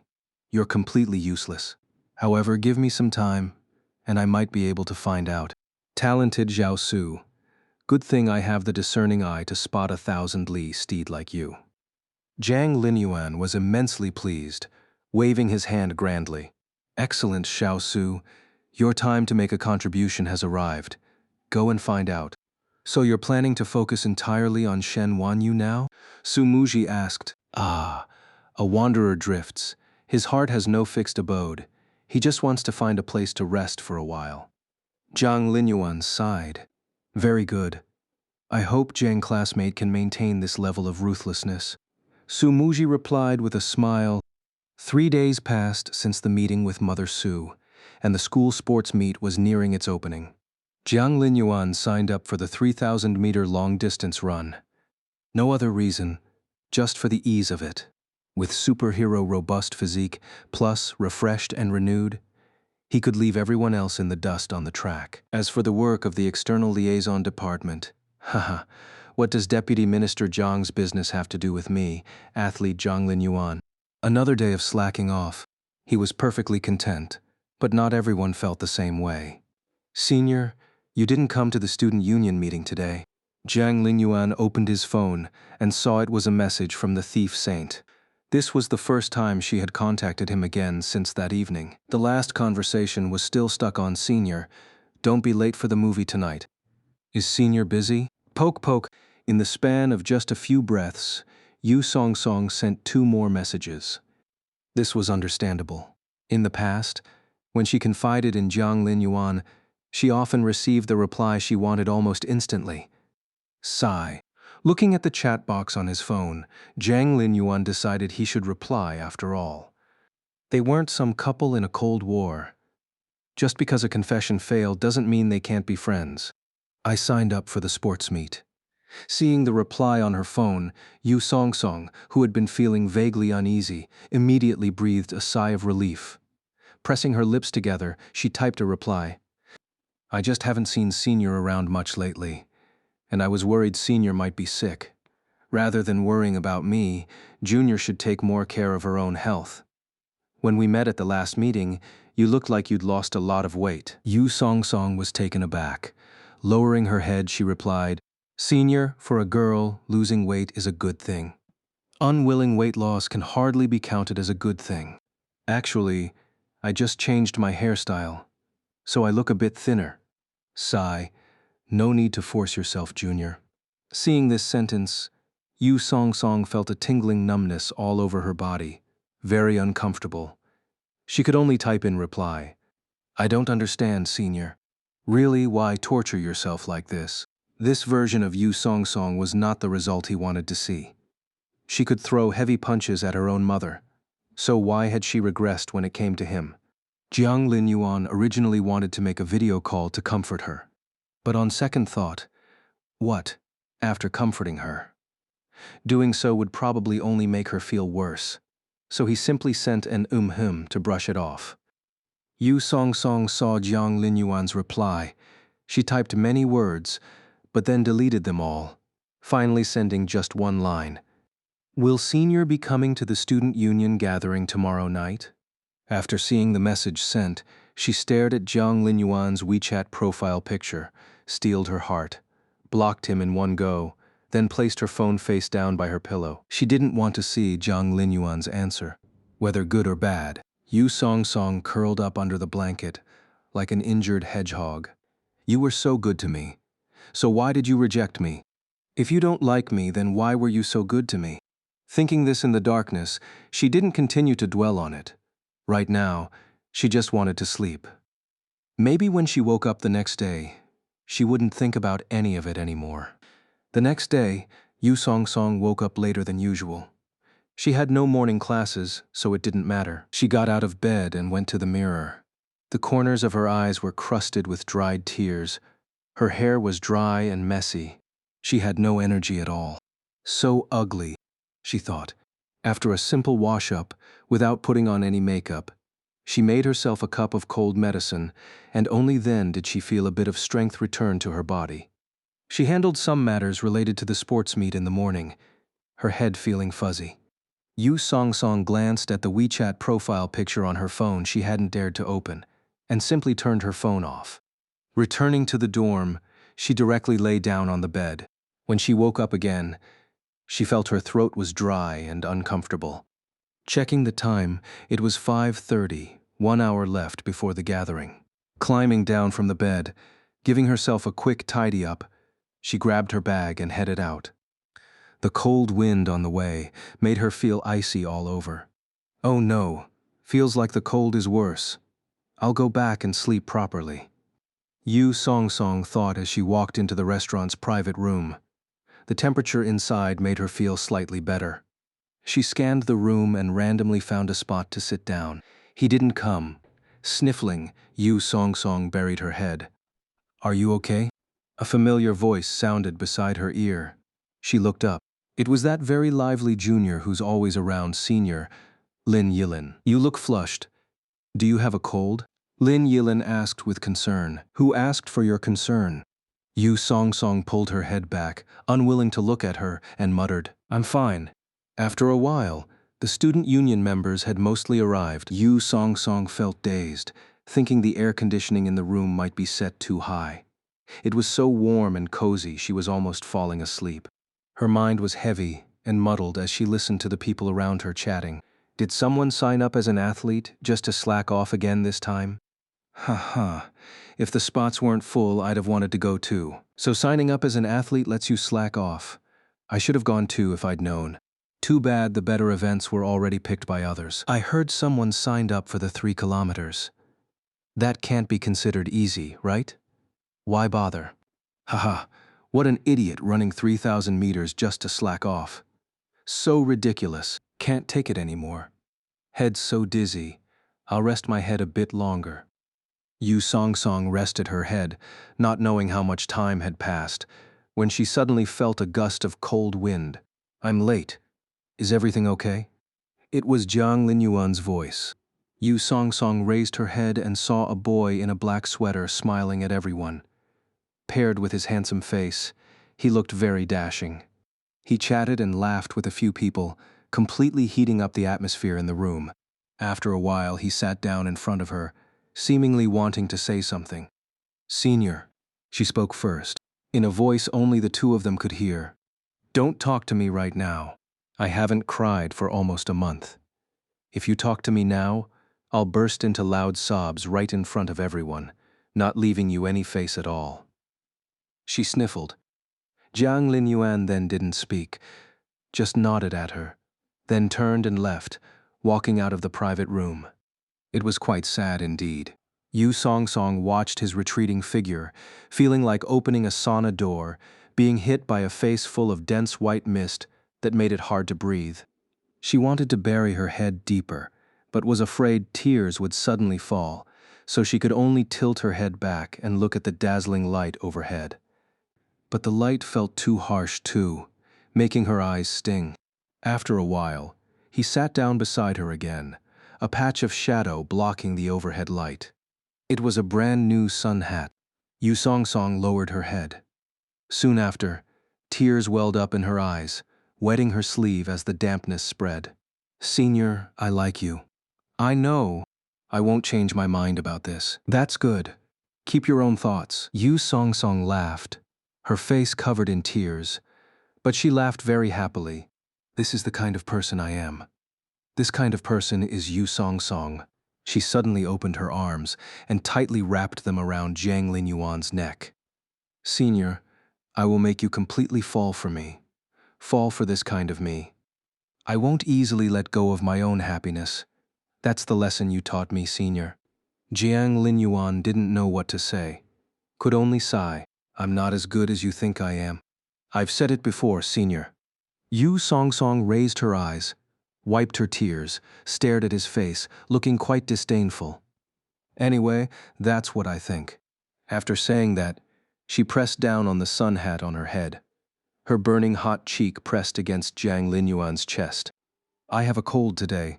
I really can't hold on anymore, Senior. Take me back. I can't enter the girls' dorm, Jiang Linyuan said as he began helping Yu Song walk out of the private room. Then we won't go. Wherever Senior takes me, I'll go, she said stubbornly. Then let's go to the hospital first. Jiang Linyuan said. Yu Song kicked him, but it didn't hurt at all. Senior, do you remember the day I introduced myself? She asked. Jiang Linyuan replied. I only remember you said you liked traveling and music. Yu Song nodded. Do you still like them now? Jiang Linyuan asked.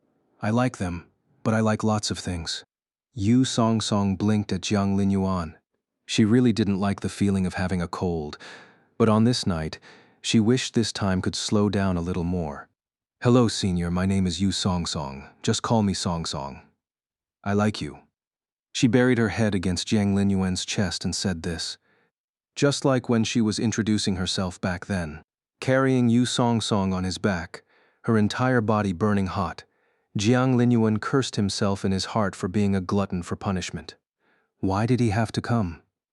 If he hadn't come, this girl might have forgotten him completely, held a grudge against him for a lifetime, and restarted her own life. He tilted his head slightly, looking at the delirious Yu Song and asked, Junior, if I hadn't come today, what were you planning to do? Yu Song buried her head in Jiang Linyuan's back, her words slurred and muddled, yet her tone was fierce and aggressive. Then I'd pester Senior for a lifetime. I'd tell everyone I'm Senior's girlfriend. If Senior started dating someone, I'd go ruin it. If Senior got married, I'd go cause a huge scene at the wedding.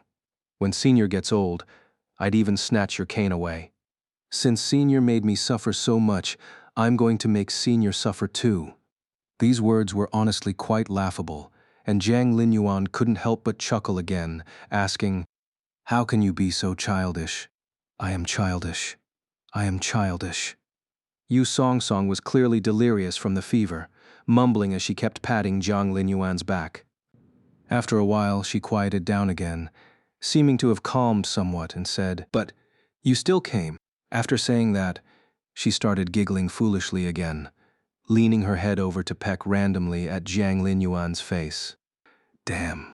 To be honest, Jiang Linyuan didn't really mind being forcefully kissed by a girl, but the current Yu Song was completely out of her mind.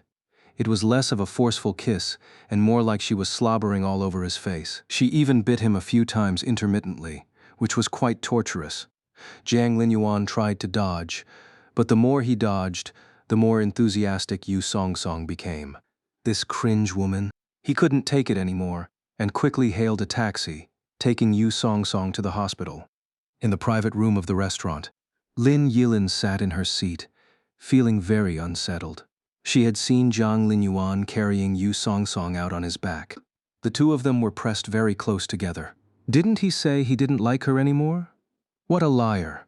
She looked at the cola on the table and started chugging it down like it was alcohol. Honestly, while watching the two of them talk, she had wanted to go up and ask, "Senior, what's your relationship with Yu Song?" But after thinking it over, she realized she didn't really have any solid standing or identity to ask such a question. Thinking of this, Lin Yilin felt the cola in her mouth turn much more bitter. Small teardrops like pearls began to patter down one after another. The greatest sorrow in the world isn't betrayal, but when everything has nothing to do with you. Tissue. At that moment, a woman's voice sounded by her ear. She looked up and saw it was Shen Wanyu. Lin Yilin took the tissue, pursing her lips. "Thank you, Minister." Shen Wanyu sat down beside her, asking very calmly, "Feeling sad?" No, not really." Lin Yilin hurriedly wiped her tears clean, saying, "It's just, the food is so spicy, you know. I'm so spicy my tears are falling." Shen Wanyu glanced at her and said flatly, "Jiang Linyuan doesn't like Yu Song." Lin Yilin was stunned, not understanding why Shen Wanyu suddenly said that. Shen Wanyu didn't observe her expression, continuing on her own. Yu Song seemed unwell. Jiang Linyuan is most likely taking her to the hospital. Out of all those people, why did it have to be Senior who took her? Lin Yilin thought gloomily. Jiang Linyuan is doing this out of guilt. It has nothing to do with romance. Shen Wanyu added, "Huh? Did I just speak out loud?" Lin Yilin was dumbfounded. Jiang Linyuan doesn't like Yu Song, but Yu Song likes him. That's all I wanted to say. Shen Wanyu looked at the bewildered Lin Yilin again and said, "If you're feeling sad because of this, I suggest you maintain a safe distance from Jiang Linyuan." Hearing this, Lin Yilin puffed up with anger. "Even if you're the minister, your tone is way too condescending. I'm not sad at all. I'll call Senior right now and ask what he's doing. Your personality is quite good. Emotions come quickly and go quickly." Shen Wanyu commented as if giving a review. After saying that, she turned and left. Lin Yilin blinked her eyes. "I don't think I said anything at all."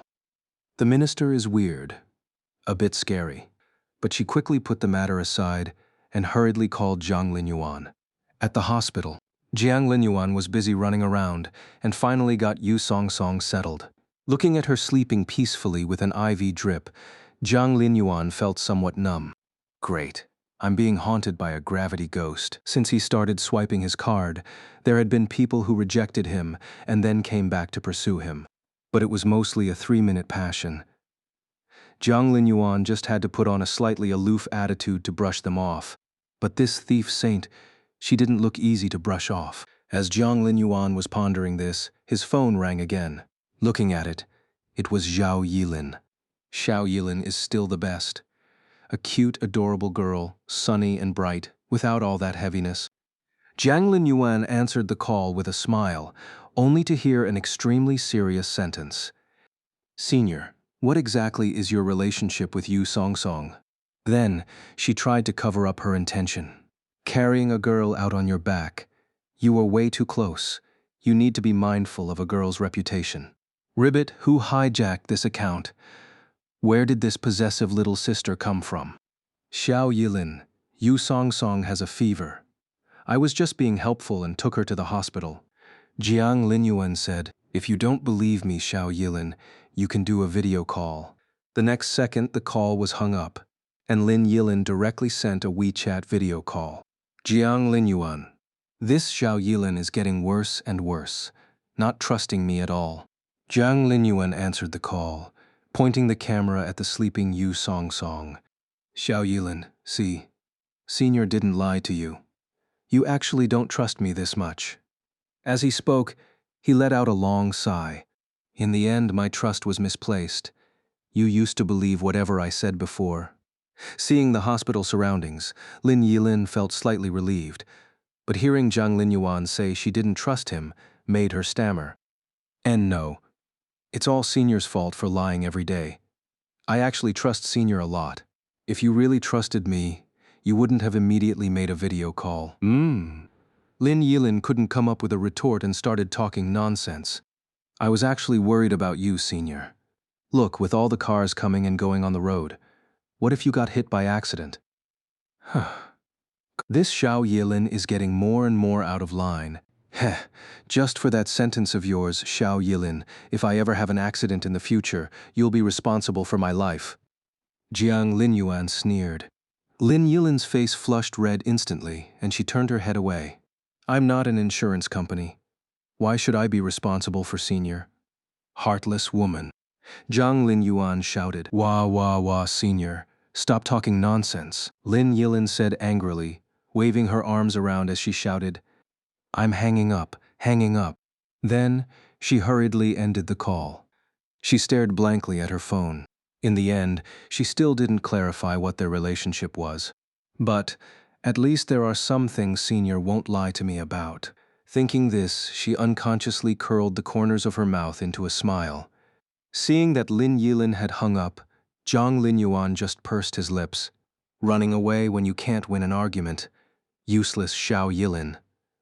Next time I'll pinch your hand hard. Thinking this, he glanced at Yu Song Song beside him again. Huh? What the hell is this? Target. Yu Song Song. Bad woman level A. No one told me this damn thing could evolve. Yu Song Song woke up groggily, taking in her surroundings. He really did bring me to the hospital. She pursed her lips slightly and looked at Zhang Linyuan on her left. Huh? What's with that expression? Do I look that ugly right now? Yu Song Song instinctively wanted to raise her hand to wipe her face, but Zhang Linyuan stopped her. You're on an IV drip, don't move around. Jiang Linyuan said, Oh. Yu Song Song listened to him, slowly lowering her hand and replying weakly. Wait, getting sick can trigger an upgrade? That doesn't make sense. Jiang Linyuan stared at Yu Song Song, scrutinizing her carefully until she felt embarrassed. Senior, could you please stop looking at me like that? Junior, I need you to answer a very important question. Jiang Linyuan asked with a serious expression. Could it be? Thump thump. Yu Song Song instantly felt her heart beating wildly, and just as Zhang Linyuan was about to speak, she blurted out, I do. Junior, do you feel like there's something wrong with you mentally? Their voices overlapped, and both fell silent. Is the level of this bad woman actually the cringe woman level? The cringier you are, the higher your level. Zhang Linyuan looked at Yu Song Song's proud face, completely baffled. Yu Song Song didn't feel awkward at all. She already liked Zhang Linyuan. She was just speaking her mind. Looks like the fever hasn't broken yet. You should rest a bit more. The fever's gone. If you don't believe me, check for yourself, Senior. As she said this, Yu Song Song desperately tried to press her forehead against Zhang Linyuan's. This instantly reminded Zhang Linyuan of the traumatic memory of her spitting all over his face. He covered her head with one hand. Feels like the fever went to your brain. I'll go find a female bodhisattva to exorcise the evil spirits from you. Why a female bodhisattva? Yu Song Song asked instinctively. Because don't you think some of those female bodhisattvas online are just ridiculously hot? Different professions have different specialties. They're experts at being hot. Jiang Linyuan said. Yu Song Song was stunned for a moment, then asked, Senior, are you hinting at something about me? Zhang Linyuan rolled his eyes. One cringe woman like Zhao Su is enough. Why add another? Junior, I hate cringe women. Don't be so average confidence. Oh. Yu Song Song responded, feeling a bit sullen. Being too proactive might scare Senior away. I need to take it slow. But, is Senior really the type to get scared off? All right, are you hungry? There's a place selling wontons downstairs in the hospital. Want me to get you some? Jiang Linyuan asked. Yu Songsong nodded. A little. Then I'll go get you some wontons. Jiang Linyuan got up and left. Damn, I'm starving. I barely ate anything all night. Senior really does care about me, after all. Yu Songsong watched his retreating back, feeling a sweet warmth in her heart. A while later, a nurse came to change the IV bottle. She looked at Yu Songsong and said with a smile, Your boyfriend is so nice, staying with you the whole time. Thank you. Yu Songsong nodded, her face breaking into an especially happy smile. After a moment she asked again, How many more bottles of this are left? This is the last one. The female nurse replied. Yu Songsong glanced at the time on her phone. Could you please slow down the drip rate a bit? The nurse paused for a second, then smiled and nodded. All right, that's fine too. Jiang Linyuan walked out of the hospital, his mind completely occupied with figuring out how Yu Songsong had become an A-rank card. This was the first time he'd encountered a situation like this. She could actually evolve, system. Why didn't you mention this? And more importantly, why did she evolve? Does having a fever have that effect? Then why is Haji Yao still just a D-rank waste, even after catching colds and getting sick so many times since childhood? Jiang Linyuan thought about it for a long time and roughly concluded that the thief saint must have figured some things out, which led to her evolution. But where exactly is she bad? A-rank cards are truly baffling. After mulling over this matter, Jiang Linyuan started thinking about something else. Should I try to farm her again? Better not, it feels like it wouldn't succeed, and if it did, either Yu Songsong and I would end up with an extra life, or one of us would lose a life. Sigh. Success is like pregnancy.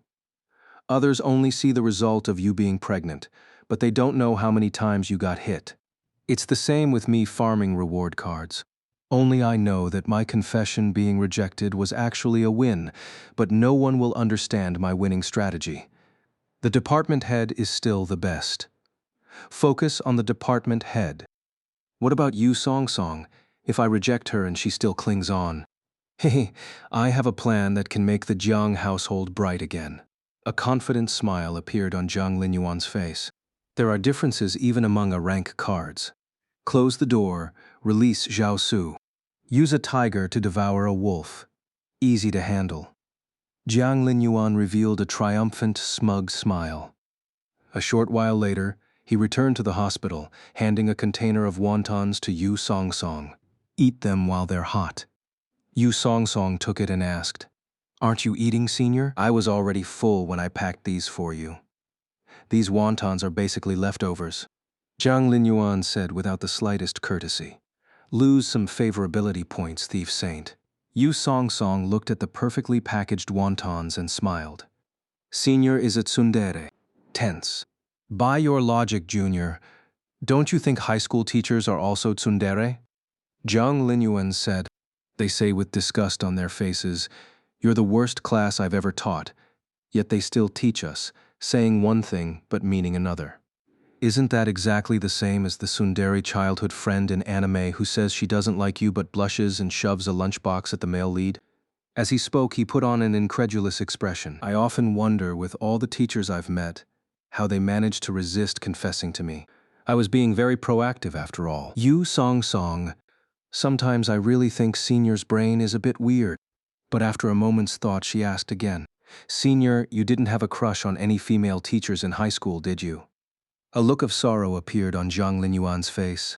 Junior, all my high school teachers were men. Men are good. No female teachers is good. Yu Songsong breathed a sigh of relief and asked again, Senior, why exactly did you reject me? Is it because you have someone you like? Yes.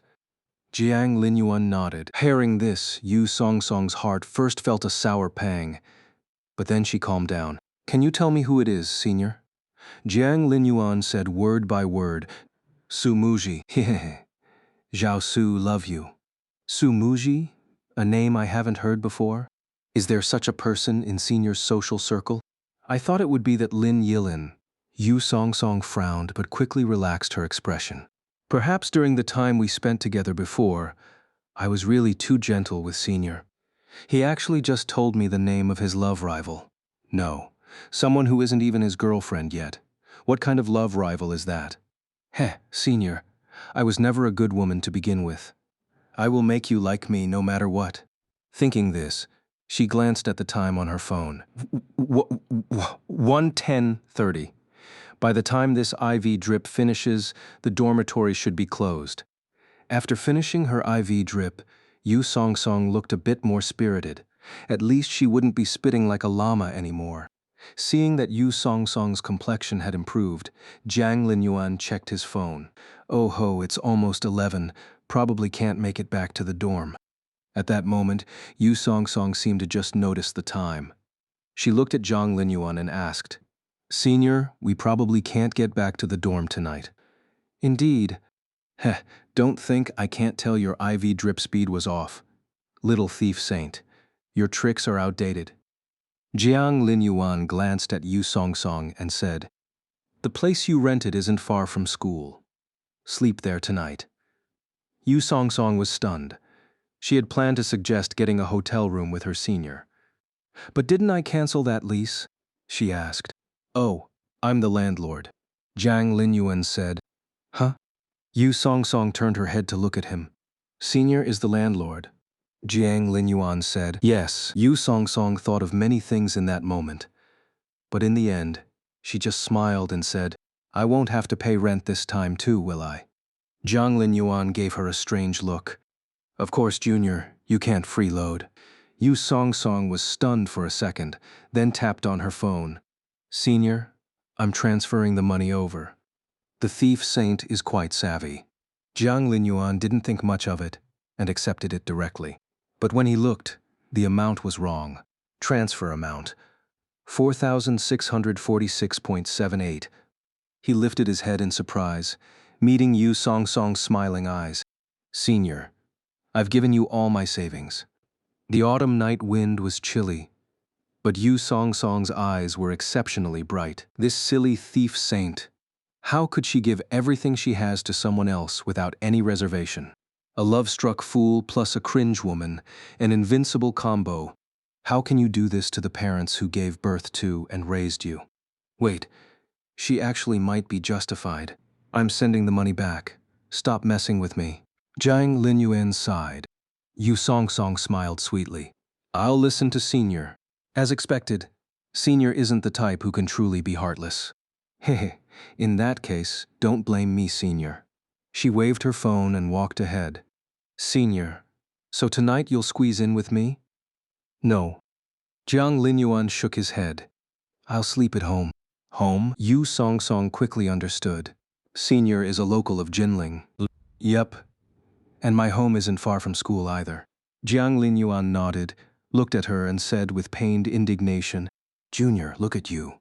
You keep saying you like me, but you don't even know my family background. Sigh. Let's not even talk about preferences. Ha, girls like you who only pay lip service aren't sincere at all. Too straightforward, minus 10 points. Yu Song Song. Then I'll slowly get to know Senior better in the future. She could only say that. As a girl, she was truly clueless about pursuing boys. Future. Someone who truly likes me would understand me right now. Jiang Linyuan lifted his chin and declared righteously, Junior, I really want to give some advice to girls like you who've never been in a relationship. I know you crave a pure love, but reality is cruel. A guy like me has pretty high standards for a partner. Looks, money, talent. You need to excel in several areas for me to possibly develop feelings for you. No matter how good your qualities are, the prerequisite is that I have to like you. Right now, you should focus more time and energy on studying and work. Only then will you have the capital to pursue me in the future. Yu Song Song. These lines sound somewhat familiar. She thought for a while before realizing, isn't this usually what girls say to guys during emotional manipulation? Senior, are you secretly looking down on my family of origin with those words? Yu Song Song pouted and said, Junior, don't you look down on it yourself. Jiang Linyuan retorted. Yu Song Song really wanted to refute with something, but could only nod weakly, saying, I have no relation with them anymore. Next time my mom contacts me, I'll beat her up once. Heh, just send some alimony to her card every month, and that's fine. Jiang Linyuan thought for a moment, his expression animated, as he said, "Actually, you could put all the alimony into her phone credit. Wouldn't your mom be thrilled? She'd never have to worry about her phone card being suspended." Yu Song Song had a sudden realization and nodded. "I'll do as Senior says." This thief saint, such a filial child, giving you a thumbs up. Jiang Linyuan escorted Yu Song Song to the previous apartment, then turned to say goodbye and headed home. The Jiang family was a scholarly household. Mother Jiang was a high school teacher. Father Jiang was also a high school teacher. Jiang Linyuan was a high school troublemaker, and Jiang Jiao was a high school prison cell. Both siblings attended the high school where their parents worked. Jiang Linyuan was lively and caused them quite a bit of trouble. But it was okay. The older brother was more rambunctious, but the younger sister's ease made up for it. Back when he got into fights with bullies in high school, Father Jiang and Mother Jiang's work was somewhat affected. Sigh. The two of them sacrificed a lot for him. Love you, Mom and Dad. Next time I come home, I'll bring some gifts for the two elders. Jiang Linyuan opened the front door and found the living room lights still on. So late, and they're still not asleep. He found it strange. Father Jiang and Mother Jiang, lying on the sofa, were both surprised, staring blankly at Jiang Linyuan. Delivery guys don't even need to knock now? Mother Jiang frowned. Am I a delivery guy, just asking? Why not say I'm the delivery itself? Jiang Linyuan ignored his mother's clowning, changed his shoes, and sat down beside them. Father Jiang looked at him and asked curiously, "Why did you suddenly come back?" Played too hard outside. Dorm curfew. Came back to sleep for the night. Jiang Linyuan said. Hearing this, Mother Jiang's expression turned strange as she asked, "You played alone until this late? With some friends?" Jiang Linyuan said vaguely, "Better not let the two elders know about some of his affairs. They're getting old and can't handle the shock." "Then why not stay at a hotel with them?" Father Jiang asked. "To save money," Jiang Linyuan said. With that, Father Jiang and Mother Jiang knew their son didn't want to talk and was making up random excuses. But they didn't particularly mind. The child was grown up. They couldn't interrogate him about everything. "All right, it's so late, you should rest early." Father Jiang waved his hand. After saying that, he added, "Since you're back, let me tell you something. Last time your mom cleaned your room, she found a pink diary. Doesn't look like yours. Check it yourself." "Mom, you could have just flipped through it then." Jiang Linyuan stood up and said, "I do value my child's privacy." Mother Jiang said, "What if I saw something I shouldn't have?" Jiang Linyuan asked again, "Did you ask Jiang Jiao? Might be her stuff. She's always rummaging through my room." Asked her. She said no. Mother Jiang said, "What the heck?" A pink diary mysteriously appears in his room. Puzzled, Jiang Linyuan did a quick wash-up and returned to his room. He immediately saw the pink diary placed on the desk. Opening it, the contents were blank, but the date on each page was clearly marked. September 11th, 2021. September 12th, 2021. Frowning, Jiang Linyuan flipped through it and found the written dates ranged from September 11th, 2021 to May 7th, 2022. 2022. That was when he graduated high school, he thought, flipping further back, but there was nothing, not even dates. Holy supernatural event. Jiang Linyuan found it strange, but he actually had some impression of this diary. Back when the college acceptance banquet was held after the college entrance exams, many classmates gave him gifts. This notebook was among them, pink, quite eye-catching. He didn't look closely at the time, just thought it was a simple notebook. Who gave this? While wondering, Jiang Linyuan flipped to the last page. Hey, there's writing. May you find light joy in life, waiting quietly for the flowers to bloom. The handwriting was delicate, small and cute. Feels like a girl wrote it, but it's hard to say. Judging gender just by handwriting is too absurd. Sometimes you can't tell someone's gender even by looking at their face, or even by touching their chest, let alone by their handwriting. Jiang Linyuan looked at this line, feeling awed. Could someone have had a crush on me in high school?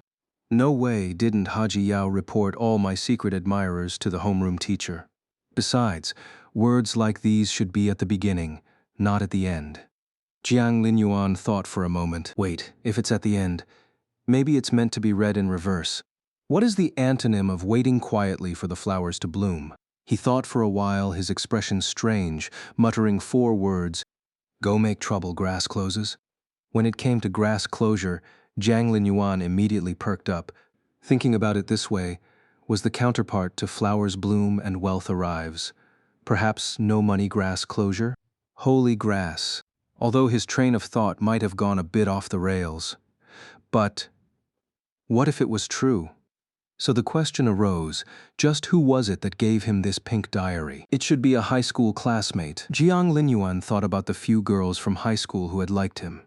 They had basically all been reported single-handedly by Haji Yao, thus ending their romances before they even began. Forget about giving gifts. He hadn't even seen them at the graduation banquets. Then who sent this? It couldn't possibly be a guy, could it? Jiang Linyuan thought for a long time but couldn't come to a conclusion. Forget it. Who cares? Sleep. I even reject open crushes, let alone this kind of one-sided secret crush. Jiang Linyuan glanced at the pink notebook one more time and put it in the drawer. No matter what, it was still a token of someone's affection. The next morning when he got up, Jiang Linyuan felt completely out of sorts. His head was dizzy. Damn, it must have been Yu Song Song who infected him. Time for a shot. Refreshed and renewed. Instantly, whether it was Jiang Linyuan or little Jiang Linyuan, they both became energized. Awesome. Jiang Linyuan washed up quickly and prepared to return to school. Today was the first day of the sports meet. His 3,000-meter race didn't start until tomorrow.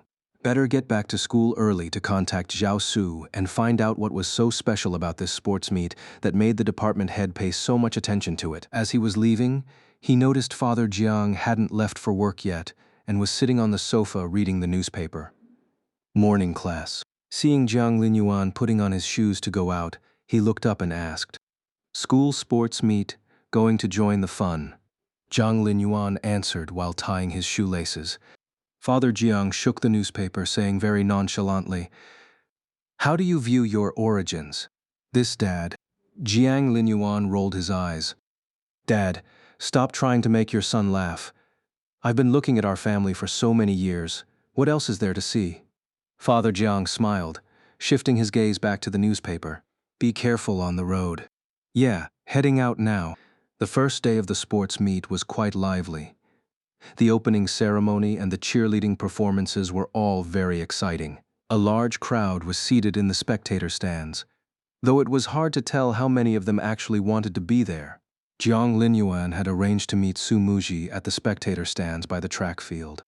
Arriving at the stands, he spotted Zhao Su at a glance. She was draped in a red woolen coat, layered over a white thin wool sweater, light blue jeans revealing a section of pale ankle, wearing white sneakers. Quite a striking outfit. One could only say, as expected of a young lady from Shanghai. "You're a bit late, Jiang classmate." She had also noticed Jiang Linyuan, turning her head with a smile on her face. "Xiao Su, this is me giving you a chance to impress me. The longer you wait, the more you can move my heart." Jiang Linyuan had always been thick-skinned. With Xiao Su, if you gave an inch, she would take a mile, pressing her advantage relentlessly. Su Muji was long accustomed to Jiang Linyuan's nature and didn't mind much, immediately getting down to business. "Let me tell you some bad news, Jiang classmate. This sports meet, there's nothing particularly special about it." Hearing her tone, Jiang Linyuan mostly guessed there was more to come and urged, "Intelligence Officer Xiao Su, report, report." Su Muji raised an eyebrow slightly, a sign of her displeasure. "Hehe, it seems Jiang classmate wasn't at school last night. Coincidentally, Yu Song Song wasn't either. What was Jiang classmate up to?" "You guess? If you guess right, I won't have to say. If you guess wrong, it means you're not worthy of knowing." Jiang Linyuan grinned cheekily, giving her a taste of her own medicine. "Hehe." Sumuji gave a contemptuous laugh, her tone shifting. I don't care. But don't forget Jiang classmate's current target is Shen Wanyu. She would care. Would the department head really care? When he was pursuing her, he had incidentally bagged a few little green teas too, and he hadn't seen her react at all. And you're trying to lecture me? Incompetent Zhao Su. Those who follow me shall be spared. Those who defy me shall find no quarter. Xiao Su, no more nonsense. You just need to do your intelligence work properly. Jiang Linyuan looked at her sideways, extremely arrogant. Sumuji couldn't stand his attitude, stepped on his foot and smiled faintly.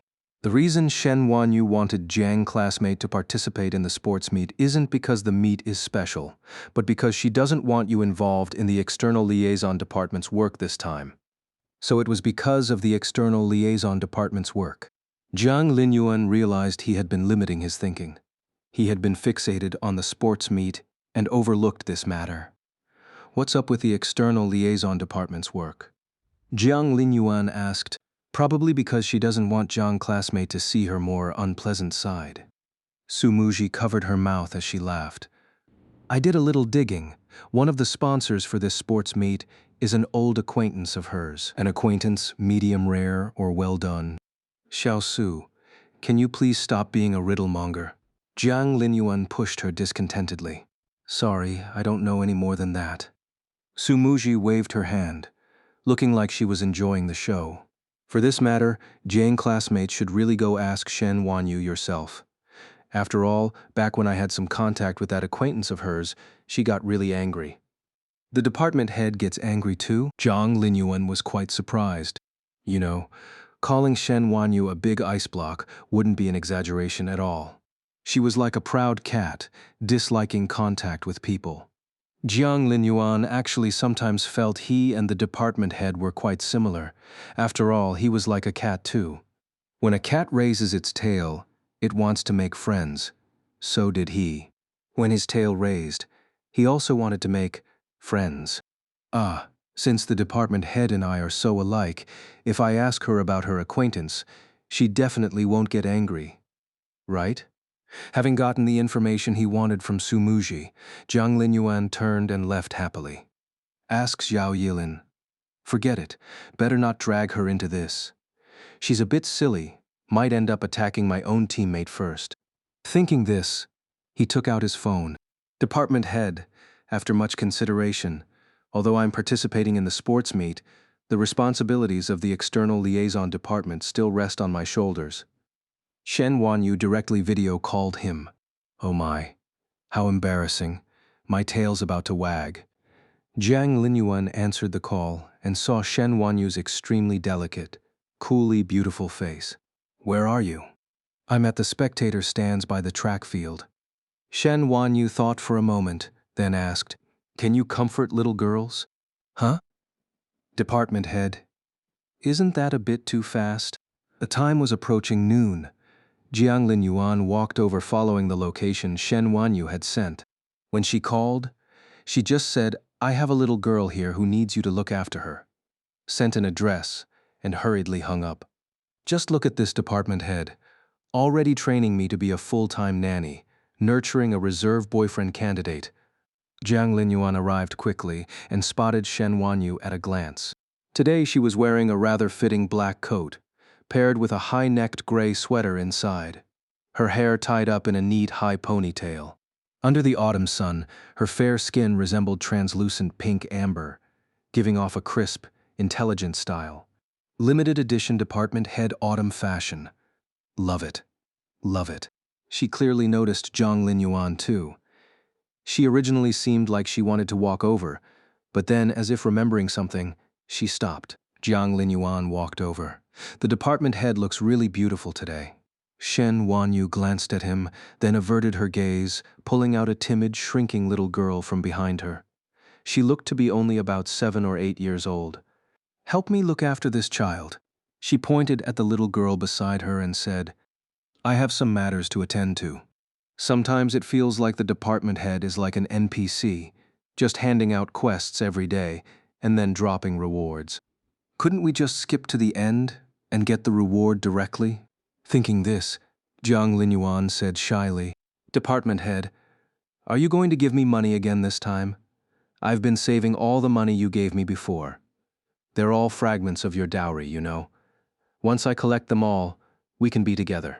The little girl to the side, hearing this, was quite shocked and secretly glanced at Shen Wanyu. She found her looking at Jiang Linyuan expressionlessly, saying, Then you'll never manage to collect them all in this lifetime. Jiang Linyuan was greatly astonished. Department head, do you mean you want to pester me for a lifetime? Ha! Shen Wanyu first let out a long sigh, then said, You'd better think about how to resolve the matters with Yu Songsong and Lin Yilin. Jiang Linyuan was genuinely startled this time. The situation with Yu Songsong was somewhat understandable. She had been so obvious about it. The department head could easily know with just a little attention. But how did the department head know about little Yilin? We, at most, just held hands a bit. We're good friends, you know? The department head has learned to be bad too, starting to spread yellow rumors about people. Don't deceive yourself. Don't you know what Lin Yilin's attitude is? Shen Wanyu looked at him and said calmly. And you say you don't have mind reading? Jiang Linyuan quickly steadied his mind and changed the subject.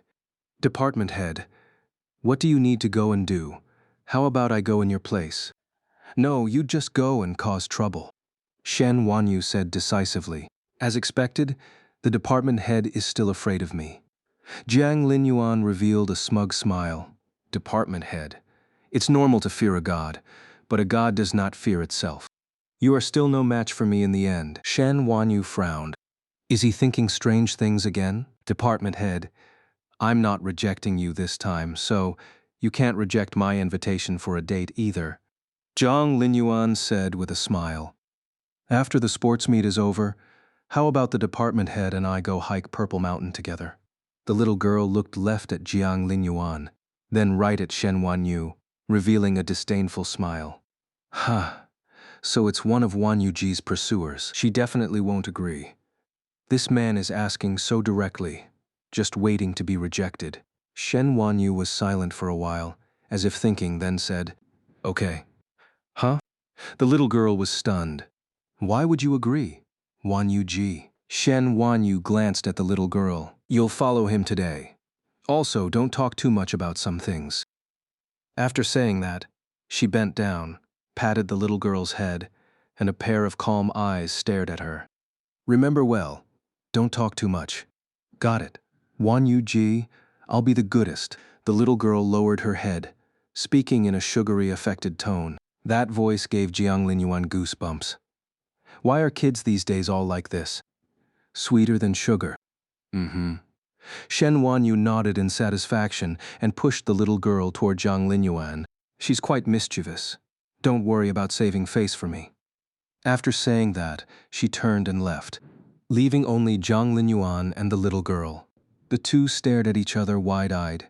Seeing Shen Wanyu had walked far away, the little girl revealed an arrogant, cocky look, desperately tilting her head back, trying to look at people with her nostrils. Unfortunately, given her height, she could only manage to look at Jiang Linyuan's knees with her nostrils. You like Wanyuji, right? Jiang Linyuan looked down. What kind of potato-turned-spirit child sister is this, daring to question me? He said, grown-up matters are none of a child's business. The little girl was furious. She seemed very resistant to being called a child, shouting, I'm not little anymore. I'm in 7th grade this year. You're only 7 years older than me. You, this lick dog of Wanyuji. Well, a minor so arrogant, with maxed-out tenacity at such a young age. If I don't put her in her place now, what will she be like later? Jiang Linyuan smiled. Do you even know what a lick dog means? Just spouting nonsense. Men like you who have ulterior motives towards girls but gain nothing are lick dogs. The little girl grumbled, then realized something extremely horrifying. You wouldn't want to be my lick dog too, would you? A minor, still uncivilized. Understandable. Jiang Linyuan revealed a warm smile and vigorously rubbed the little girl's face. Don't just learn a word and use it everywhere. Be polite. First, tell me your name and what your relationship with Shen Wanyu is. The little girl fussed and struggled, her face flushed red, but ultimately couldn't match Jiang Linyuan's big hands, whimpering tearfully, "If you bully me again, I'll call Wanyu Ji back." Haha. Calling her back would be perfect. Letting me have a world for two with the department head. Jiang Linyuan laughed heartily. The little girl's heart skipped a beat. This man is a bad person. Wanyu Jie. I can't watch you fall into his clutches. Thinking this, she closed her eyes and revealed an expression of bravely marching to their execution. Then, I'll allow you to be my lick dog, but you can't be Wanyu Ji's lick dog in the future. Jiang Linyuan was dumbfounded. Is this little girl even human? Is she trying to send me to eat purple eggs? Is your surname Su? He asked. What Su? My name is Shen Guoguo. You remember that? The little girl shouted angrily. Surname Shen. Could she be a sister-in-law?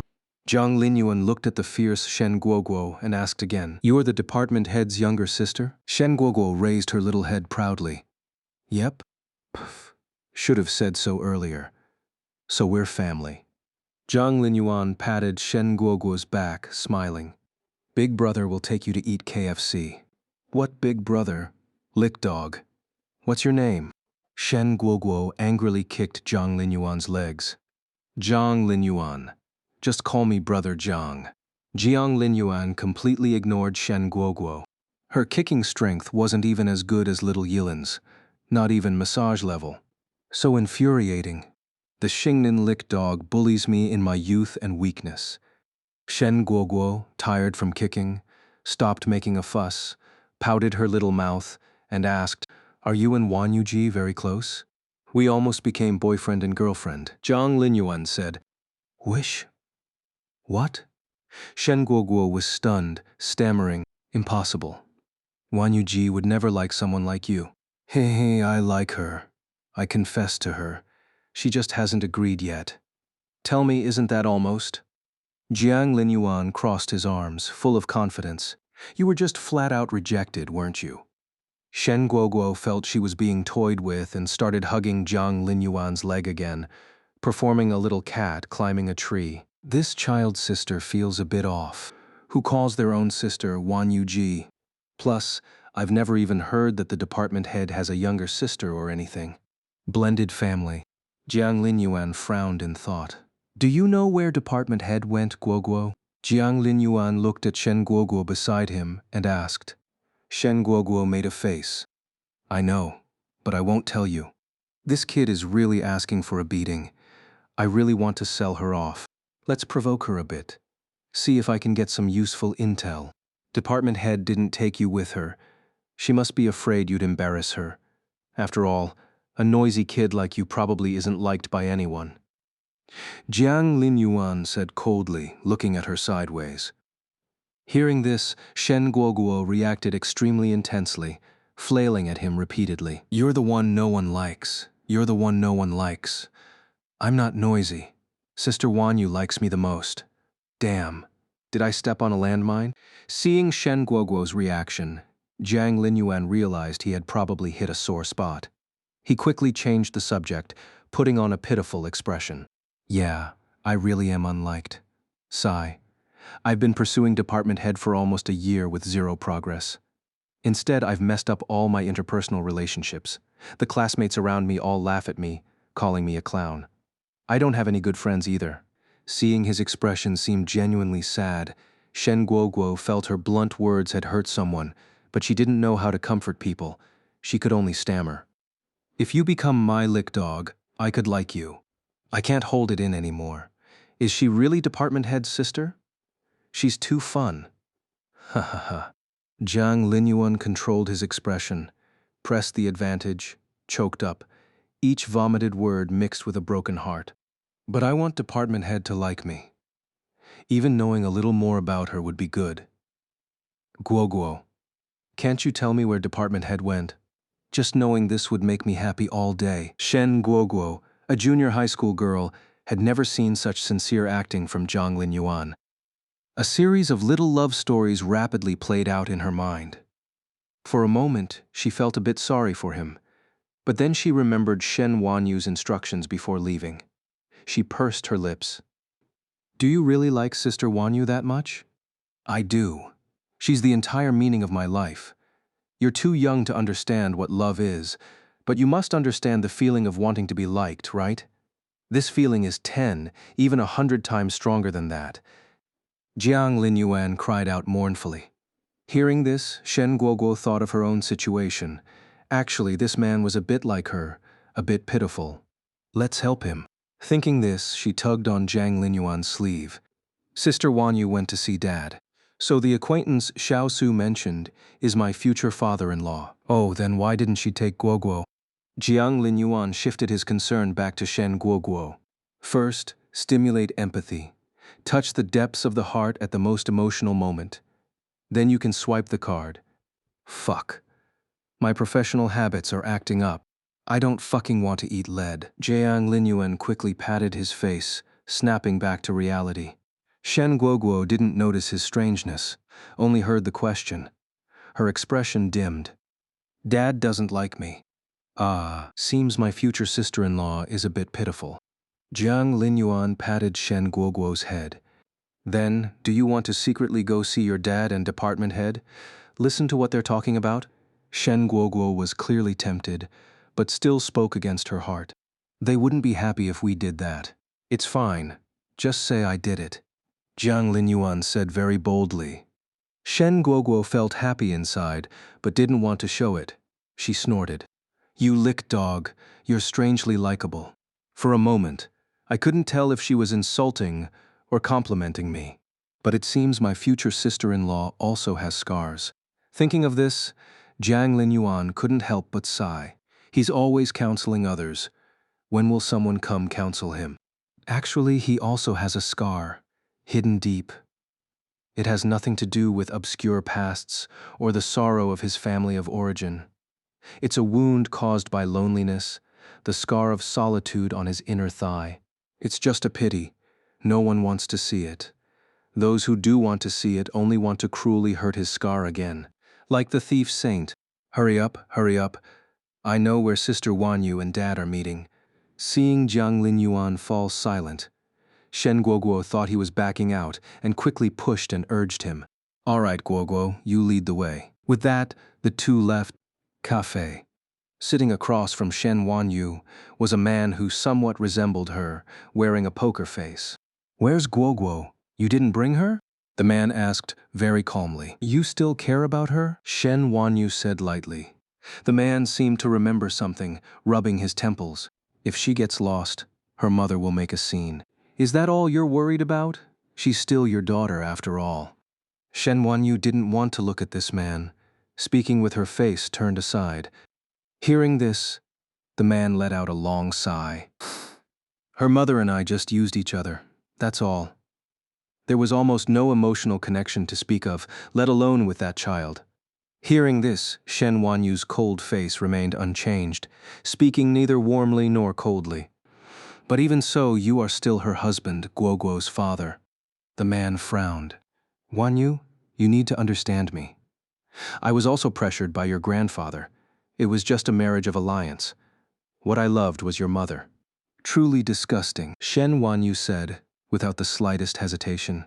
I am not my mother. I won't listen to everything you say like she did. You don't need to drape another fig leaf over your hypocrisy.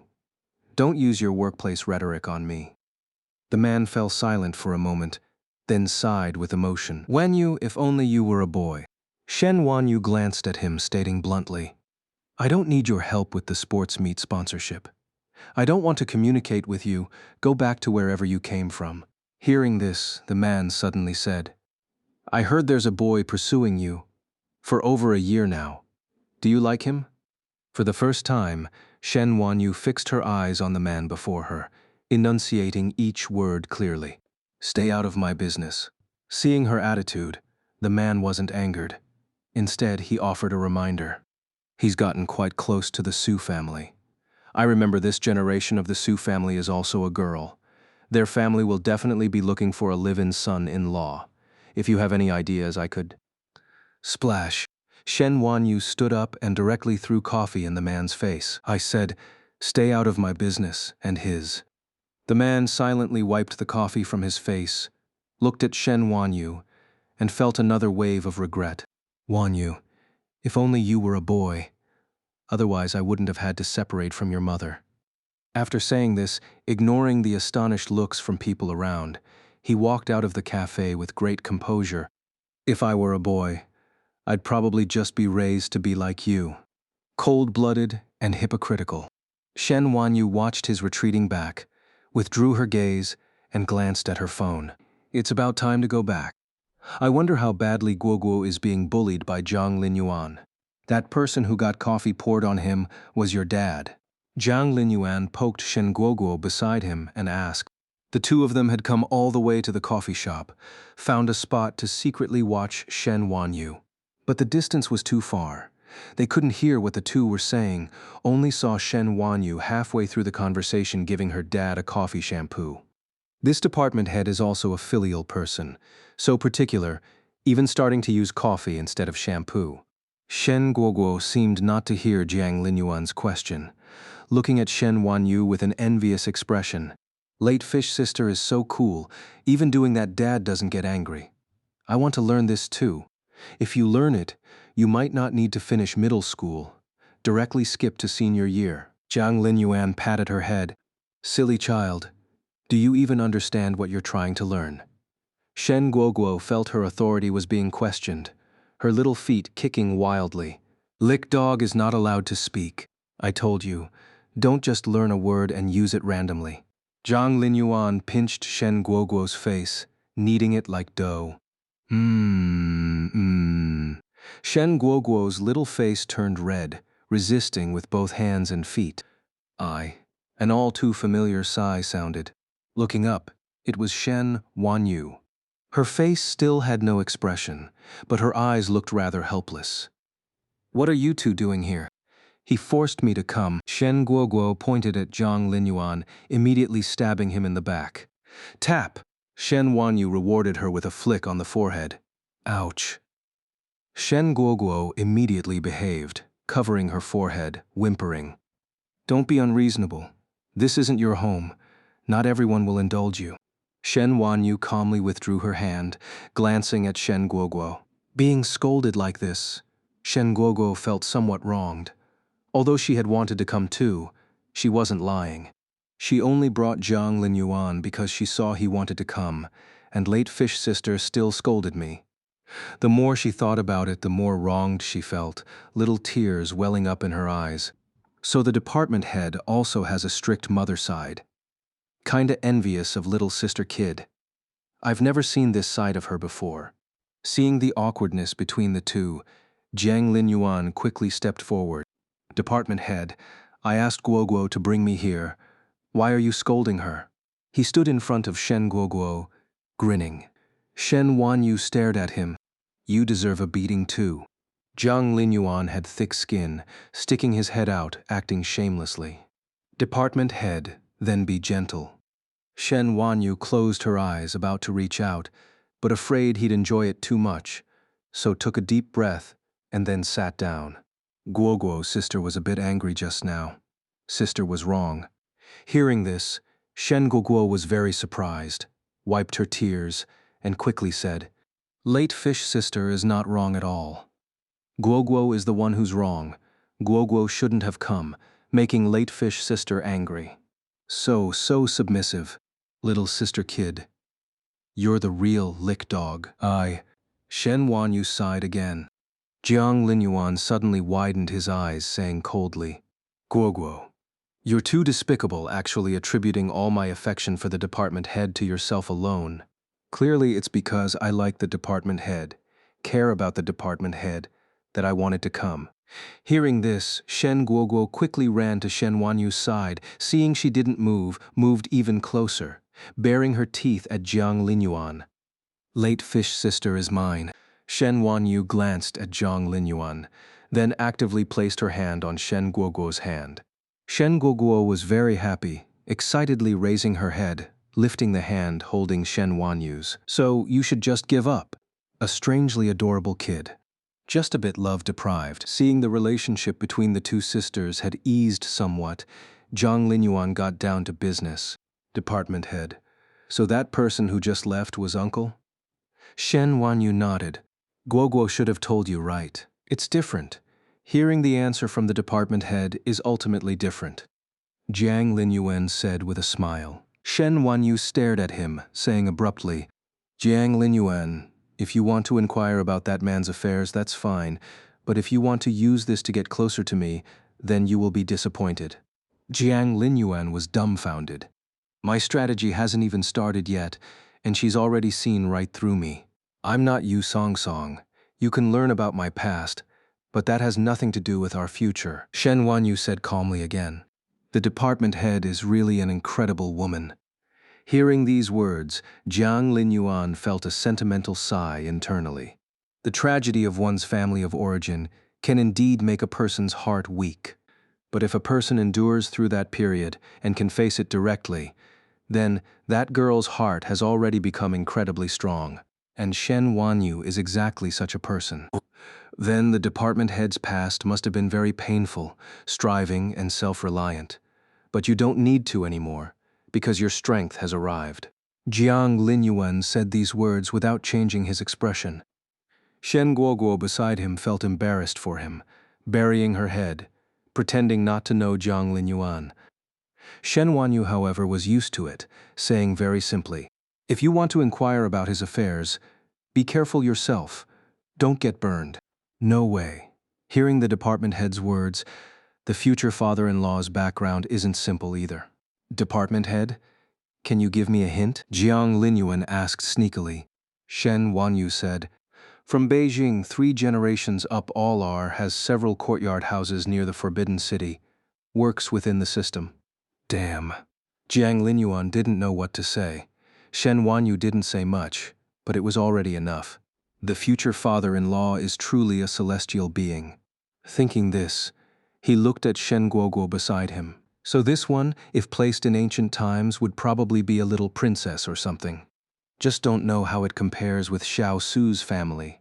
In earlier years, the Su family was in business. Her ancestors rose to prominence through donations, very influential in Shanghai. Shen Wanyu said, sometimes I really wonder if the department head is human. I haven't even asked yet. Seeing Shen Wanyu say so much, Jiang Linyuan couldn't help but want to ask about her relationship with Xiao Su.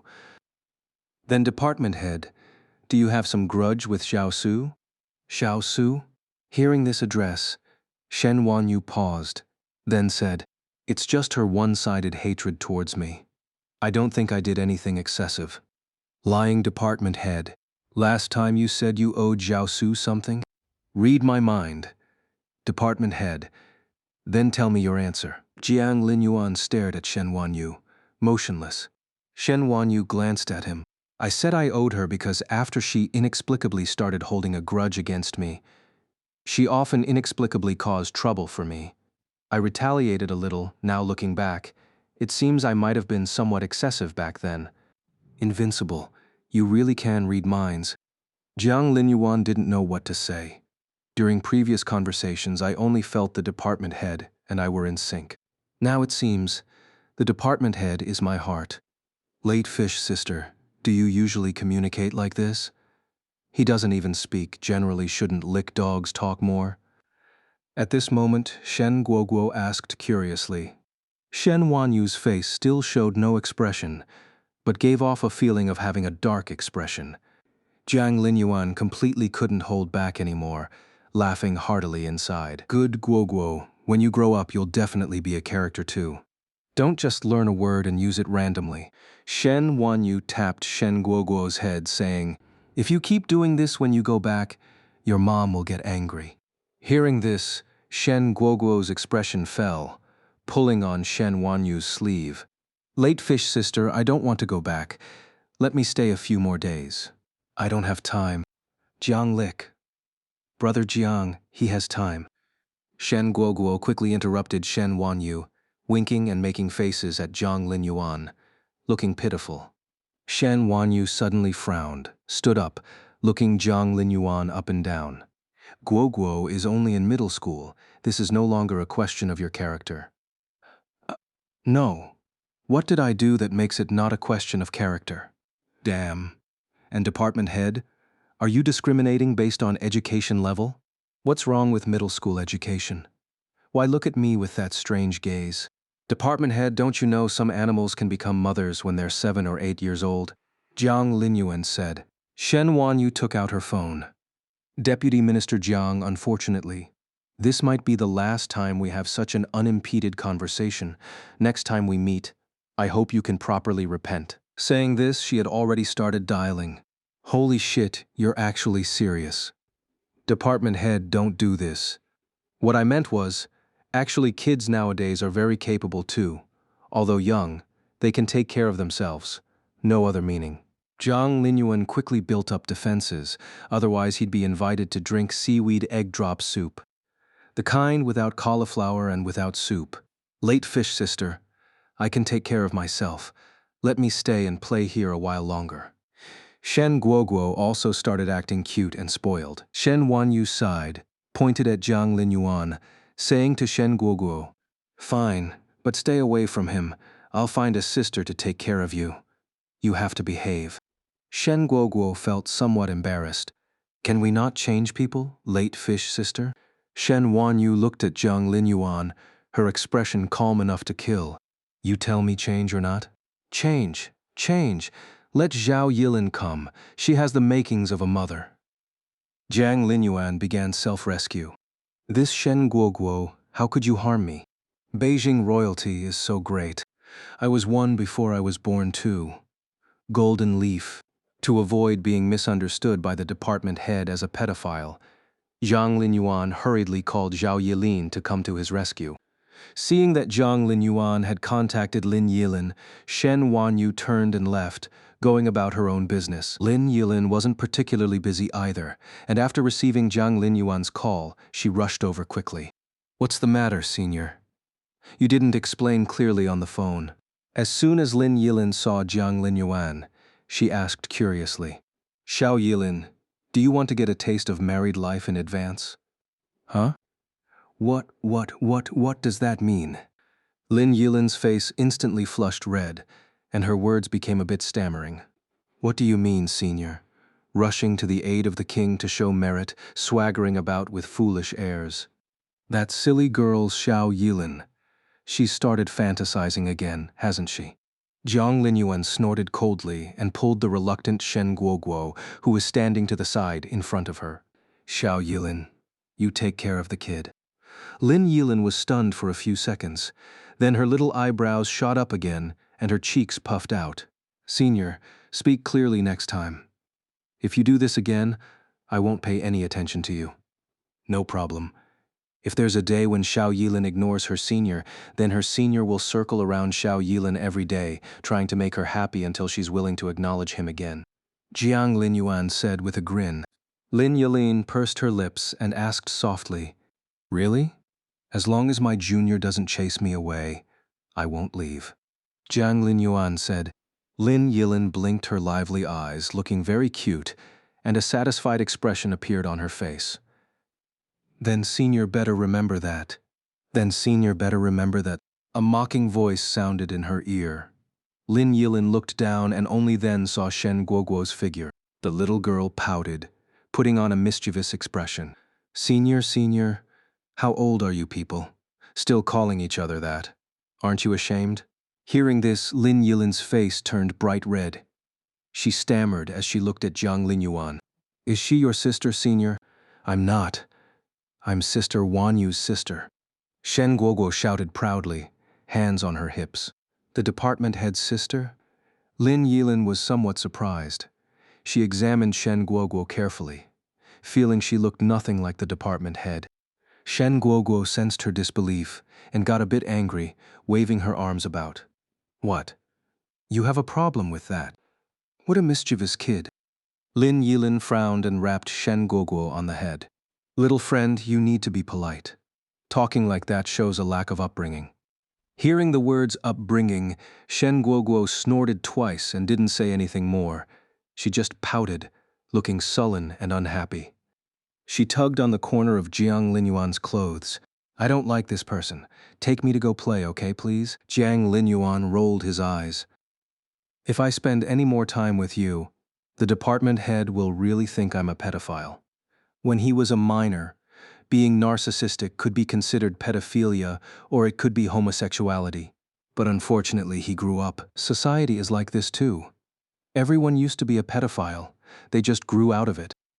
Guo Guo, be good. Xiao Yilin is very nice. Jiang Linyuan gave Shen Guoguo a little push. This kid is a total paper tiger. Acting naughty on the surface is just because she doesn't want others to pay attention to her. Deep down, she's actually desperate for people to interact with her more. Shen Guoguo lifted her gaze and looked at Jiang Linyuan. Then I'll trust you. No, that's just too cute. Jiang Linyuan went back to Lin Yilin's side. Xiao Yilin. She has a prickly personality like a hedgehog. If she doesn't listen, just bring up the department head. That's guaranteed to work.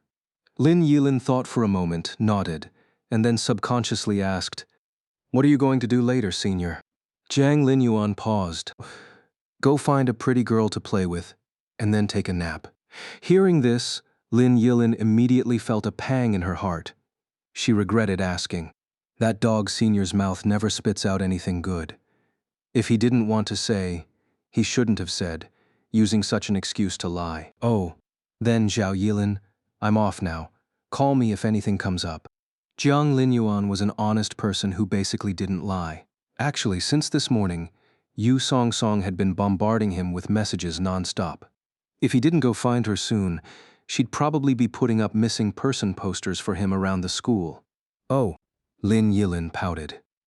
Jiang Linyuan hurried back to the sports field and found Yu Song Song sitting in the academic department's spectator seats, hugging her phone and anxiously tapping away at it. "Junior, stop spamming me with messages." He walked over and sat down beside her. Yu Song Song turned her head, and her eyes instantly lit up, filled with laughter. "Senior, you're here." "I had to go chase after Su Muji, so naturally I was a bit late." Jiang Linyuan started off with a direct hit. Lose favor, lose favor. Yu Song Song felt unhappy inside. She bit her thin red lips. "That Su Muji, is she really that great?" "Yeah, perfect. She is perfect. Her looks, her personality, everything is perfect. She's practically the girl of my, dreams." As Jiang Linyuan spoke, he felt a bit nauseous. This was the first time lying felt so uncomfortable. Was deceiving one's own brain really this painful? Yu Song Song pursed her lips. "Then maybe it's all just an act she puts on, deliberately shown to you, senior. That kind of two-faced woman is definitely a bad woman." "Absolutely right, thief saint. She is a bad woman," but Jiang Linyuan didn't expose it. Instead, he put on an excited expression. "Junior, you mustn't say that about her. No one is more perfect than her." Yu Song Song didn't mind. The way her senior described her so exaggeratedly clearly showed he hadn't had much contact with her and was just fantasizing based on a single impression. A mere Su Muji, how could she possibly compare to me? How would senior know without comparing? She leaned closer to Jiang Linyuan, her face slightly red. "How about trying to treat me as your girlfriend for a while first? Compare and then decide. Is this while of yours demarcated by life and death?" Jiang Linyuan saw through her little scheme and said, "No. For Su Muji's sake, I must preserve my purity." Yu Song Song got angry. Her face flushed, and she shouted indignantly, "Preserve your purity. I'll make you preserve your purity." As she said this, she pouted and moved her face toward Jiang Linyuan's. Jiang Linyuan just dodged. The two of them playfully tussled for a while before Yu Song Song finally stopped. She looked at Jiang Linyuan sideways. "Senior, do you have a photo of her?" "A photo?" Jiang Linyuan really didn't have one, but it was fine. He could just ask for one directly. He took out his phone. "Xiao Su, here's your chance to show off your charm. Send me a few of your candid photos." Xiao Su didn't reply, probably busy with something. Jiang Linyuan had no choice but to say to Yu Song Song, "Photos can't capture her beauty." Yu Song Song glared at him. "I think she's just ugly." Jiang Linyuan sighed. "Junior, can't you just give up on me?" "Give up?" Yu Song Song raised her head, baring her white teeth at him. "Why should I give up?" It was you, Senior, who pulled me back into this colorful world. Why should I give you up to someone else? Jumping off a building together is fine. Stabbing each other with a knife works too. In short, I won't give you up to anyone else. Thanks for the question. What does it feel like to be liked by a yandere girl? It feels like my neck is experiencing phantom pain. Pain. That must mean muscles are growing. That's a good thing. After hearing Yu Song-song's words, Jiang Linyuan wasn't the slightest bit afraid. Yanderes actually aren't scary at all. Look, even Makoto got stabbed and didn't say anything, right? Moreover, Yu Song-song can't even be considered a yandere. It's not like she can't live without him. She just wants to grasp her own happiness, so she won't let him go. As long as he isn't the one unilaterally cutting off contact with her, then everything should be fine. Anyway, there's plenty of time. Jiang Linyuan will make Yu Song-song gradually lose heart. Junior, I don't like girls who are too domineering, you know. Jiang Linyuan put on an aloof face. Yu Song-song didn't care, persistently leaning closer to him. It's fine. As long as I pester Senior for a bit longer, I'll have a chance to change Senior's preferences. Changing my preferences, that would take quite a long time. Jiang Linyuan said, "It doesn't matter if I can't change it, as long as Senior can be by my side. That's enough." Yu Song-song laughed, her voice low and echoing. "I want Senior to like me because I want Senior to be happy, not to feel annoyed, but actually," she smiled, tilting her head and leaning it on Jiang Linyuan's shoulder. "It's not bad like this between us, is it?" Jiang Linyuan didn't push her away, reminding her, "Junior, falling for me will be very painful. I'm a very fickle person, the type who falls for someone new every time I see one. Then I'll just make sure Senior's eyes only see me." Yu Song-song lifted her head, a pair of bright eyes fixed on Jiang Linyuan's profile, as she said with a smile, "Senior is the son that belongs only to me. Gua, she's a super heavy girl. So suffocating. They're not even dating yet. And her possessiveness is already this strong. If they really got together, forget about farming system rewards. Even talking to other girls would become a problem. After dating, she calls him the son. He'd be directly shot down by Ho Yi." Jiang Linyuan rubbed his temples, feeling a headache coming on. "Forget it. No point thinking about it. Leave it for Zhao Su to handle. Find a time to deliberately let the thief saint meet her." As he rubbed, he started feeling something was off. Doesn't anyone think the action of rubbing your temples is very lewd? The son might not say it, but does it really have no objections? Moreover, if I am Yu Song-song's little son, then if she rubs her temples, wouldn't that imply, holy crap? Thinking of this, Jiang Linyuan broke out in a cold sweat all over. "Yu Song-song, you are actually this terrifying." Yu Song-song gave him a strange look. "What is Senior thinking about?" Nothing." Jiang Linyuan ultimately didn't voice his inner thoughts. The two of them just sat like that, watching the sports competition. On the other side, a private room. "It's a rare thing for you to invite me alone." Sumuji smiled, tucking her hair behind her ear, staring at Shen Wanyu in front of her, putting down her bag, and slowly sitting down. "I actually don't particularly want to see you," Shen Wanyu said calmly. "Then shall I leave?" Sumuji said, standing up and pretending to leave. Shen Wanyu lifted her eyelids to glance at her, getting straight to the point. "I know what you're thinking, so I'll tell you directly. I don't like Jiang Linyuan." Sumuji was stunned for a moment. Then the smile on her face grew even brighter. "I didn't ask anything. What do you mean by that?" Shen Wanyu said indifferently, "You're as nasty as ever." "He-hey." Sumuji laughed again. "Isn't that thanks to you?" Shen Wanyu frowned. "Nonsense. Before you actively sought trouble with me, I don't recall offending you in any way." Hearing this, Sumuji just smiled. "If you could realize it, then I wouldn't be bothering you in the first place." Shen Wanyu couldn't be bothered to press further. Sumuji might not need a reason at all to bother someone. A simple "I think it's fun" could be reason enough. So she said directly, "Don't make trouble regarding Jiang Linyuan and me. Su Muji raised an eyebrow slightly, her tone carrying a hint of provocation. Why should I? Shen Wanyu looked at her quietly and said, Can I interpret this as you wanting to cause trouble for me? What's wrong? Getting anxious? Su Muji didn't care in the slightest, twirling her hair around her finger as she asked with a smile. Shen Wanyu suddenly smiled, one of her rare smiles. It seems the lesson I taught you in high school wasn't profound enough. Su Muji released her hair, the smile disappearing from her face, replaced by calmness. Heh, so you admit you instigated that girl to confess to me? Shen Wanyu said flatly. I never denied it. Besides, she liked you herself, didn't she? Su Muji's expression turned very gloomy. You and your father are the same, utterly disgusting. You and your mother are the same, utterly detestable, Shen Wanyu said unhurriedly. After a good while, Su Muji's expression returned to normal, and she smiled. Shen Wanyu, I can't wait to see the look on your face when Jiang classmate abandons you. Shen Wanyu said leisurely, He can't do that, and neither can you. Su Muji interrupted her, saying with a smile, That's good. Remember your words now. After saying that, she picked up her bag and walked out. Staying with this woman, the feeling of having every thought in your heart seen through was truly unbearable. So annoying.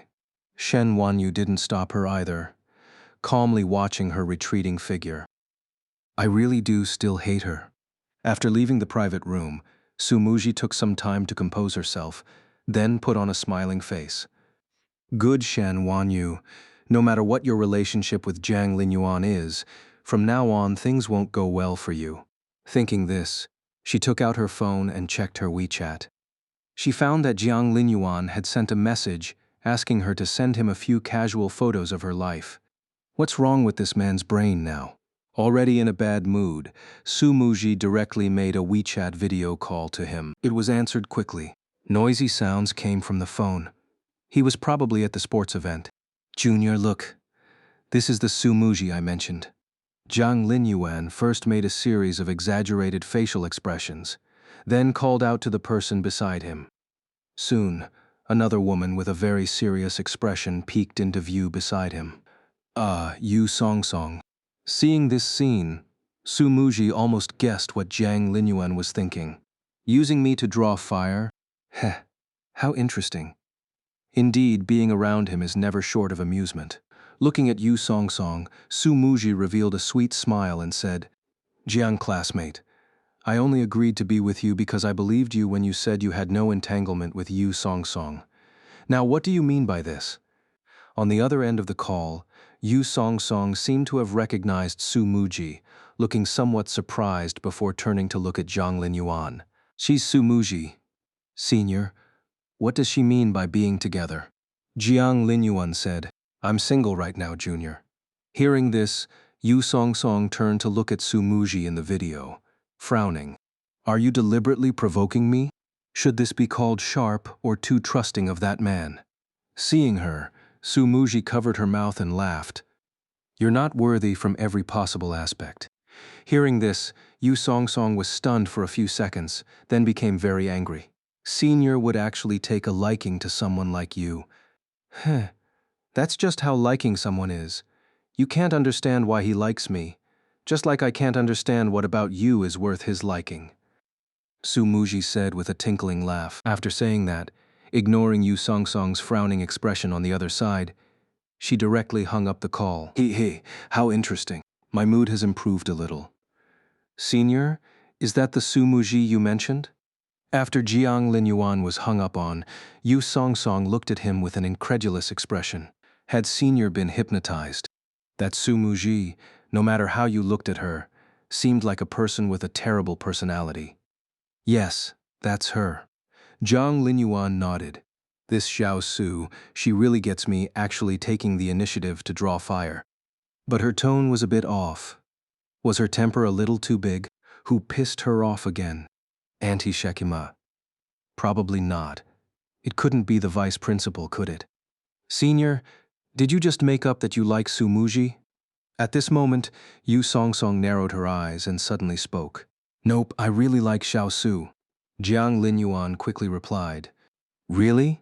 Really? Yu Song Song pouted and muttered, I don't believe it unless Senior gives me a kiss. Another day ruined by the cringe woman, always thinking about kissing, kissing, kissing. Is there nothing else in your brain? All you know is being horny. A lecher like you existing in this world just drives up the price of rice. Don't believe me then, whatever. Jiang Linyuan said bluntly. Yu Song Song suddenly said, I've seen her. When my mom came to the rental place looking for me, she was there too. Jiang Linyuan was taken aback. Yao Su never mentioned this to me.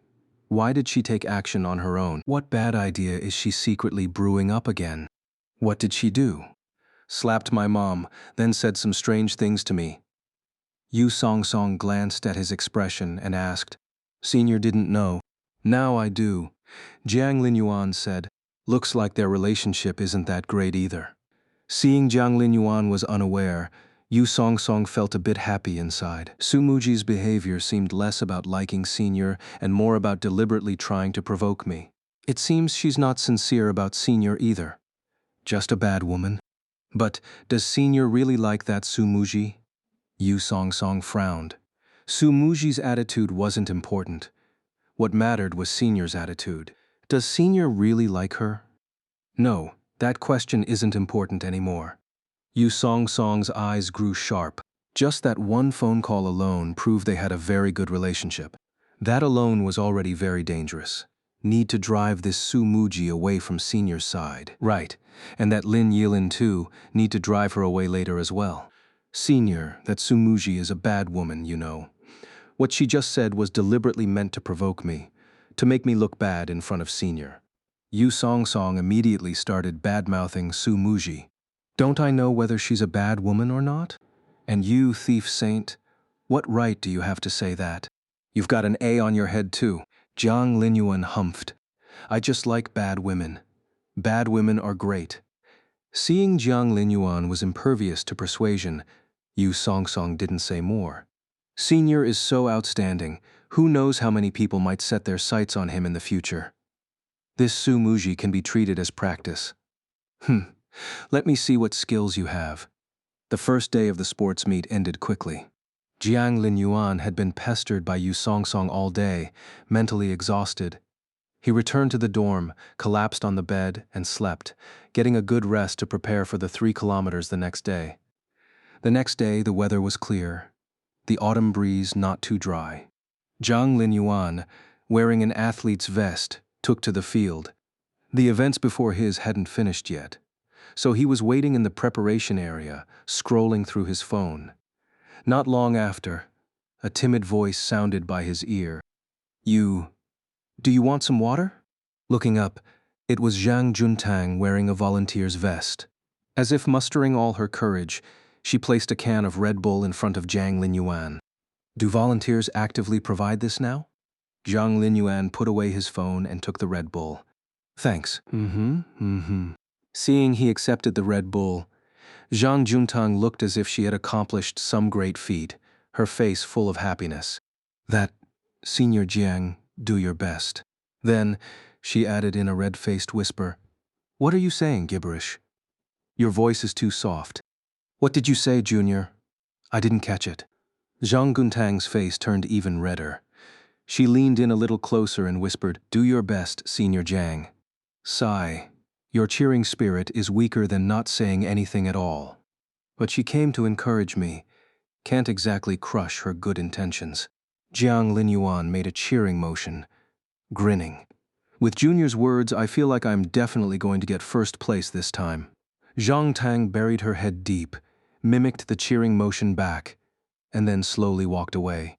Jiang Linyuan drank the Red Bull, feeling sentimental about the good treatment athletes got. A guy next to him, seeing him drink Red Bull, felt thirsty and ran to the volunteer booth. Bro, I'm an athlete. Give me a can of Red Bull. The volunteer looked up at him strangely. Who the hell are you? Asking for Red Bull? Why not ask for gasoline? We only have bottled water here. No way, bro. I just saw a volunteer give him a can of Red Bull. Are you guys playing favorites? The male athlete was very displeased, pointing at Zhang Linyuan, who was happily drinking Red Bull nearby. The volunteer frowned. Take another closer look. What's there to see? The athlete turned his head and saw that two more people had somehow appeared next to Jiang Linyuan, a pretty girl with a ponytail and a cute little loli. Senior, do you want some water? Lin Yilin came to Jiang Linyuan's side, producing another can of Red Bull, her face flushed. Jiang lick dog, I have chocolate. I heard that pairing this will give you lots of energy. Shen Guoguo took out a piece of chocolate and handed it over with her nose in the air. Jiang Linyuan looked at the half-finished Red Bull in his hand. Seriously, how much did Red Bull pay you to? Looks like Senior doesn't need it anymore. Lin Yilin also noticed the Red Bull in Jiang Linyuan's hand and awkwardly withdrew hers. I want it, of course I want it. Jiang Linyuan snatched it over in one motion, still grinning. I'm actually quite thirsty today. The more I drink, the better. Thanks, Xiao Yilin. And me. Shen Guoguo stomped her feet anxiously, afraid of being ignored. Thanks to Guoguo too. This chocolate is super tasty. Eat it and you'll get first place. Just do your best, Senior. Lin Yilin and Shen Guoguo also gave Jiang Linyuan a pre-race cheer, then left. The athlete watched this scene, his face expressionless. Bro, it's not that the volunteer gave him Red Bull. It's that the people who like him happen to be volunteers. The volunteer patted his shoulder, comforting him. The athlete looked at Jiang Linyuan's handsome face, his heart twisting with envy. Damnable man, if you want to date, just date properly. Why come participate in a sports meet? God damn it. The spirit of athletic competition is ruined by people like you. I'm going to smoke you so hard. Huh? Why is there another one? The volunteer said in surprise.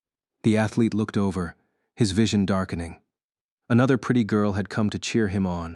This pisses me off. I'm going to lap you 100 times. 100 times. After chugging 2 cans of Red Bull in a row, Jiang Linyuan felt even his little buddy perk up with energy.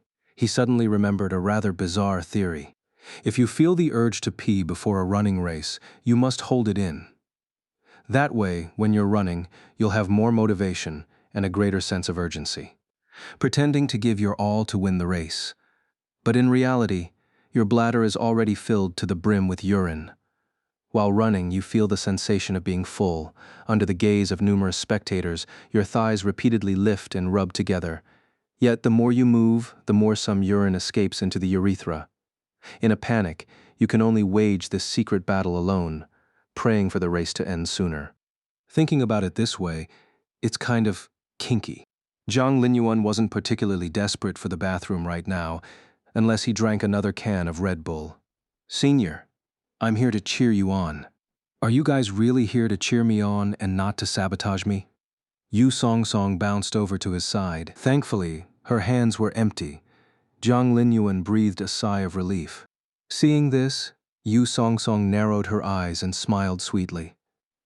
I just saw that volunteer and Lin Yilin bring water for you, Senior. So, I won't bring any, okay? Huh? Peeping thief saint, when did you get here?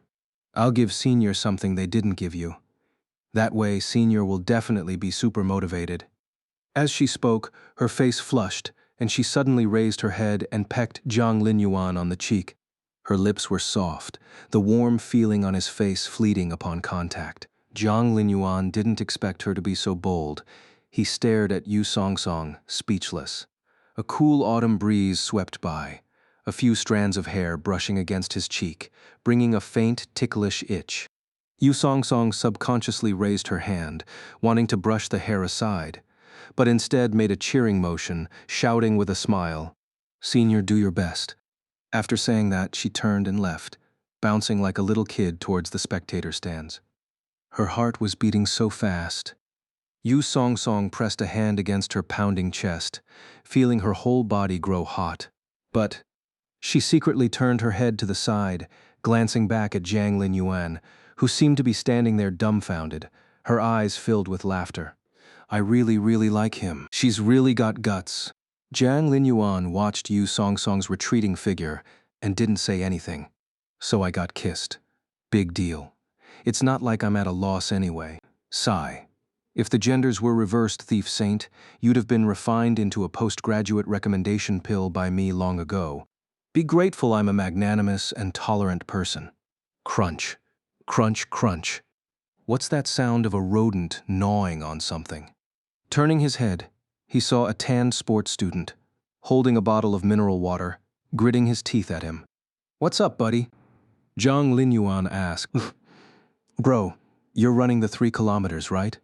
I'll be in your heat later." The sports student forced a smile. The track is not a dating scene. Rankings are merciless. On the track, everyone relies on skill to win. Zhang Linyuan gave him a strange look. "Oh, it's fine. I'm just here at the sports meet for fun, not for the ranking." "Damn it. I can see it. You're just here to show off your relationship, aren't you? Not for the ranking." What a great not for the ranking. "I'll make you understand what competitive sports is all about." The sports student said, "Bro, you've got a good mindset. I think your mindset training isn't up to par. A virgin sports student or something?" Jiang Linyuan glanced at him and didn't say more. It was almost their turn to go on the track. 3 kilometers runners, come sign in." A referee teacher shouted loudly. The participants came over and put a check mark next to their names on the list. The referee looked at the list in his hand and muttered, "School of Computer Science, Jiang Linyuan. This name sounds a bit familiar." The athletes entered the track. "Get ready," the referee teacher called out. A few minutes later, the men's 3,000-meter track group all assumed their starting positions, waiting for the starting pistol. Beep, beep, beep. A clear whistle sounded, and the referee teacher roared, "On your marks, get set." Bang! The starting pistol fired with a deafening bang, emitting a puff of white smoke. Go, go, go. As soon as the starting pistol fired, cheers erupted from all around the sports field. People from every school shouted the names of their athletes. Zhang Linyuan, go. It was only then that the referee teacher realized. Zhang Linyuan, isn't that the guy from last time who messed up a sports student's pace? Thinking this, he quickly looked towards the track. Zhang Linyuan sprinted ahead from the start, taking the lead and breaking the wind. Running wild again, messing up the pace. This is a 3 kilometers run, not 300 meters. Wait, who told him to run like this? Looking more carefully, he saw a gritting his teeth sports student following closely behind him. What a familiar scene. Meeting some students is just bad for your lifespan, and I've run into this shit twice. The referee felt dizzy. Tell the school medics to be ready, hurry up. He stared at the track, fearing something might go wrong. Suddenly, Zhang Linyuan accelerated again. A wave of exclamations rose from the spectator stands. What the hell? If he runs this hard at the beginning, what's he going to do later? He's deliberately causing trouble, right? He's messed up the pace for several people already. Who is this guy? Does he even know how to run? What's it to you? Are you the one running down there? Bunch of softies. Shen Guoguo on the spectator stands was furious and retorted loudly. How he runs is none of your business. Only she, the Jiang Lick dog, could talk bad about him. Others weren't allowed. Some people around saw the speaker was just a kid and didn't say much, shutting up. Jiang Linyuan was still in the lead. He had already run almost 3 laps, constantly accelerating and decelerating, making the few guys behind him feel like they were going to puke and have diarrhea. Some who were just there for credits slacked off completely, starting to stroll leisurely. But the sports student in second place was different. He clenched his teeth and stubbornly stuck close behind Zhang Linyuan. Damn, is this guy deliberately messing with my head? Fuck, if I follow, it's agonizing. If I don't, I'll have to face the headwind, giving the guys behind me a free ride. I bet you'll run out of steam later. Jiang Linyuan glanced at the sports student trailing him. This guy's got some stamina, huh? Not even getting a stitch yet? Sigh, but I'm getting a bit tired. What to do? Hee. Jiang Linyuan gradually slowed his pace. The sports student behind him's eyes lit up. Ha ha ha, running out of gas, are you? Refreshed and renewed. Woo-hoo. Jiang Linyuan suddenly accelerated again. The sports student behind him was almost dumbfounded. You can still run like that? For a moment he couldn't take it anymore. He couldn't catch his breath, his steps slowed, and he tried to adjust his breathing. Not long after, he couldn't see Jiang Linyuan's figure anymore. But after a while, he saw him again. Jiang Linyuan was running cheerfully behind him, using him as a windbreak. Fuck me, lapped by a whole lap. What kind of stamina does this guy have? Just give him the first place in the sports meet. The sports student's lungs were about to explode. His hard-won adjusted breathing became chaotic again, and he got a stitch. Done for. His legs momentarily lost strength. His left foot tripped over his right. His body tilted, and he fell. Holy shit. There's even a speed bump. Are we playing with props now? Jiang Linyuan, who was following closely behind, was startled. He stumbled and almost fell, but reacted quickly, otherwise he would have stepped on him. Hey buddy, don't mess with me like that, okay? Jiang Linyuan stopped, squatted down, dragged the sports student to the inside of the track, and asked, "Are you okay?" The sports student's lungs were about to explode. His hard-won adjusted breathing became chaotic again, and he got a stitch. Normally, if you encounter this situation during a race, your opponent should just keep running. Aren't you going back on the track? Jiang Linyuan waved his hand. There's even a speed bump. Are we playing with props now? The sports student was moved to tears. Thinking of his previous dark thoughts, he felt immensely ashamed. Sorry, bro. I was actually a bit jealous of you at first. I didn't expect you to take the ranking so lightly. Jiang Linyuan said very casually. Who said I don't care about the race? Anyway, even if I rest for a bit, I'm still first. Might as well chat with you. Damn, got a stitch again. Soon, people rushed over and took the sports student away to rest. Jiang Linyuan also returned to the track. Last lap sprint. He won first place without any suspense. Ah, why is the track so flat? Because there are no pebbles, of course. After finishing the run, Jiang Linyuan was still full of energy. Using cheats feels great. He found a random spot to sit down and rest for a bit. But Zhang Juntang suddenly walked over, a camera hanging around her neck. No idea when she brought that. Junior, what's up? Jiang Linyuan unscrewed the cap of his mineral water bottle and took a sip to rinse his mouth. Look at, Zhang Juntang said softly, almost inaudible. Look at what? Zhang Juntang's face flushed red. Her pink lips parted slightly as she said, Look at your legs. Pfft. Jiang Linyuan instantly transformed into a Blastoise and sprayed water all over the ground.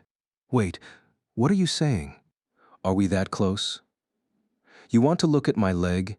Even if Xiao Su came, I wouldn't show her. What a crazy woman. Jiang Linyuan blurted out without thinking. Let me see yours.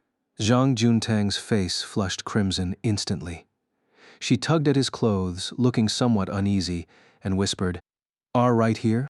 You've completely killed the mood. You crazy perverted woman.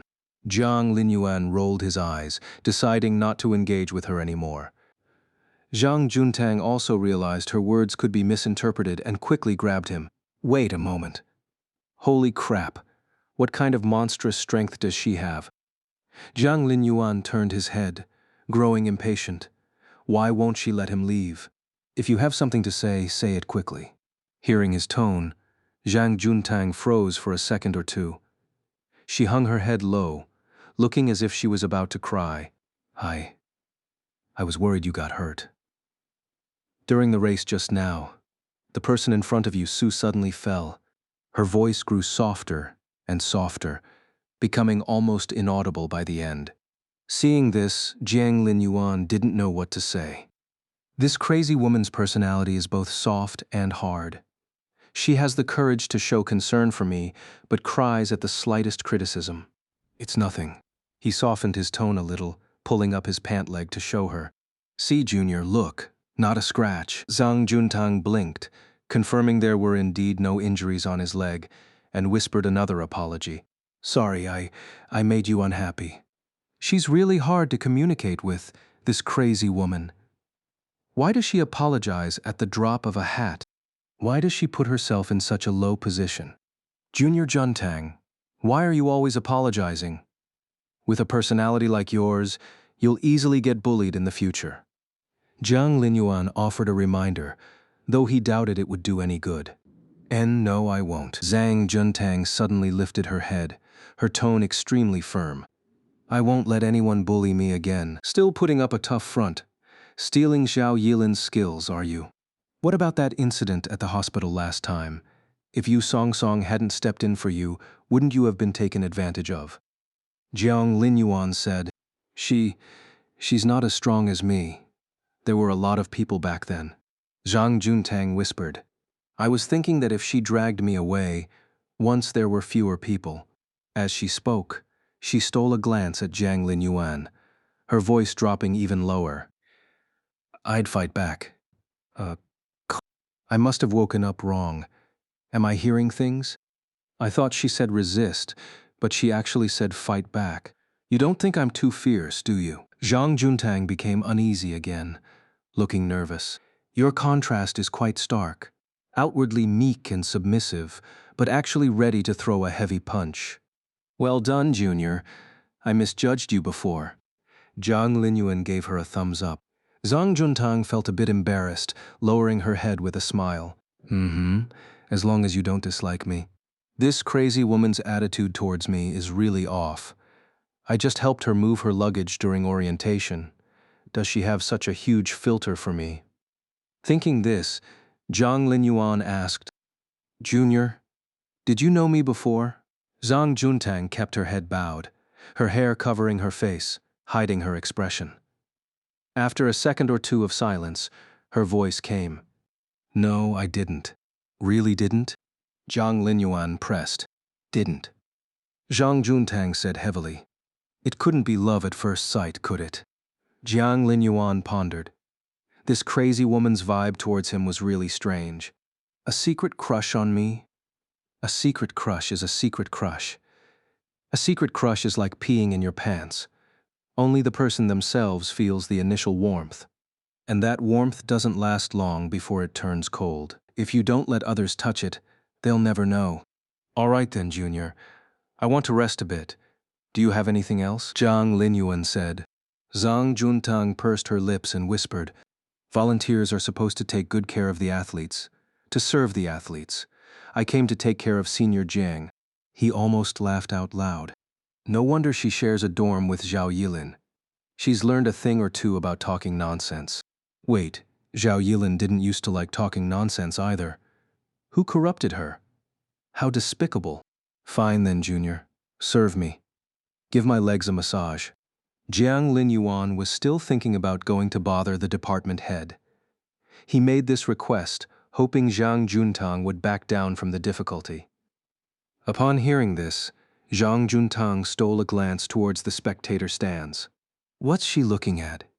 Is there something over there? Jiang Linyuan turned to look. Oh, Zhao Yilin is still over there. Just as he retracted his gaze, his hand was grabbed by a small, delicate hand. Zhang Juntang placed his hand on her own thigh, her face burning red. Gi, go ahead. Massage. Jiang Linyuan instinctively squeezed. Zhang Juntang made a strange sound, turning her head away with a red face. Holy crap. Jiang Linyuan hastily withdrew his hand, staring at Zhang Juntang dumbfounded. The feel was really good. No, now's not the time to think about that. Junior Juntang, what are you doing? Jiang Linyuan asked. Didn't you say, Mim massage the leg? Zhang Juntang stammered, not daring to look at him. I meant for you to massage my leg, to relax me. Not for me to massage your leg. What kind of person do you take me for? Junior, your senior has some things to attend to. I have to go. Urgent matters. Jiang Linyuan made up an excuse to leave. This crazy woman has no sense of boundaries. Can I take a photo of you? Just one is enough. Zhang Juntang also realized how bold her previous action was. Her face was completely red, and she looked fidgety and restless. If Senior Jiang doesn't leave, I'm going to have to leave. All right, take it, take it. Jiang Linyuan stood up and made a peace sign.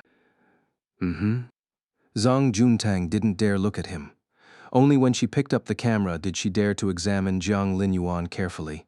She savored this feeling, like a mouse in the dark occasionally daring to lift its head, greedily basking in the sunlight. Hurry up and take it, Junior. Oh, oh. She snapped back to reality and pressed the shutter button. Click. The sports field was bustling, surrounded by continuous shouts of encouragement. But in her eyes, everything froze in that moment. Under the sunlight, the boy in her heart smiled at her with a peace sign, radiant as an oil painting. I'm leaving now, Junior. Mm-hmm. Goodbye, Senior Jiang. Zhang Juntang watched Jiang Linyuan's departing back for a long while before finally lowering her head. She flipped through the photos in her camera. Jiang Linyuan's preparatory stance at the starting line, his sprinting form during the race, the final photo of him striding past the finish line. One by one, they flashed before her eyes like slides, overlapping with her own gaze, shimmering faintly, even possessing a kind of delicious beauty. Just looking at them like this made her smile involuntarily. She just didn't know that if she only dared to look at photos, she would only ever get a phantom of happiness. No, perhaps she did know. But for her, maybe this was enough. After Zhang Juntang finished harassing him, Jiang Linyuan thought about going to bother Shen Wanyu next. Messages from Yu Song Song kept popping up on WeChat. Senior, where did you go?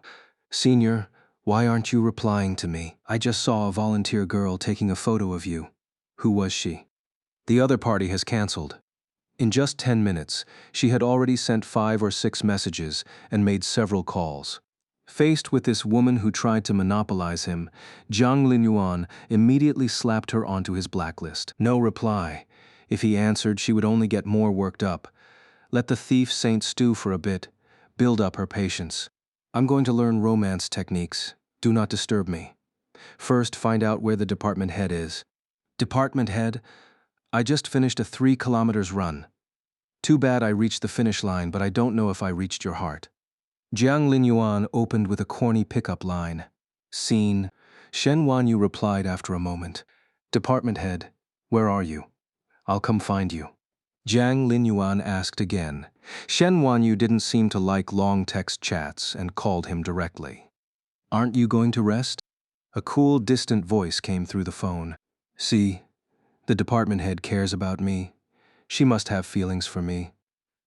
Department head, you care about me so much. Does that mean you like me? I can be your boyfriend. Jiang Linyuan kept on brand. Instead of guessing, better to ask directly. Think he's too cringe. Haha, if you praise more, I'll take more praise. I'm getting tired of hearing that from you. Shen Wanyu sighed, her tone full of helplessness. Tired of hearing it. Ah, so it's a lack of novelty now? They say couples hit a 7-year itch. Me and the department head have been together just over a year, and we're already here? Qin Shi Huang eating Sichuan peppercorns completely wrecked. Win.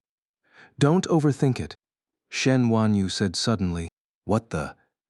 She can read minds over the phone too, right? So sneaky. When will an A-tier card drop mind reading for me to play with? Department head, where are you? I want to see you. Jiang Linyuan asked again. Later. Huh? Phone glitching? Why the echo? Jiang Linyuan put the phone a little farther away. I said later. Holy crap. Jiang Linyuan turned his head, and Shen Wanyu's calm face came into view. Their eyes met. She put down her phone, walked over, and asked casually, scared, nearly died of fright. Luckily, it was broad daylight. If it were at night, how would she be different from a female ghost? No, ghosts can't appear in daylight. So if she shows up in daylight, then maybe, don't overthink it. Shen Wanyu repeated, Department head. Tell me secretly, you can read minds, right? Jiang Linyuan asked. Shen Wanyu glanced at him. It's not mind reading, I just have sharper observational skills. It's a talent.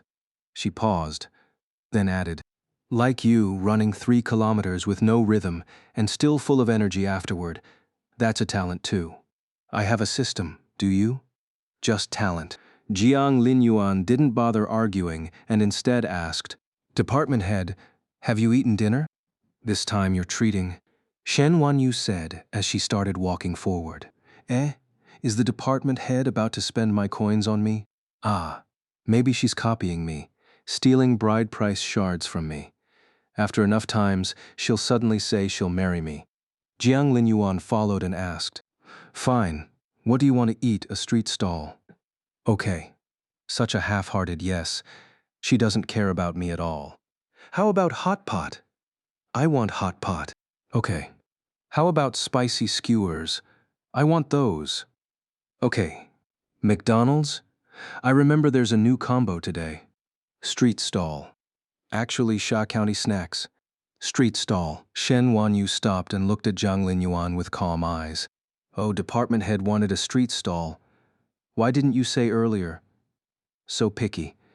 It's not like I won't treat. Jiang Linyuan pouted, clearly displeased. This person. Shen Wanyu unclenched her fists and steadied herself.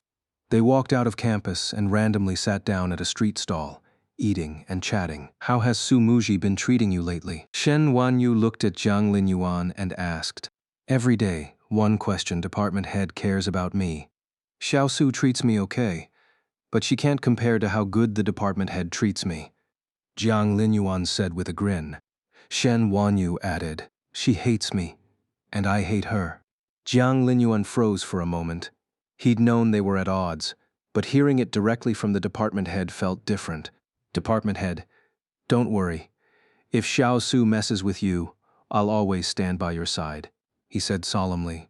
Using Xiao Su to boost favorability, Shen Wanyu just quietly looked at him and said, I think if you two get into a fight, it will probably be because you egged her on from behind. What a slander. I, Jiang Linyuan, a man of integrity. Could I do something to drag people into chaos? Look at Liu Tingting. She even had to thank me. Department head, Jiang Linyuan tried to speak, but Shen Wanyu interrupted. Just keep your limits. I don't want to pry into your issues with her. Department head, are you jealous? Jiang Linyuan asked. Shen Wanyu sighed. She had already lost count of how many times she had sighed at this shameless man. I don't want to talk to you. It's fine. I'll always be by the department head's side. When you want to talk to me, just call my name. Jiang Linyuan said. All right then. Shen Wanyu said, her tone flat, like drinking plain water. From then on, their dialogue was mostly Jiang Linyuan talking and Shen Wanyu replying. Halfway through, Shen Wanyu suddenly said, Jiang Linyuan, have you ever thought about making Su Muji like you? Huh? Jiang Linyuan froze. What? Do you two share the same brain circuit? No, I only like the department head. Shen Wanyu gave him a meaningful look and said, in Su Muji's world, there are generally only two kinds of people. Toys she likes and toys she doesn't like. Jiang Linyuan, which do you think you are? Jiang Linyuan thought for a moment. Which kind is the department head? Shen Wanyu's tone was flat, the latter, and the kind that makes her grind her teeth. Now it's your turn to answer. She looked at Jiang Linyuan and paused. Be honest, this question isn't that important, right? The former. Jiang Linyuan said. Shen Wanyu withdrew her gaze and said very calmly,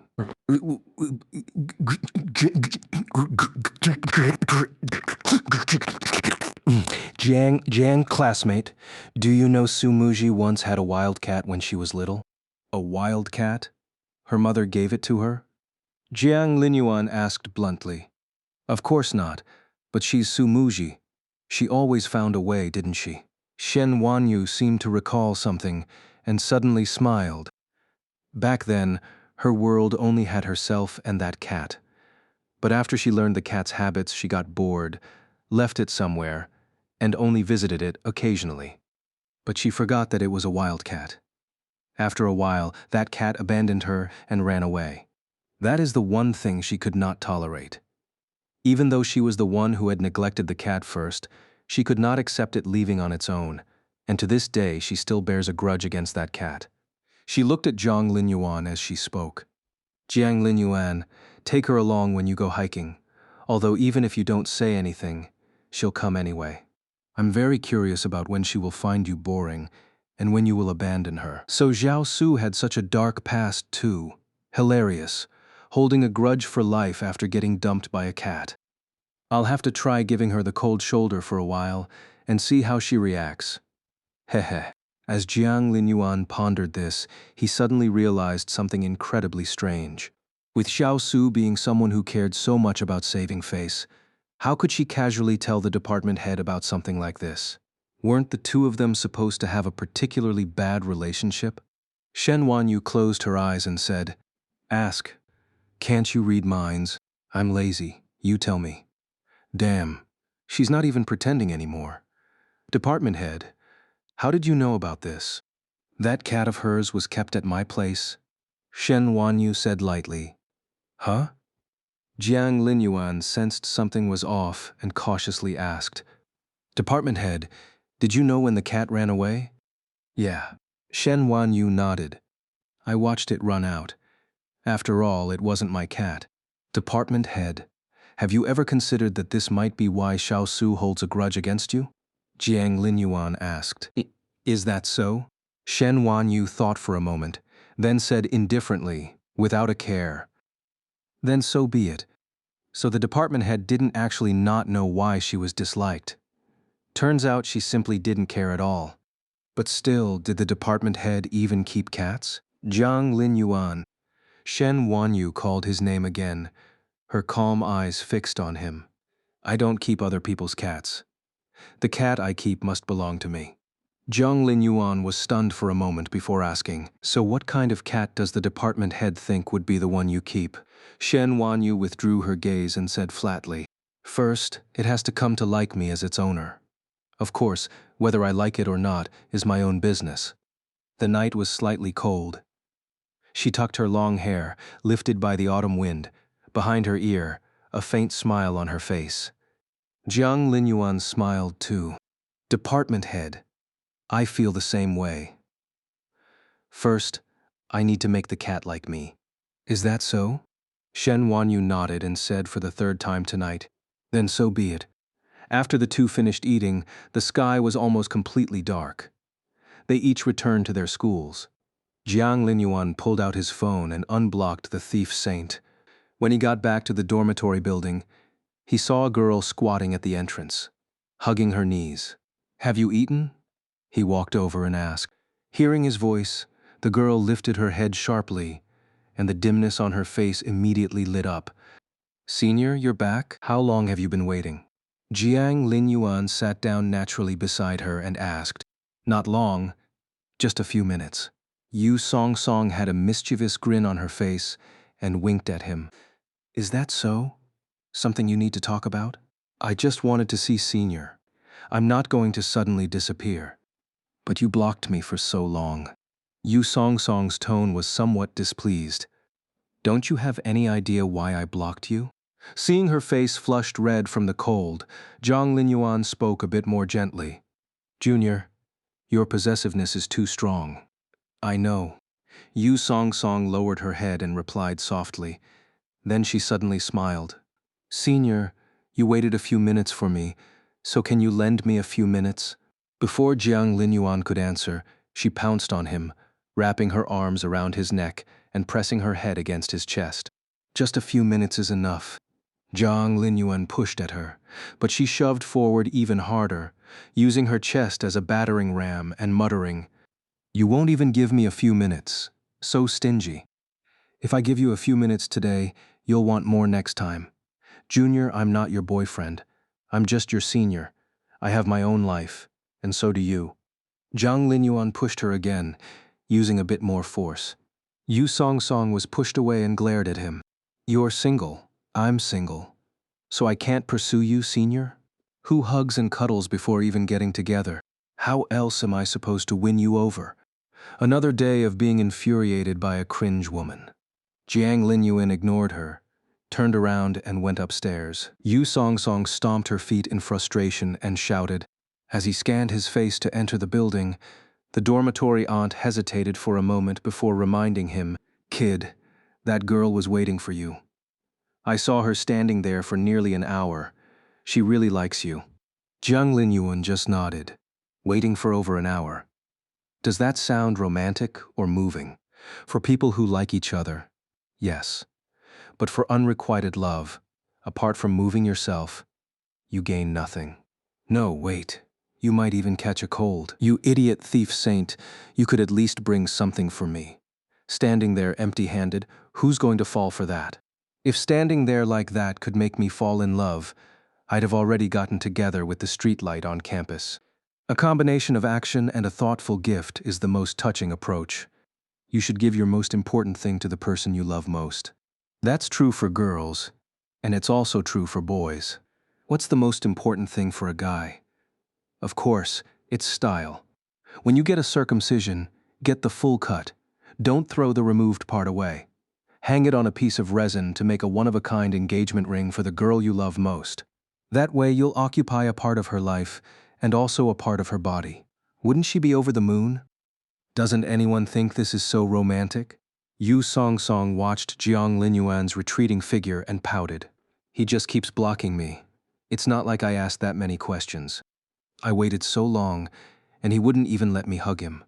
I'll come tomorrow morning and bring Senior some breakfast. I heard that makes boys fall for you. As she was leaving, she felt like someone was staring at her.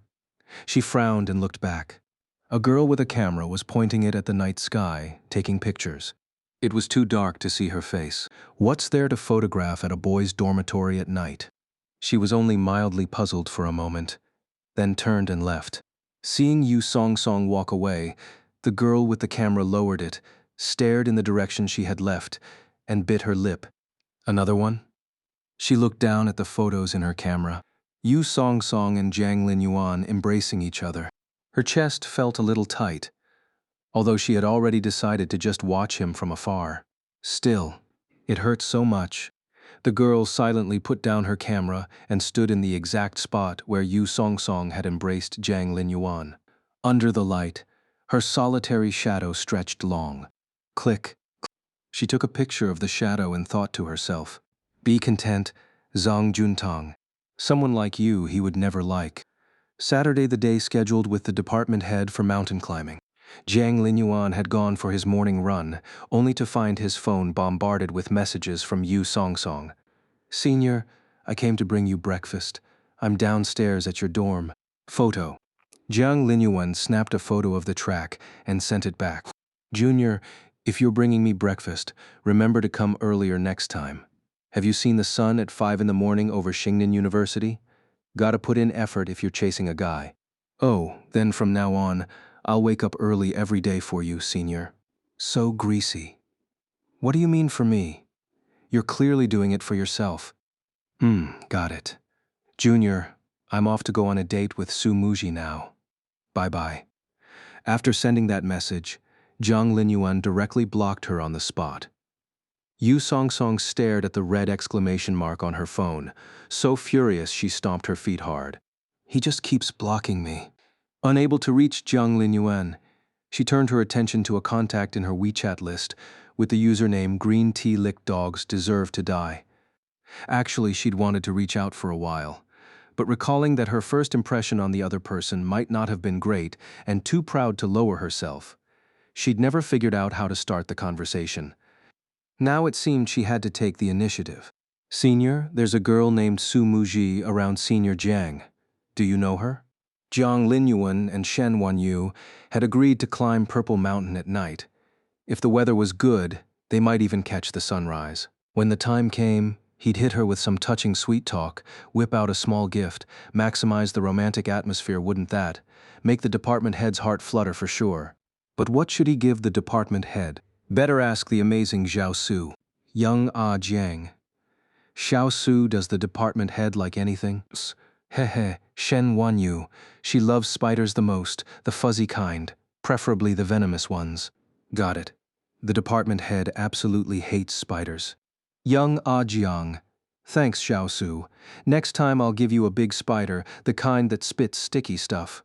Hehe, I wouldn't want Jiang classmate to cosplay as a spider. Are you going night climbing with Shen Wanyu on Purple Mountain today? I hadn't even mentioned it yet. Was the department head secretly in touch with Xiao Su? Young Ah Jiang. That's right, Xiao Su. Don't be jealous. If you beg me, I might let you tag along. Hehe. Looks like I'll have to pass this news along to Yu Song Song. And Zhao Yilin too. Young Ah Jiang. Xiao Su, our relationship is so good. How could you let others interfere? We're best friends, aren't we? Hehe. See you at the school gate after dinner. In the end, she still hadn't said what the department head liked. Wait wasn't bringing Xiao Su along the best gift of all. The problem itself was the answer. Young Ah Jiang, Xiao Su, I'll be really good to you from now on. Hehe. Time flew by and evening arrived. On the way out of the school gate, there were few people around. Jiang Linyuan took out his phone, snapped a photo, and sent a message to Shen Wanyu. Department head, have you set off yet? Shen Wanyu replied with a photo. I'm already here. The department head was as decisive as ever. She didn't even want to wait for me. Department head, why won't you wait for me? Shen Wanyu didn't reply, but Jiang Linyuan already knew the answer. As soon as he stepped out of the school gate, he saw Su Muji, her face full of smiles. Jiang classmate, did you bring your ID card? After climbing the mountain tonight, we might need to climb another one. Starting off with dirty talk already, this Xiao Su was getting more and more brazen. Jiang Linyuan glanced at her chest and said, You call that a mountain? Su Muji smiled and stomped on his foot. Where are your eyes looking? I don't get it. If there's nothing there, why can't I look? She stomped on him again. The two of them took the subway together. Just as they were about to reach their stop, Su Muji suddenly grabbed Jiang Linyuan's hand. Jiang Linyuan froze for a moment, then turned to look at her. What are you doing, Xiao Su? Keep your hands to yourself. I'm thinking when Shen Wanyu sees us walking out hand in hand, I wonder if she'll get angry. Su Muji lifted their joined hands, smiling sweetly. Do you care about that? Jiang Linyuan hesitated for a moment. No, it's just that it feels surreal, like watching a pet you've raised suddenly start walking on two legs. His hand got clamped in Zhao Su's merciless iron grip. Jiang Linyuan, aren't your names for me getting more and more outrageous? Su Muji narrowed her eyes, squeezing his hand tightly. That just means our relationship is getting better, Xiao Su. Hey. The grip got even tighter. It wasn't that strong, but he could clearly feel her displeasure. Let's go. I can't wait to see Shen Wanyu. Su Muji dragged Jiang Linyuan along, hand in hand, walking shoulder to shoulder like a real couple, chatting and laughing as they exited the subway. Xiao Su, loosen your grip a bit. Could Jiang classmate be getting shy? No, you have sweaty hands. They're sticky. If Jiang classmate keeps talking nonsense, I'll drown you in the Huangpu River. But you really do. Su Muji smiled and stomped on his foot again, signaling him to stop talking. Still at tsundere? Just wait until I teach you a lesson. Jiang Linyuan sneered, changed his grip, threading his fingers through Su Muji's, their hands interlaced in a full clasp. Blush now, Xiao Su. Su Muji turned to look at him for a while, then let out a strange little laugh. Hehe, so forceful. She glanced down at their hands, then just let him hold on. Wait, something's off. How did I end up being the one getting played? Jiang Linyuan slowly tried to pull his hand away, but another small hand immediately grabbed it back. Looking down, Su Muji's face was wearing a teasing smile. You touched my hand, and now you want to leave? Careful. I'll sue you for harassment. Jiang classmate, it's you who won't let go. You're just trying to take advantage of me. Hee, cringe man. Infuriating. Talk about the pot calling the kettle black. You cringe woman. Oh well, life is like being strong-armed. If you can't resist, you might as well enjoy it. And honestly, Zhao Su's hand felt pretty nice, soft and warm. Squeeze it again. No more moving around. The smile finally vanished from Su Muji's face as she shot Jiang Linyuan a glare. Jiang Linyuan stopped. After all, Zhao Su was still a girl. The two of them, who'd been so rowdy, just held hands like that, neither speaking. Before long, Zhang Linyuan saw Shen Wanyu. She wore a black fleece jacket on top, with wide-leg pants in the same color, and carried a black backpack. All in black, combined with her cold, aloof face, gave her the sharp, clean look of an assassin. Shen Wanyu first stared at Zhang Linyuan, then shifted her gaze to Su Muji, who stood beside him beaming with a full smile. Right on time. Su Muji deliberately grabbed Jiang Linyuan's hand and shook it, saying with a laugh, "Yeah, both Jiang classmate and I are very punctual." Shen Wanyu's gaze dropped to their hands, paused for a moment, then said flatly, "Truly as low class as ever." Not seeing the reaction she'd expected, Su Muji grew bored and slowly let go. "You're the one who told me to come, and now you're talking like that?" Shen Wanyu ignored her, turned to Zhang Linyuan, and furrowed her brow. "You're wearing that? Huh? What's wrong?" Zhang Linyuan looked down at himself. A gray wool sweater coat. Was it that ugly? Did the department head think he'd make her lose face? "It'll get cold at night," Shen Wanyu said calmly. "Deputy Minister Jiang, only uncivilized apes rely on their own body heat to keep warm. Humans generally choose to wear more layers." "Department head, you might understand apes, and you might understand humans, but you don't understand me. I have a superhero, robust physique." Jiang Linyuan didn't care at all, grinning.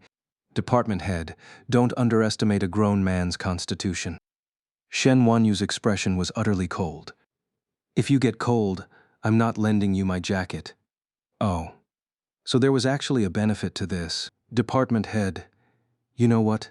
Maybe you should underestimate me a little," Zhang Linyuan said cheerfully. Shen Wanyu pointed at Su Muji beside them. "If you get cold, you can strip her clothes off."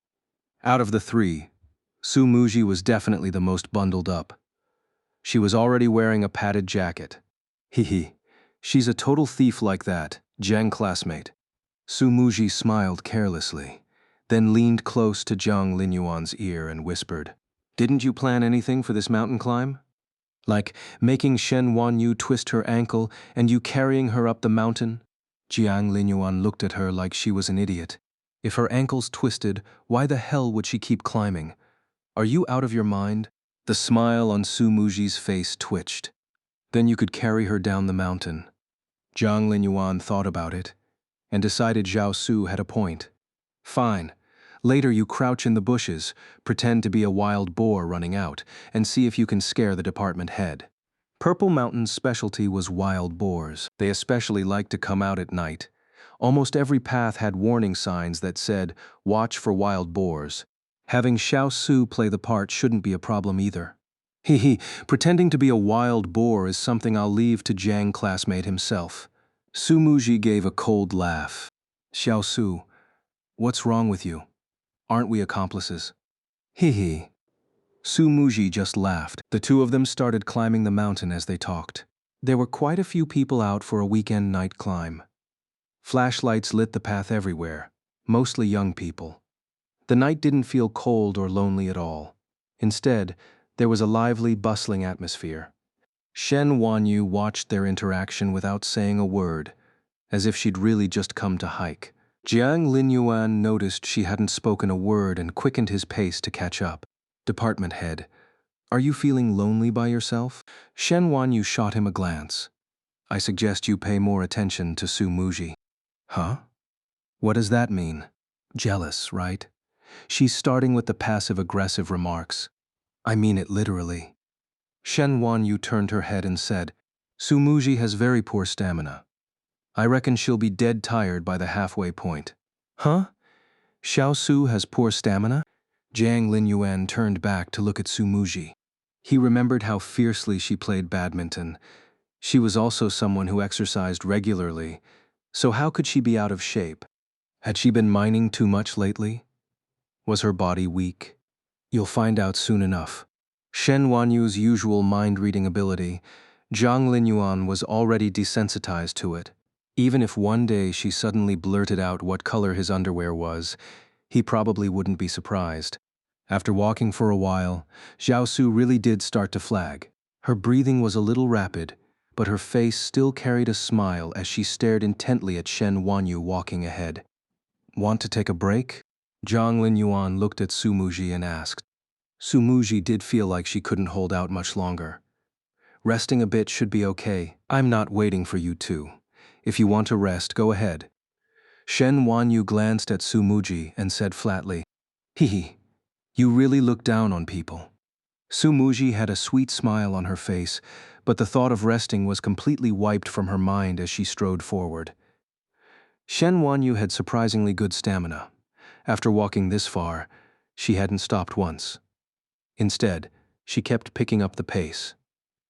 Su Muji naturally refused to be outdone, chasing after her with all her might. Come to think of it, Xiao Su was the same when she played badminton with him. She never admitted defeat.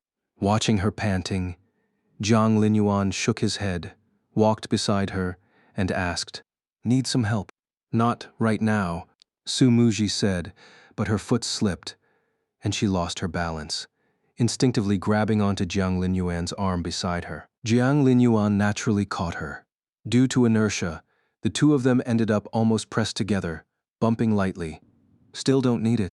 Jiang Linyuan looked at Su Muji, holding back a laugh. Her words had backfired way too fast. Su Muji's expression was very sour, but she had to admit that she really couldn't climb anymore. Carry me. Huh? Jiang Linyuan was stunned. What did you say? Carry me. Su Muji said expressionlessly. Can't we just rest for a bit? Jiang Linyuan asked. Are you carrying me or not? Su Muji stared into his eyes, deadly serious. Xiao Su, I can carry you. But you need to remember this. We can be friends who'd go through thick and thin together, but don't get any crooked ideas about being carried by that kind of fate. Jiang Linyuan warned with a very serious expression. This guy, Su Muji, was nearly amused to anger. What on earth did Shen Wanyu see in him? Just as she was thinking that, she suddenly felt a force lift her up. Don't move around. Hold the flashlight and help me light the way. Jiang Linyuan supported Su Muji's legs with both hands and carried her on his back. Su Muji was stunned for a moment, then started to laugh softly.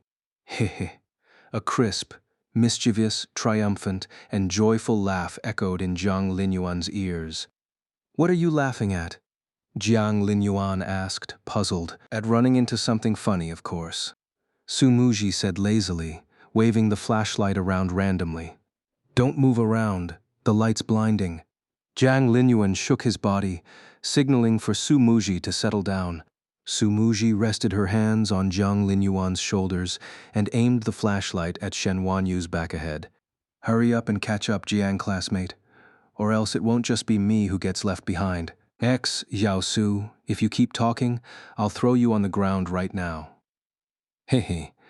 Then I'll just have to cling tightly to Jiang classmate. The two bantered back and forth.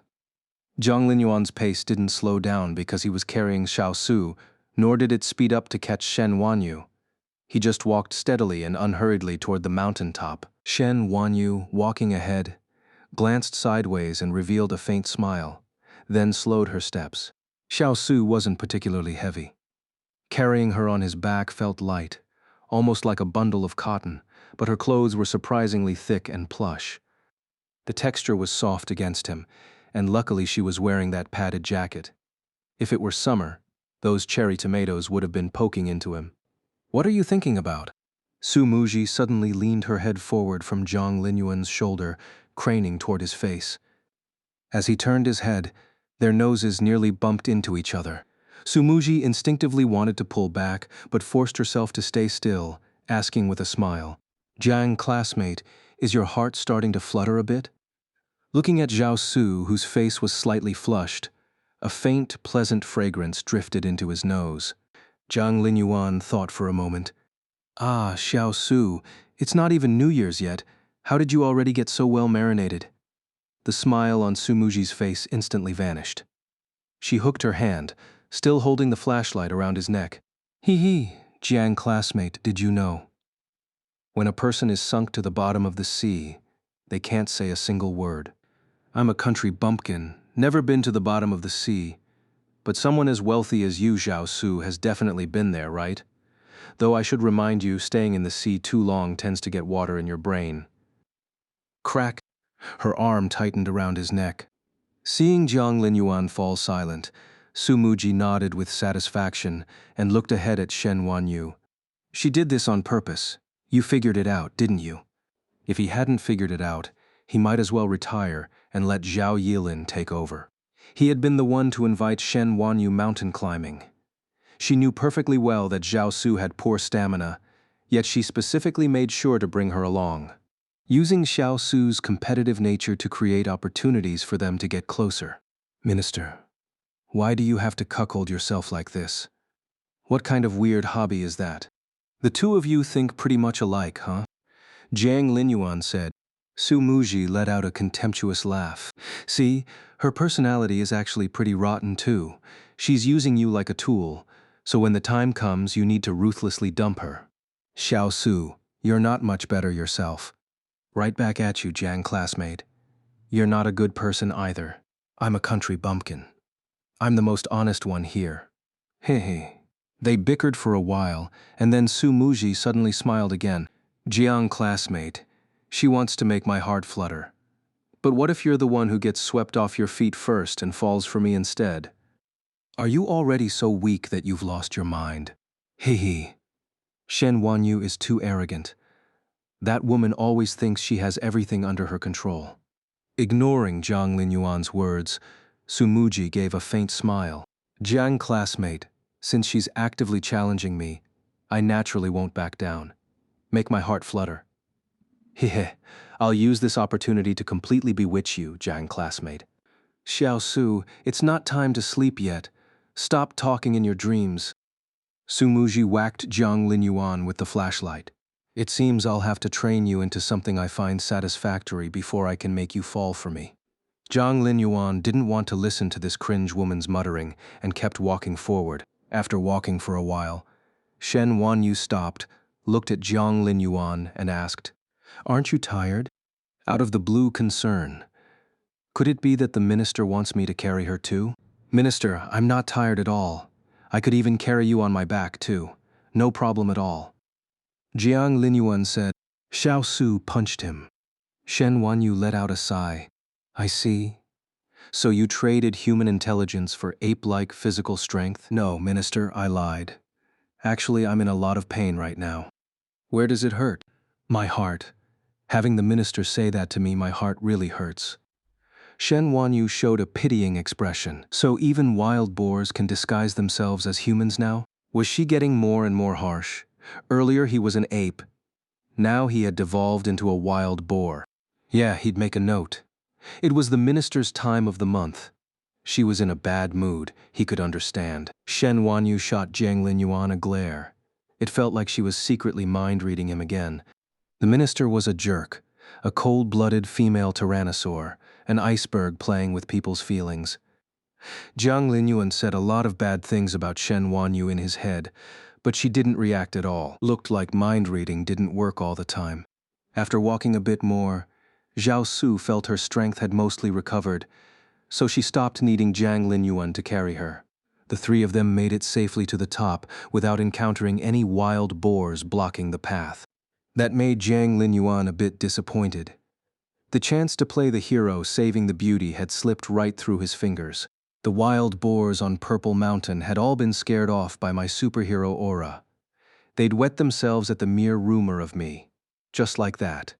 As soon as they reached the summit, they saw a large crowd gathered in one spot, making a lot of noise. It looked a bit like a primitive tribe holding some weird ritual. Get together. Get together. Say yes. Say yes. Jiang Linyuan squeezed over and saw a guy kneeling on the ground, holding a bouquet of flowers, confessing to a girl. Yi Yi, I like you. My heart beats for you. Will you be my girlfriend? The guy looked at the girl in front of him with deep affection, holding a microphone and shouting. He'd obviously come prepared.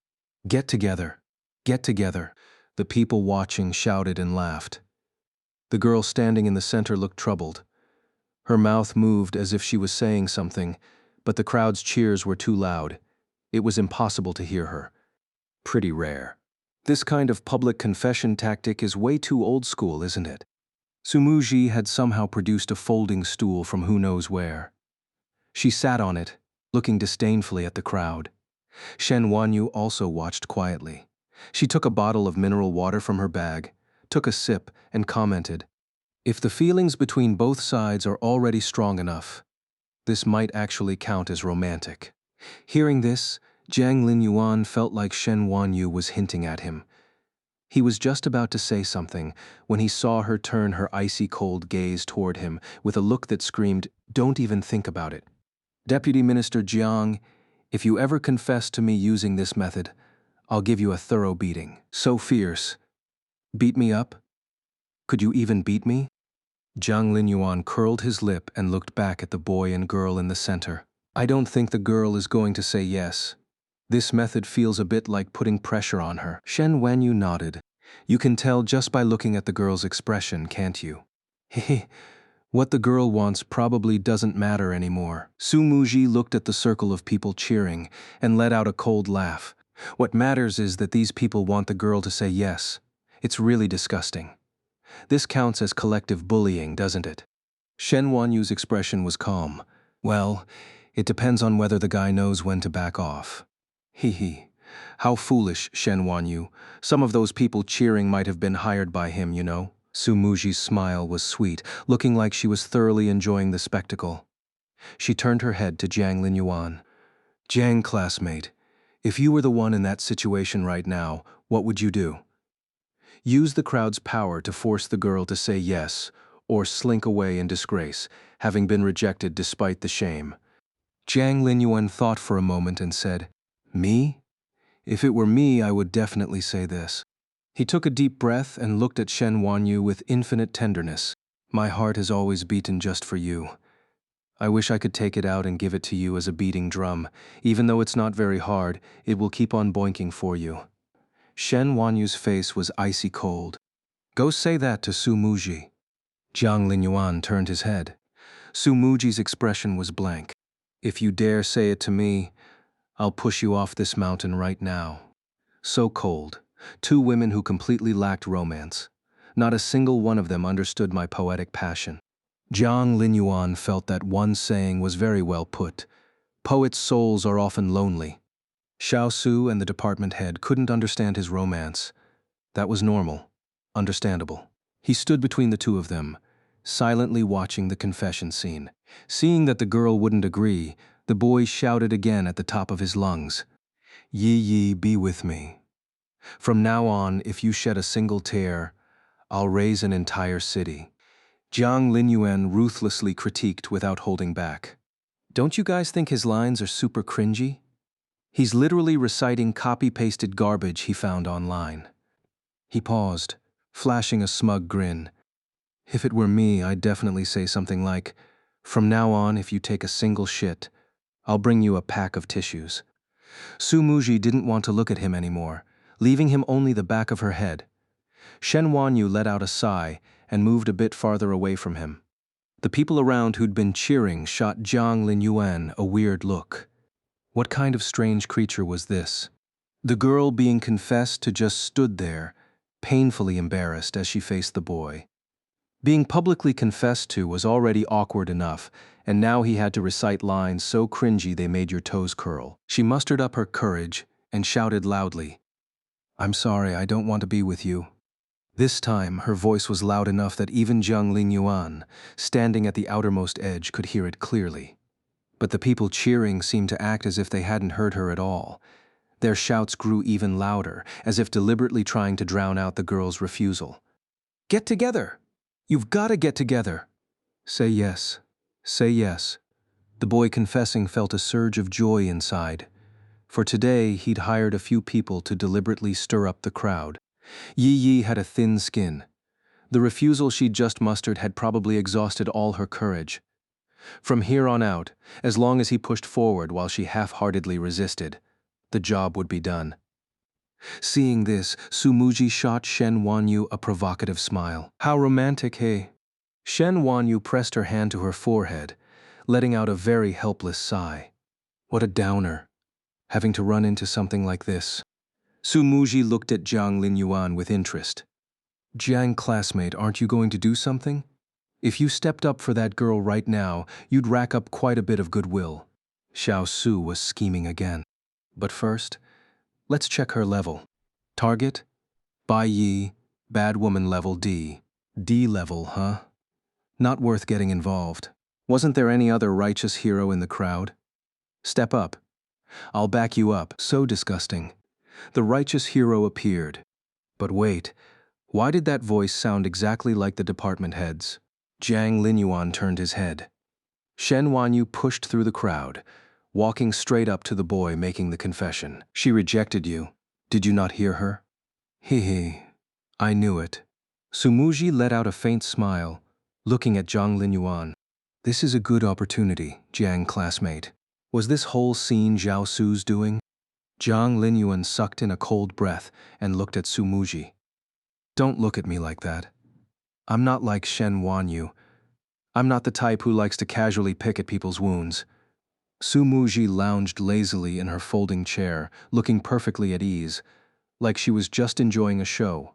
The boy who'd been confessing stared at Shen Wanyu, who'd suddenly appeared, stunned for a moment. Who the hell was this? That's right. Yi Yi already rejected you. What are you still doing? Just then, another girl's voice rang out. A petite young woman glared angrily at the boy. Seeing her, Bai Yi hurried over and grabbed her hand, looking like she'd finally been saved. Xiao Xiao, you're finally here. The two seemed to be close friends. Another righteous hero who showed up late. Jiang Linyuan raised an eyebrow, looking at the newly arrived girl. Target, Zhang Xiao Xiao, bad woman level B. Oh, a D level and a B level were friends? Interesting. Su Muji sat up straight, sizing up the newly arrived Zhang Xiaoqiao. Zhang Xiaoqiao glared at the boy, frowning as she shouted, Gu Ming, are you bullying Yi Yi? She just rejected you. Gu Ming looked around, signaling to the few people he'd hired, trying to get them to say something. But unfortunately, while there were plenty of people cheering, most of them were just random bystanders drawn into the commotion. Only 2 or 3 of the loudest were actually hired by him.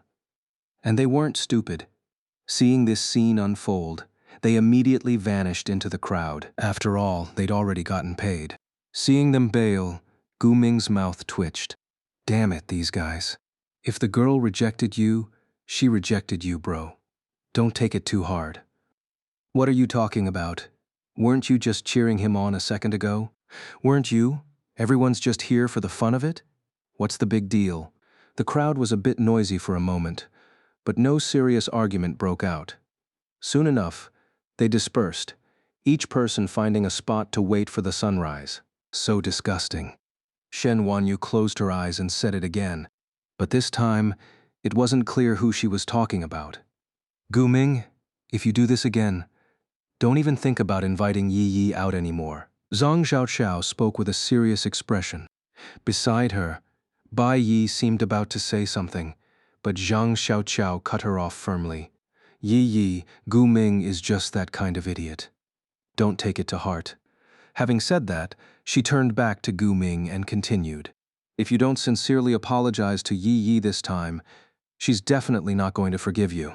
Bai Yi hesitated, her expression sour, and just gave a quiet, Jiang Linyuan watched, an intrigued expression on his face. No wonder she was B-level.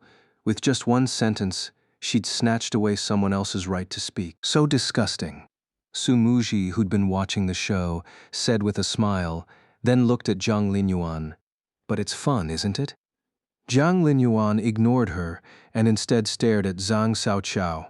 Should he swipe this B card or not?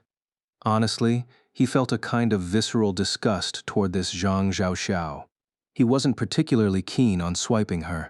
Forgive? You're actually going to forgive him? Shen Wanyu turned to look at Bai Yi, who had been silently standing there, and asked in confusion. Bai Yi was just about to speak, but Zhang Xiaoqiao immediately cut in. And who are you? Don't try to ruin our friendship. Shen Wanyu turned to Zhang Xiaoqiao, speaking without mercy. So disgusting. Hearing this, Zhang Xiaoxiao's eyebrows shot up. What do you mean by that? Gu Ming, Sensing that his future relationship with Bai Yi would depend on Zhang Xiaoxiao, glared at Shen Wanyu with displeasure. What's your problem? You just love sticking your nose where it doesn't belong, don't you? What the hell are you barking about? Feeling pretty proud of yourself for forcing someone into accepting your confession, huh? Your brain's as loose as your asshole can't even hold in your own shit, can you? Zhang Linyuan stepped forward. He'd been annoyed by Gu Ming's type for a long time, and this was a perfect chance to earn some goodwill with the department head. And where the hell did you come from, you lick dog? A boiling lamb, is that it? Zhang Xiaoxiao glared at him. You think you can talk about her without me saying anything? Jiang Linyuan turned around, ready to unleash a torrent of abuse, only to find Shen Wanyu had stepped in front of Zhang Xiaoxiao. Bam! A clean, crisp gut punch. Shen Wanyu withdrew her hand, looking down at Zhang Xiaoxiao, who was clutching her stomach, and said calmly, "So disgusting." Shen Wanyu's sudden punch stunned everyone present, including Jiang Linyuan. In his memory, the department head was cold by nature, but she rarely resorted to physical violence. Shen Wanyu looked at Zhang Xiaoxiao without expression. "I intervened in this matter. Are you suffering from some psychologically induced physiological disorder? How could you provoke a man with the strength of an ape?" Department head, the latter half of that sentence is unnecessary. Jiang Linyuan couldn't help but mutter a complaint. What provocation? Zhang Xiaoxiao clutched her stomach, her face contorted. It was clear Shen Wanyu's punch had landed hard. Probably frightened by the force of Shen Wanyu's blow, she didn't dare to strike back. Instead, she snapped angrily. "I was helping Bai Yi. What's that got to do with you?" Shen Wanyu said calmly, "If you really wanted to stop this farce, you should have stepped forward long ago instead of standing in the crowd with a look of enjoying the show and joining in the jeering." Hearing this, Zhang Xiaoxiao panicked for a moment, then immediately retorted, "What nonsense are you talking about?" After saying that, she turned to Bai Yi. "Bai Yi, don't listen to her. I only just came up." "Oh." Plastic best friend act, shoving someone into the fire pit. Well, can't let a best friend have a good day, right? Jiang Linyuan watched Bai Yi, wondering how she would respond. Bai Yi glanced at Shen Wanyu, very hesitant, and tugged at Zhang Xiaoxiao's sleeve. "Xiaoxiao, stop causing a scene. Let's go. Being confessed to is embarrassing enough." Zhang Xiaoxiao suddenly looked up. "You don't trust me, Bai Yi? We've been best friends for so many years. I even got punched. You're just going to leave because it's awkward?" Bai Yi avoided looking at her, pressing her lips together. "But you were the one who badmouthed her friend first, and that guy only insulted Gu Ming. Although it was harsh, he was right. I hardly knew him for a few days, and then we—" Zhang Xiaoxiao gripped Bai Yi's hand tightly, her voice turning plaintive. "But I was the one who got hit just now, Bai Yi. Before, when you fell into the river, I risked my life to save you. And now you treat me like this?" Bai Yi's hand hurt from the squeeze. She wanted to let go but couldn't, so she whispered, "What do you want me to do?" When Zhang Xiaoqiao heard her soften, she resumed her smile. "Bai Yi, you really are my best friend. Call my uncle, tell him you were bullied. Isn't he the head of this district's public security bureau? My father is very busy. This kind of thing. Bai Yi, we're best friends, right?" Zhang Xiaoqiao grabbed Bai Yi's hand again, smiling. Bai Yi felt suffocated under that smile and timidly said, "Why don't we explain to them that the girl was standing up for me? That she's a good person, maybe?" "Bai Yi, it's decided. I'll call my uncle, you just say it." Zhang Xiaoxiao cut her off forcefully, then turned to Shen Wanyu. "Heh, looks like you're still a university student. Today, Big Sister will show you who you can mess with and who you can't touch. Your future depends on just one call." As she said this, she took out her phone as if to contact someone. Gu Ming, puffed up with pride at the side, looked at Zhang Linyuan. "Bai Yi's father is the head of the district bureau. Your girlfriend's punch is a big deal." After overhearing the conversation, Zhang Linyuan's expression turned odd. In the real world, connections really matter. But how powerful does a background have to be truly intimidating? Even bleeding out might not make you as red as someone else. Head of the district bureau? Su Muji, who had been sitting off to the side watching, suddenly looked bored and asked Bai Yi, "What's your surname?" "Huh? Bai, why?" Bai Yi hesitated for a second, but still answered, "A host controlled by parasites is rare." Su Muji snorted coldly, stretched and stood up. "This is my first time hiking to see the sunrise. I've had my fun.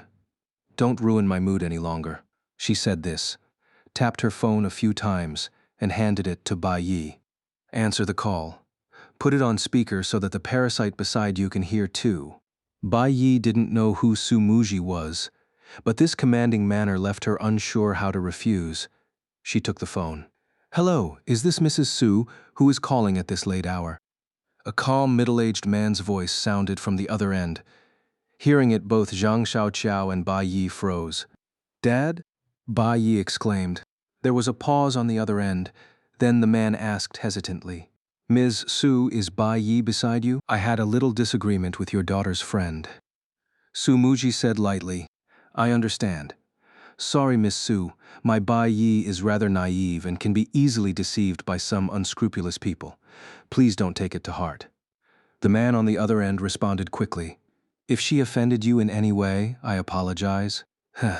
Family discipline is not my concern. Call your daughter and have her speak for herself." Su Muji replied nonchalantly, "Understood. Thank you for your understanding." After that, the call ended and Bai Yi's phone buzzed. She handed the phone back to Su Muji, flustered, and answered, Okay, it's nothing. It's Xiao Xiao. It should be fine." Zhang Xiaoqiao and Gu Ming, whose calls still hadn't connected, stared dumbfounded at the scene, feeling surreal, as if dreaming. Am I in the heavenly court, or what? Bai Yi looked at Zhang Xiaoqiao, tugged her hand, and whispered, "Dad said if we can apologize, then apologize. If not, then don't make an enemy out of them." Zhang Xiaoxiao forced a smile, realizing she had truly offended someone she couldn't afford to.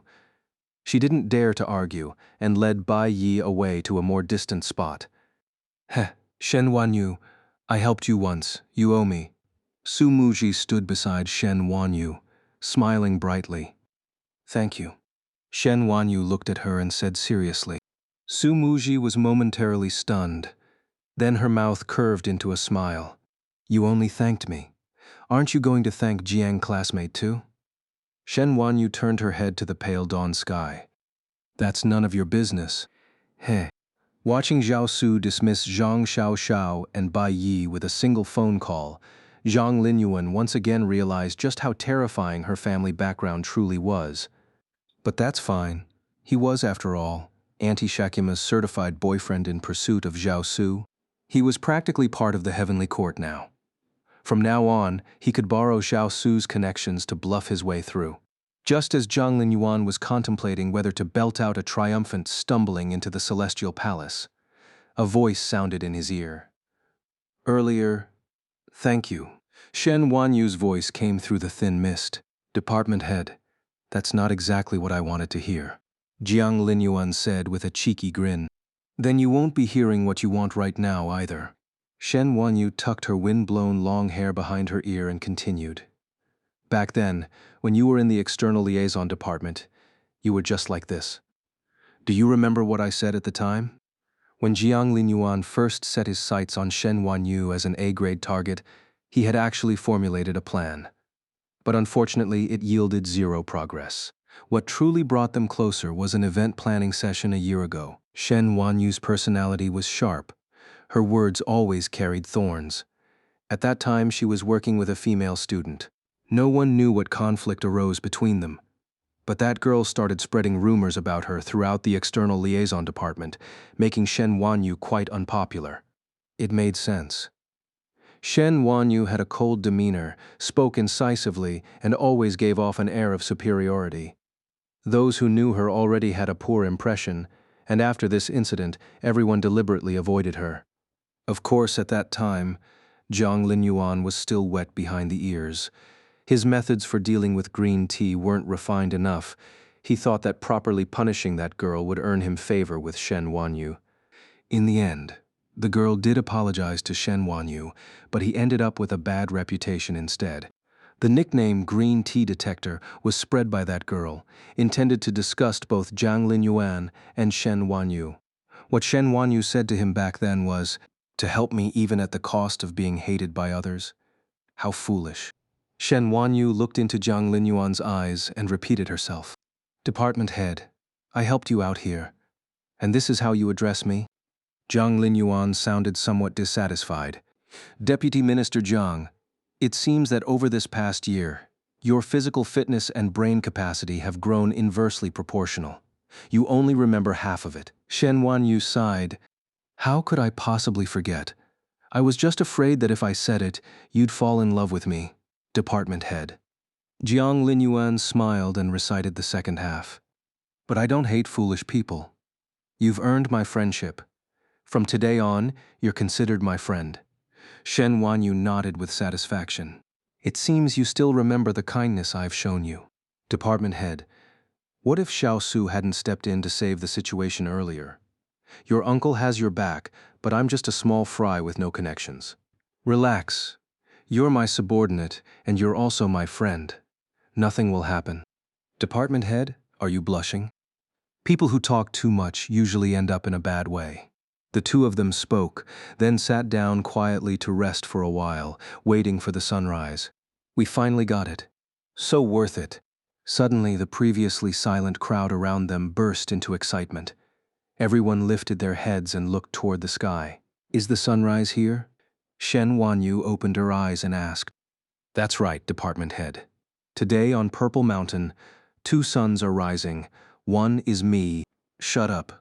Shen Wanyu cut him off without mercy. So this is a sunrise? Not bad, actually." Su Muji raised her hand as if trying to catch the sunlight. "Xiao Su, you rarely see sunrises?" Jiang Linyuan asked. "He, if a view doesn't come to me on its own, then it must be flawed." Su Muji said with a smile. "Tak, never seen one. Just say so. Why be so stubborn about it? Take a photo. You can look at it later." Shen Wanyu said unexpectedly, pulling out a camera from her bag. Su Muji was stunned for a moment, then looked at her. "He, that's quite novel." It was unclear whether she was talking about the person or the act of taking photos. "What fun is just taking scenery? Let's take a group photo," Jiang Linyuan suggested. "With who? Me or Shen Wanyu?" Su Muji raised an eyebrow and asked, "Why not take one together?" Jiang Linyuan said, "A photo of two people was ambiguous. A photo of three was friendship." Su Muji thought for a moment, then lowered her head and smiled. "All right. Come to think of it, it's been a while since we took a photo together. Only because you refused," Shen Wanyu said. The three of them found a passerby to take the photo. "Hey, good, just like that." The photography-loving passerby looked at the handsome man and beautiful women before him, his heart screaming inside. "I must unleash 10 times my skill. With faces this magnificent, I have to capture them perfectly." The young man can move closer. "Yes, long-haired girl, try to smile." "Ah, forget it. No smile is fine too." They quickly arranged their positions. Jiang Linyuan stood in the middle, Su Muji on the left, and Shen Wanyu on the right. Half the sun swayed, red light piercing through the clouds. The entire cloud layer blushed crimson, incredibly enchanting. Jiang Linyuan felt a poke on his left cheek and instinctively turned his head. At the moment of sunrise, Su Muji flashed him a mischievous grin. Sunlight painted her profile, and her pupils reflected a flowing, dreamlike light. "Did I scare you?" she asked. Click. As she spoke, the camera captured the moment. On top of Purple Mountain, amidst the distant clamor of the crowd, a boy in a sweater coat looked bewildered, his hair slightly tousled by the wind, staring at the girl on his left who wore a sly smile. The girl on the right stood quietly, eyes fixed straight ahead on the lens, as if none of this had anything to do with her. When descending the mountain, Su Muji demanded that Jiang Linyuan carry her on his back for the first half of the journey. "Why, Xiao Su, didn't you get enough rest?" Even if I have to carry you, shouldn't it be for the second half when you're actually tired? Zhang Linyuan naturally refused. Was she trying to use him as an overworked beast of burden? If Zhang classmate intends to carry me all the way back to school on the second half, I wouldn't mind at all, Sumuji said with a smile. People always compromised. Hearing this, Jiang Linyuan reluctantly agreed. Sumuji skillfully climbed onto his back. Shen Wanyu didn't say much either, walking ahead of the two. The early morning was very quiet, with only the occasional wind rustling through the leaves. Sumuji once again wrapped her arms around Jiang Linyuan's neck and whispered in his ear with a smile. The sunrise was beautiful.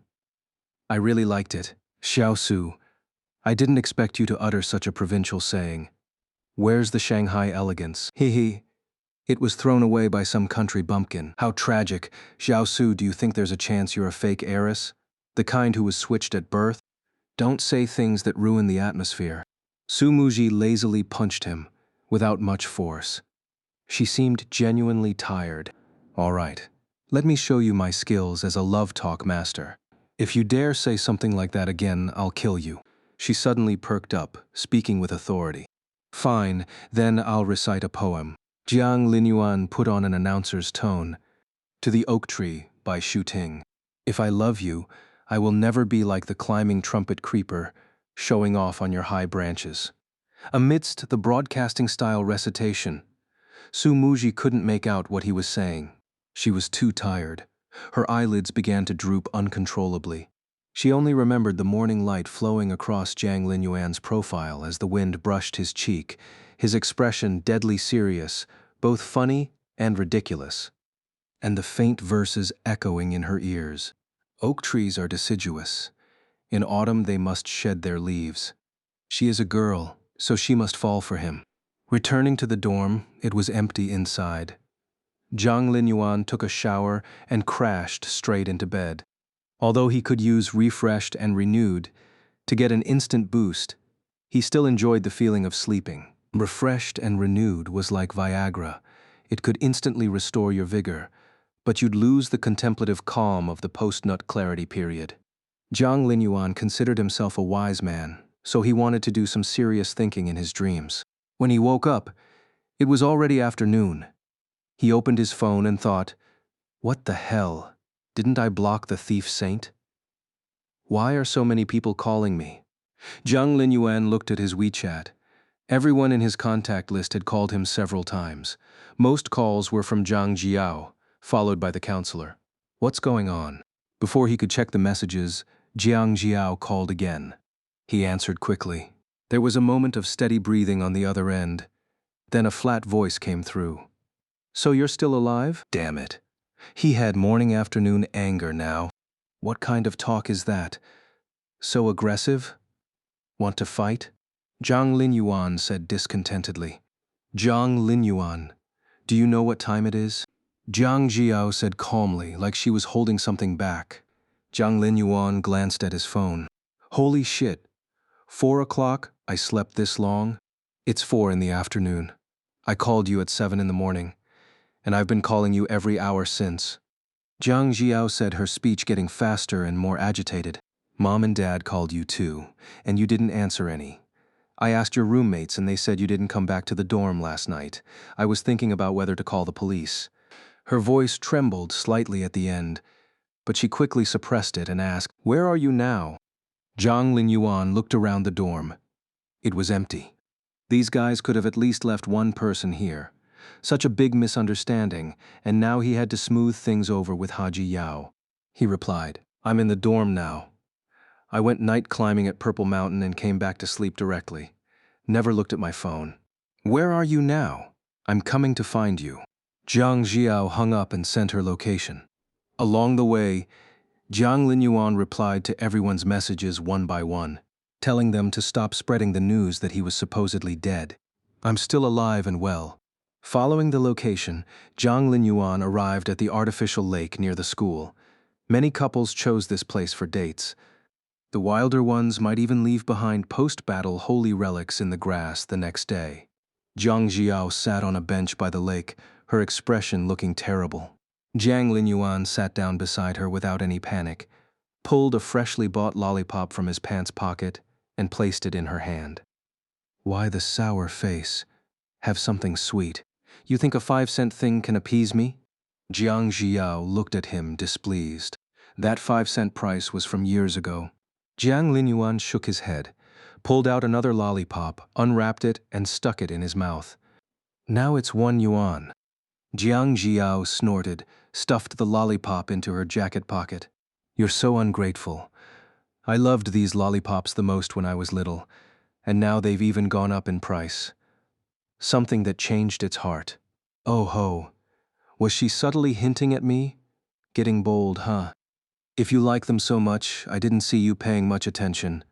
Didn't even know they went up in price. Is it that I didn't know, or that it secretly hid it from me? Jiang Jiao gritted her teeth, looking at Jiang Linyuan with the lollipop in his mouth. Her anger flared up, and she asked, Is it sweet? Pretty good, Jiang Linyuan said. As sweet as that sumuji? Jiang Jiao glared at him coldly. Jiang Linyuan froze for a moment, but quickly caught on. There weren't many people who knew both Jiang Jiao and Sumuji, and they were connected to him. My personal lick dog has been collaborating with the enemy. Thief saint, you treacherous bastard, I'm exiling you immediately, sentencing you to buy me breakfast every day. Not as sweet as a lollipop. Jiang Linyuan said, I beg to differ. You even took her night climbing at Purple Mountain to watch the sunrise. I wonder if you came out of a dorm or a hotel. Sweet on the lips can't compare to sweet in the heart, right? Jiang Jiao said sarcastically, A lollipop's sweetness is the sweetness of memories. Unforgettable. Sweetness in the heart is just a moment, forgotten with the next heartbeat. Jiang Linyuan looked at her and smiled. What are you worried about? I might have many girlfriends, but I only have one sister. I've taken you night climbing at Purple Mountain before too. Next time, wherever you want to go, just tell me. Hearing this, Jiang Jiao wasn't happy. She pursed her lips and unconsciously clenched her fingers. Are you really together with that Sumuji? What kind of person is she? Jiang Linyuan gave her a strange look. Who said we're dating? We're just good friends. Jiang Jiao relaxed her fingers, stared at him, and pulled out her phone. Send me her WeChat. Tisk, Haji Yao wasn't Xiao Yilin. Not easy to fool. If it were Xiao Yilin, she'd probably just stare at him with wide eyes and ask, Really? Then she'd get an answer and happily go on her way, all silly and content. Fine, whatever, he'd give it. He and Zhao Su were completely innocent anyway. Never kissed, never slept together. But wasn't Haji Yao getting more and more suspicious? Being clingy as a kid was one thing, but she was almost 20 now, still acting like a child. Thinking this, Jiang Linyuan still sent Su Muji's WeChat over. Actually putting himself in her shoes, it was still pretty normal. In Haji Yao's eyes, he was probably just that useless older brother who got played around by bad women. Not steady enough, not mature enough. No wonder people worried about him.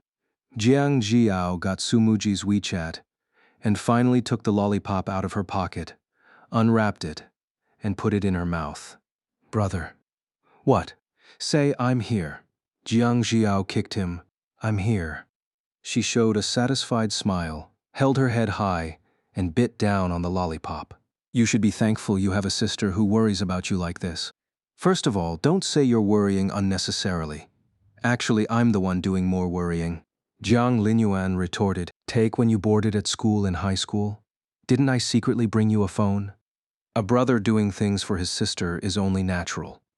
Jiang Jiao turned her face away and said, Robber logic. Jiang Linyuan reminisced about the past. But thinking back, Mom was right to make you bored. Your grades were all over the place back then.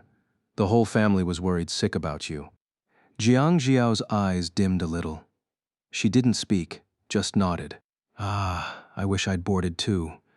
Maybe I'd be at Kingshui University now. Don't start dreaming now, Taurus bro. Hearing this nickname, Jiang Linyuan's mouth twitched. Where did you hear that nickname from? Huang Taoyan said it.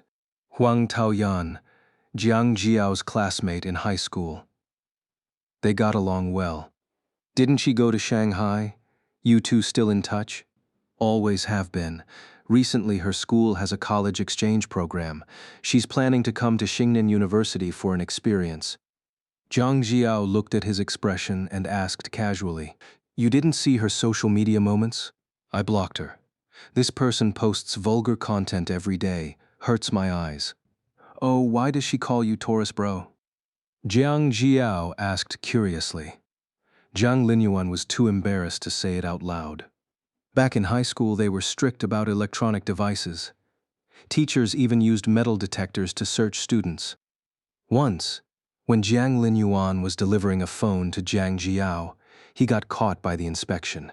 He had no choice but to secretly hide the phone in a private spot. He still remembered the teacher's stunned expression when the metal detector scanned his crotch and suddenly went off. "Teacher, I'm a Taurus," Zhang Linyuan had explained shyly at the time. The teacher didn't have the courage to witness his Taurus. His face was strained and he let him go. After that, Zhang Linyuan lost his original name and gained the nickname Taurus Bro. He didn't dare tell Jiang Jiao. He washed the phone several times before handing it to her. Later, Huang Taoyan copied his move and hid her phone in the same hidden spot. When she was caught, she said she was a fan of Picasso, so she needed to add a lock. It was obvious what species she was. Huang Taoyan, that's just how she is. She's vulgar to the extreme. Don't bother with her. Oh, Jiang Jiao said, turning to look at Jiang Linyuan with the lollipop in his mouth. The autumn wind blew through the fallen leaves, and one landed on her head. What are you looking at? Jiang Linyuan reached out and took the fallen leaf from her head, also brushing away the strand of hair that the wind had blown onto her lips. Nothing. Jiang Jiao withdrew her gaze, lowered her head, put one hand in her pocket, and took the lollipop out of her mouth with the other. I was just thinking, back in the day we used to like doing this too. Sitting on the balcony, basking in the sun, biting on lollipops. I remember. You ate too much sugar later, got cavities and cried your lungs out when you went to get your teeth pulled. Go to hell. Jiang Linyuan. It was you who bought me lollipops every single day. They sat by the lake, bickering with each other. The sun dimmed, but the streetlights came on. The brother and sister sat by the lakeside and chatted for a while. Jiang Jiao had been worried all day. Now that she could finally relax, she felt a little drained. Go back and rest. You look totally drained. Jiang Linyuan looked at her and said, Jiang Jiao nodded. As she was about to leave, she suddenly felt something was off. Do you see that over there? Has someone been watching us this whole time? Huh? A peeping Tom too? Jiang Linyuan turned his head and followed the direction she pointed. The lakeside was full of couples, so he spotted who Jiang Jiao meant at once. It was a little far, the figure wasn't clear, but it was a girl holding a camera. She's taking photos and she's a girl. Aren't you being a bit paranoid? Zhang Linyuan said. Jiang Jiao frowned. She still felt uneasy. Back in high school, whenever she was with Zhang Linyuan, she always had this sensation of being stared at. Go back and rest. You're too sensitive. Maybe. Jiang Jiao rubbed her brow and admitted she might be overreacting. Thinking that, she glared at Jiang Linyuan. It's your fault for not answering your phone. If you had picked up, I wouldn't be imagining things. Why glare like that? Jiang Linyuan glared right back and ruffled Jiang Jiao's hair hard. Go to sleep. Hey, my hair's a mess. Jiang Jiao stood up, grumbling in displeasure. But she didn't swat his hand away. Want me to walk you back? No need. You just woke up. You're probably starving. Go find something to eat. Indeed, Jiang Linyuan was starving, so he didn't walk her back. Sigh. Haji Yao is still too sensitive. I just missed one call. Why is she so worked up? People who are overly sensitive are usually not well liked, except in bed. After sitting a while, he went to the canteen. After the two of them left, the girl with the camera walked over and sat on the bench they had been occupying. Good thing he's okay. She flipped through photos on her camera and smiled. She had followed Jiang Linyuan when he left the dormitory. The sports meet had ended almost a day ago and he hadn't appeared, so her worry was somewhat understandable. This is so nostalgic, it feels like being back in high school. She smiled, looking very satisfied. Senior Jiang, his sister, and me hiding off to the side. Hehe, even if it's a little shameless, I can say I'm part of his life now. Zhang Jiao returned to the dorm and was about to sleep when another WeChat message popped up. Clearly lied about being a virgin to get me. Yao Yao, I'm coming to Jinan next week to experience exchange student life. Miss me? Every time she saw Huang Taoyuan's WeChat ID, she couldn't help rolling her eyes. Green tea lick dogs deserve to die. No, you should focus on going to university in Shanghai. Why come to Zinan? Screw you. Jiang Jiao's eyebrows shot up. Say that again, and we're not friends anymore. Huang Taoyuan replied quickly. Don't, Yao Yao. I'm joking. You know, my first choice was Zinan. I transferred down the list and ended up at university in Shanghai. I'm just taking this chance to see the school I didn't get into. By the way, from your tone, is Jiang Linyuan still single? Zhang Jiao typed back quietly. None of your business. Huang Taoyuan sent a voice message, loud and carefree. Why are you being so strict? In high school you said you were afraid early romance would distract him. You cut off a bunch of his admirers, and now in university you're still protecting him. Mind your own business. Dead bro control over here. Jiang Linyuan is a sister fanatic too. He lets you have your way and never loses his temper at you. Tisk tisk. Hearing that, Jiang Jiao pursed her lips. She knew she sometimes made unreasonable scenes, but as Huang Taoyuan said, Jiang Linyuan rarely got upset over those things. He was always like this, a little too indulgent toward her. We're close as siblings, so what? Are you jealous? She typed back. Consider me jealous then, Yao Yao. What I want to say is your sibling relationship is a bit too close. Jiang Jiao didn't want to listen anymore. She buried her head in the blanket and replied, Is your mom lecturing me? If you keep this up, I'll block you. Hee hee, smart move. Yao Yao. Now I can answer Auntie's questions. But I'm meddling. Auntie's just worrying for no reason. Why would she fret when siblings are that close? Jiang Jiao stared at the glow of her screen, and after a while replied, Maybe she's afraid I'll rely on Jiang Linyuan too much. True, Auntie's great at teaching and raising kids. Huang Taoyuan couldn't help joking further. Jiang Linyuan's just been raised too well. His psychological resilience is top-notch. Someone like him, if I ever said he cried rivers, I'd think I was directing it. Listening to the voice message, Jiang Jiao's mouth twitched. Say that again, and I'll block you. Don't. Yao Yao, Jiang Linyuan is the hottest. He's the dream of 30,000 girls. Love him to death. I sent the chat log to your parents. What the? Jiang Jiao. You ruined me. When I get to Zinan, I'll make your brother fall for me, and you'll willingly call me sister-in-law. Jiang Jiao ignored her and immediately blocked her. That girl deserved a beating. No wonder she was summoned by parents every couple weeks in high school. And make Jiang Linyuan fall for her? He was already unbearable back then. As she thought that, another WeChat message came in. It was Su Muji, who had added her recently. Hey, does Zhang classmate's sister have business adding me? This one was the most threatening. Jiang Jiao gripped her phone tightly. Jiang Linyuan, Yao Yao blocked me. Make her add me back. At the canteen, slurping noodles, Jiang Linyuan saw the message from Huang Taoyuan and replied, You asked for it by running your mouth. Serves you right to be deleted. Huang Taoyuan sent a voice message. You bro control freak. What are you saying? I was so nice to you in high school. I posted a lot of stuff for you on many sites. Nice? You said 1080p resources? I clicked excitedly, and there were only 3 people. Where were the other 1,077? You hyped me up for nothing. There's Huang Taoyuan. Truly something else. Jiang Linyuan couldn't be bothered to respond. But Huang Taoyuan wouldn't let it go and kept sending voice messages. I'm coming to Zinan soon, aren't you taking me out to eat?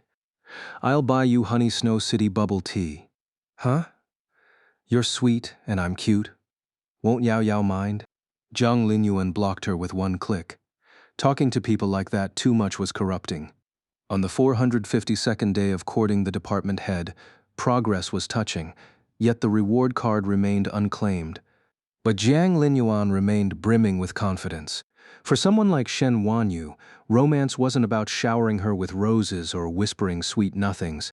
Instead, it was the occasional flash of brilliance in simple companionship, a touch of surprise, the steadfastness of her beliefs. Jiang Linyuan considered himself an incredibly romantic person. Sooner or later, he would make Shen Wanyu herself shout, "Jiang Linyuan, I like you. You're mine." Sitting in the meeting room, Jiang Linyuan thought with such confidence.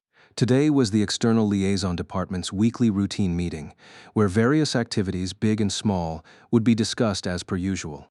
Wow, it's so cold tonight, Senior. Did Jinling's temperature drop this much? It was still hot during the day. Lin Yilin walked into the meeting room, naturally sitting beside Jiang Linyuan, striking up a conversation. Jiang Linyuan pointed at the table in the corner of the room. "There's some milk tea I just bought over there. Grab one to warm yourself up." Lin Yilin felt a surge of joy at first, looked over, but upon seeing several cups on the table, she got a bit sulky. "Senior bought these for the whole department, right? I'll wait until everyone's here before taking one. Taking it early feels a bit awkward." "Really? And here I went out of my way to buy a cup of mint green milk tea. Too bad if someone else snatches it up." Jiang Linyuan said flatly, "Mint green milk tea, Xiao Yilin's favorite flavor." He just loved seeing her put on that fake proper act. So fun. Hearing this, Lin Yilin's little eyes darted around. "Senior, how can you do that? Not everyone likes mint green milk tea. What if someone thinks it tastes bad?" "Yeah, what then?" Jiang Linyuan said with a smile. Lin Yilin realized she'd been teased again, glared at Jiang Linyuan, then trotted over and grabbed the milk tea. "I'll help Senior distribute the milk tea. That way everyone can just drink it once they're seated." With that, she arranged the cups all by herself, face not even flushing, and unashamedly placed the mint green milk tea right in front of her seat. Jiang Linyuan couldn't help but laugh out loud. So fun. Lin Yilin was already feeling embarrassed, and that laugh made her even more flustered. She glared at Jiang Linyuan with a red face. Then she lowered her head, bit the straw, hugged the milk tea, and pretended nothing happened. Soon the rest of the External Liaison Department trickled in one by one. "Oh, there's milk tea. Thanks, Deputy Minister Jiang." That was the normal response, skipped. "Huh? Milk tea? Half sugar? I like 70% sweetness more, but thanks anyway, Deputy Minister Jiang." That was the low EQ response.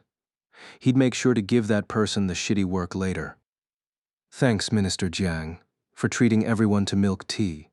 That was the high EQ response. "That seat was yours from now on." "Quiet down, everyone. Who's the rebel here? Drag them out. How dare they throw their weight around on his turf? Did you buy the milk tea?" Jiang Linyuan looked up, meeting Shen Wanyu's calm face. "Stupid department head. You've already lost the people's hearts. Your title of department head exists in name only." This external liaison department was his kingdom. Shen Wanyu furrowed her brows. "Keep daydreaming like that, and I won't approve the reimbursement for your milk tea." "Department head, I was just complimenting you in my head." Jiang Linyuan said, "So what if you could read minds?" Shen Wanyu ignored him, swept her gaze around, and calmly stated the purpose of the meeting. "In a little while, the school is going to hold a music festival. Everyone needs to be prepared." A music festival at this time? Hadn't the sports meet just ended not long ago? Was the school this energetic? Jiang Linyuan thought to himself with a frown. This music festival was proposed by a sponsor to the school. The funds are all provided by her. The school also wants to use this opportunity for publicity, so they agreed. Where did this big money backer come from? This was probably going to be a difficult person to deal with. Time to be an overworked beast again. The sponsor is a businesswoman. Her husband's surname is Bai. Shen Wanyu glanced at Jiang Linyuan. Hiss. He sucked in a sharp breath, contributing to the fight against global warming. So this was what that Director Bai's apology meant back then. Was he sending performance merits to the vice principal? That's all for today's meeting. I'll send the details to the group chat. If you have any questions, ask Deputy Minister Jiang. Shen Wanyu dropped her classic line, grabbed her bag, and left alone. The others in the external liaison department didn't mind. After all this time, they dealt with Jiang Linyuan the most. They were used to it. Jiang Linyuan gave a few simple instructions. They divided up the work, and soon everyone dispersed. Only Lin Yilin stood by the door, holding her bag, waiting for Jiang Linyuan. Aren't you going back to your dorm in this cold? Jiang Linyuan finished tidying up the meeting room and looked at Lin Yilin, who was staring blankly at the ceiling. He asked with a smile, "With the CET4 and CET6 coming up soon, there's something I wanted to ask you, senior. So I'm waiting for you." Lin Yilin lowered her head and spoke softly when she saw him come out. "If you're taking CET4, Zhao Yilin, you're only a freshman. No need to worry. Your English foundation is still there. Just get a little familiar with the exam format." So senior, you're going to take CET6 now, right? Yeah, actually, with my current English level, I should be the one asking Zhao Yilin for advice. Really? Then I can go study with senior at the library on Saturday. The two walked and talked, starting from the CET4 and CET6 exams and moving on to everyday little things in their lives. "Senior, I heard from my roommate that if you don't get into a relationship in your freshman year, you'll stay single for all 4 years of college. Is that true or false?" Lin Yilin suddenly brought up the topic of love. "It depends on the person," Jiang Linyuan said. When it came to dating, it really depended on one's personality. Some people got into relationships one after another, while others could only jerk off and whine. "Oh," Lin Yilin replied, kicking a pebble on the roadside, then suddenly asked, "Senior, aren't you planning to date anyone?" "I want to, but as you've seen, my confessions have almost all been rejected." Sigh. "That's because senior is looking in the wrong places," Lin Yilin subconsciously retorted, but quickly realized she had spoken too fast. Blushing, she explained, "I mean, senior always goes after girls with bad character. That's why you get rejected." Jiang Linyuan put on a lovesick expression. "What can I do? It's not like I can help who I like." Lin Yilin pouted. Like, senior's liking is way too cheap. You like one person, then another, first Liu Tingting, then Yu Songsong. Sigh, the beating of my heart is something I can't control. Liking someone is just like that. Xiao Yilin. Jiang Linyuan said. Lin Yilin stopped in her tracks, looked up at him, her eyes especially bright under the street lamp. "I really hate the way senior likes people." Jiang Linyuan didn't say anything. He hadn't seen this serious side of Zhao Yilin in a long time, a bit nostalgic.